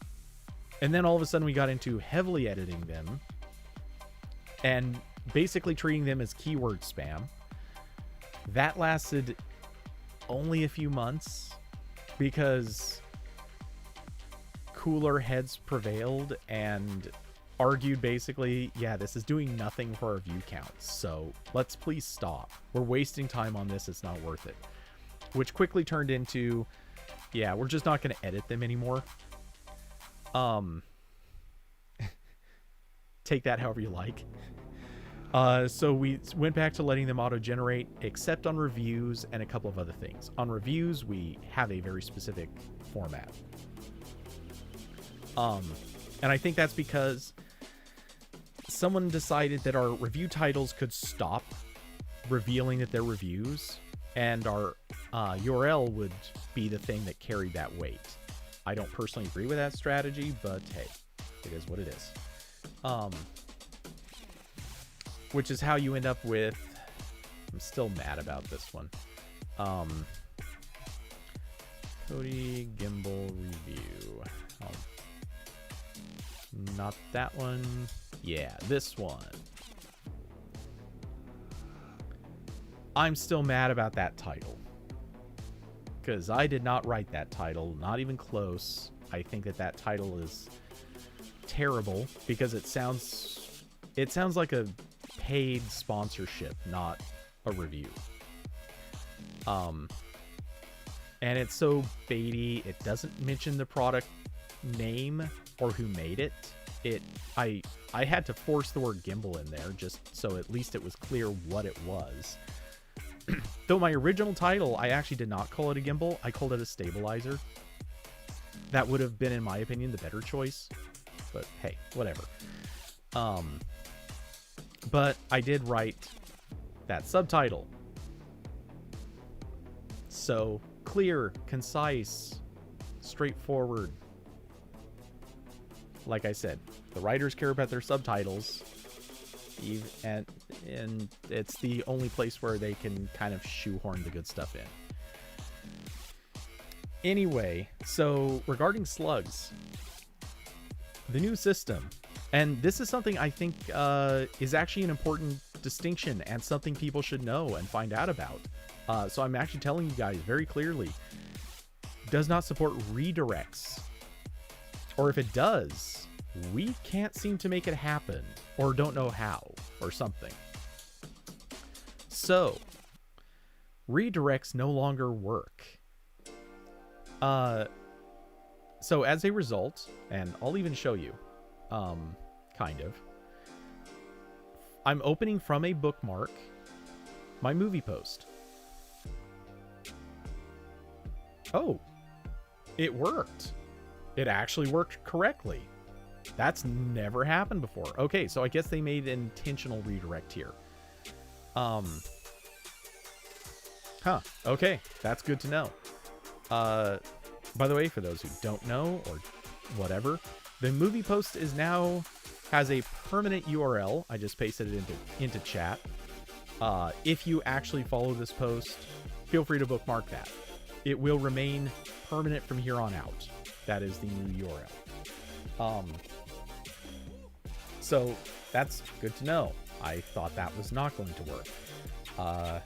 Now to check the other things, see if they ever fixed it. I can already tell they didn't. They didn't. Yep, the post stops at the movie Madras. It's stopping 20% short. Sorry, no. It's stopping 80% short of being the full length. This is only 20% of what this article is supposed to be, which I know that looks like a lot, but when it's just, you know, the synopsis for the movie, cast list, and most of the page is taken up by the trailer hero image. Yeah.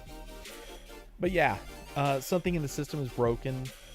So right now, a post that's really long just gets chopped off, and that's just what happens. Oh, and fun fact, I think I know... Oh god, I know exactly why it's happening. I know exactly why it's happening. Hold on a second. Turned off ad blocker. Let's see where all the ads come in.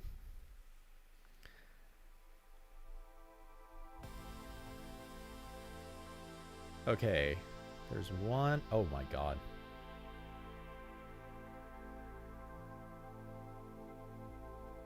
Two. Oh, and an auto-playing video. So 3. Oh my god, so much is happening on this page. 4.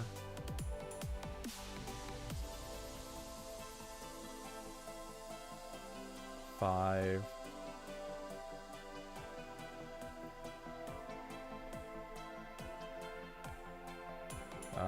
6.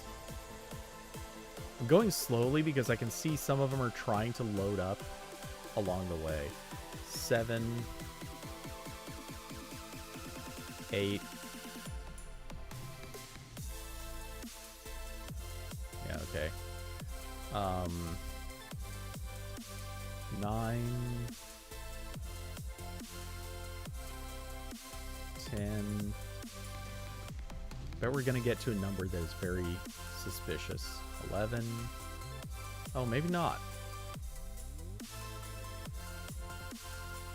Okay, but if you add in the 3 others, that gets us to 14. Whoa. Wait a second. Holy crap. Chrome just froze on me. Okay. Well, we're gonna fix that right quick. Reloaded with ad blocker on. Yeah, the odds or the ads are horrible on here. Are they really even saving money over WordPress? This isn't about money savings. I mean, maybe it is in a way, but I think they have a different ideology in mind. But I don't. I think they're losing money by doing this. But that's my hunch. I don't know. They're certainly antagonizing readers more. More people are looking at this and saying that they're going to... I mean, we've seen it in comments. People are just saying outright, wow, it was bad before, but we could live with it. Now we can't. Like, we have installed ad blockers because of this site. So, I don't think that's helping them. But it is what it is. Regardless, I bet it's cutting off articles because they've reached the limit to the number of ads that they will inject. So I bet it's cutting off the article there. I could be wrong, but yeah, something glitched out in Chrome or something, because I just got an error saying in order to maintain smooth streaming, yeah, it's not receiving enough data or something. Like, something went haywire just then. So yikes. Carson, you enabled the ad block on AP also because of bad titles. I mean, ad block won't protect you from bad titles, but I mean, it is kind of warranted.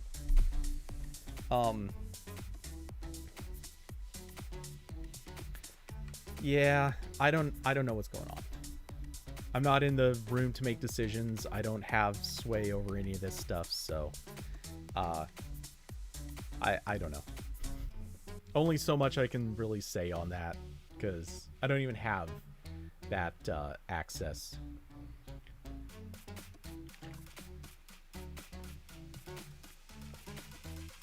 But I know things that people do have access to. The description down below, where there are links to Patreon and Streamlabs if you'd like to contribute to the show. Yeah, that'll be my one quick pitch. But first, I will say, Diablo, the autoplaying videos, yeah, that to me is an automatic no-go. If I see that, and I'm now, if they autoplay with sound, done. Your site is blocked. I'm done with you. I don't want to come back. Especially if it's a site that does it through ad blockers. If you're a site that shoves your ad into my stream, or into the page through an ad blocker and it has auto playing sound, I block the site. I will not go back to it. If it just autoplays video, I hate it because it's wasting data, but I'm less furious. My level of fury is lessened. Needs more thrifter links. Yikes. But yeah, I can live with some of this stuff.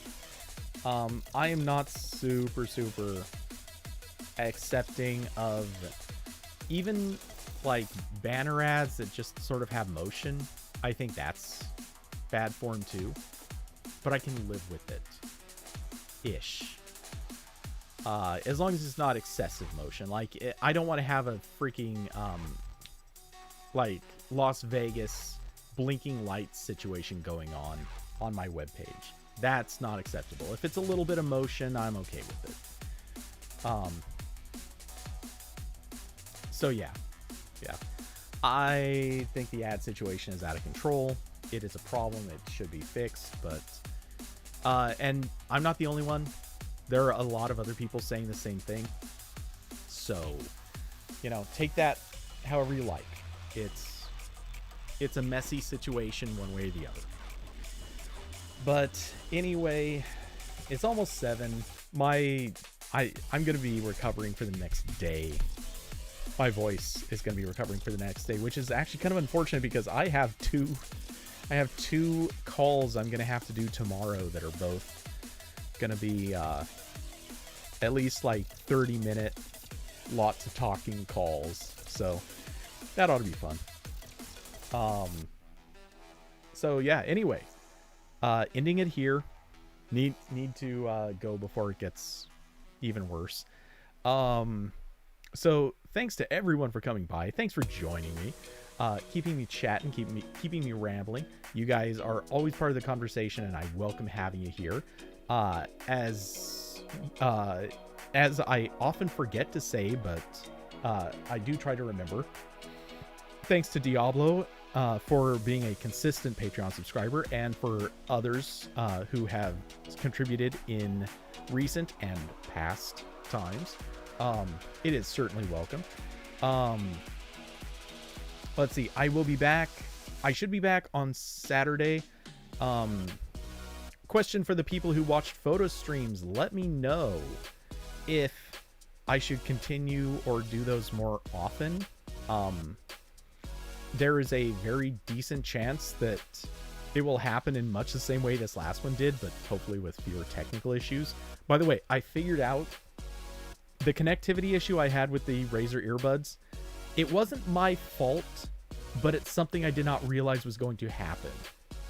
It turns out that the whole problem is, in order for the RGB app, or the color app to connect to the Razer earbuds, it has to have notification access. That makes no sense to me. It is dumb, but it is a thing. Once I enabled it, it worked.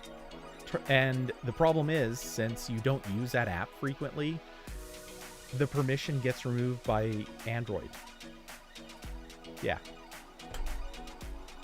So Android automatically removes that permission, which causes it to lose access. Very dumb, I know, but it's a thing. So an Android feature has actually kind of accidentally broken this. Why they need notification access, I don't know. That part's dumb, but it is a thing. Anyway, yes. So with the photo edit streams, there's actually a chance I might also try to turn them into photo taking streams from time to time, which I don't know that those will necessarily be super entertaining, but I'll see what I can do. Also, I need to find music, but that'll be another topic. That's for another time. I want to try to find some good music to play during those. What I have works, but I'd like something a little bit better. Anyway, one way or the other, I expect I will almost certainly be back on Saturday. There is a chance that I'll be out doing review stuff. Actually, really quick, I'm just gonna check. What is the weather on Saturday? Oof. Oh my god, and Friday's good too. Okay, Friday and Saturday, I might... okay, Saturday's a little more questionable, now that I'm looking. Because Saturday is actually the warmest day this whole week. I may actually make a point of trying to use every minute of Saturday. So, okay, Saturday's a little more in question. I may start late or might have to cancel Saturday. I will say once I've got a better grasp on it. Friday, I also want to try to get out because that is going to be sunny as hell. So I'm going to try to get the movie post as complete and done as possible between now and then. Which I also have to write a review in that time, so we'll see. But yeah, anyway. Now, for real. Thanks for joining me, everyone. Hope you had a good time. Hope you enjoyed. I will be back this weekend, at least, because Sunday sucks. Sunday is rainy, for real. Like Sunday, I'm definitely streaming on Sunday. Sunday is a big fat rainy day. High of 52. Screw that noise. I'm not going outside that day. So now for real. Good night, everybody.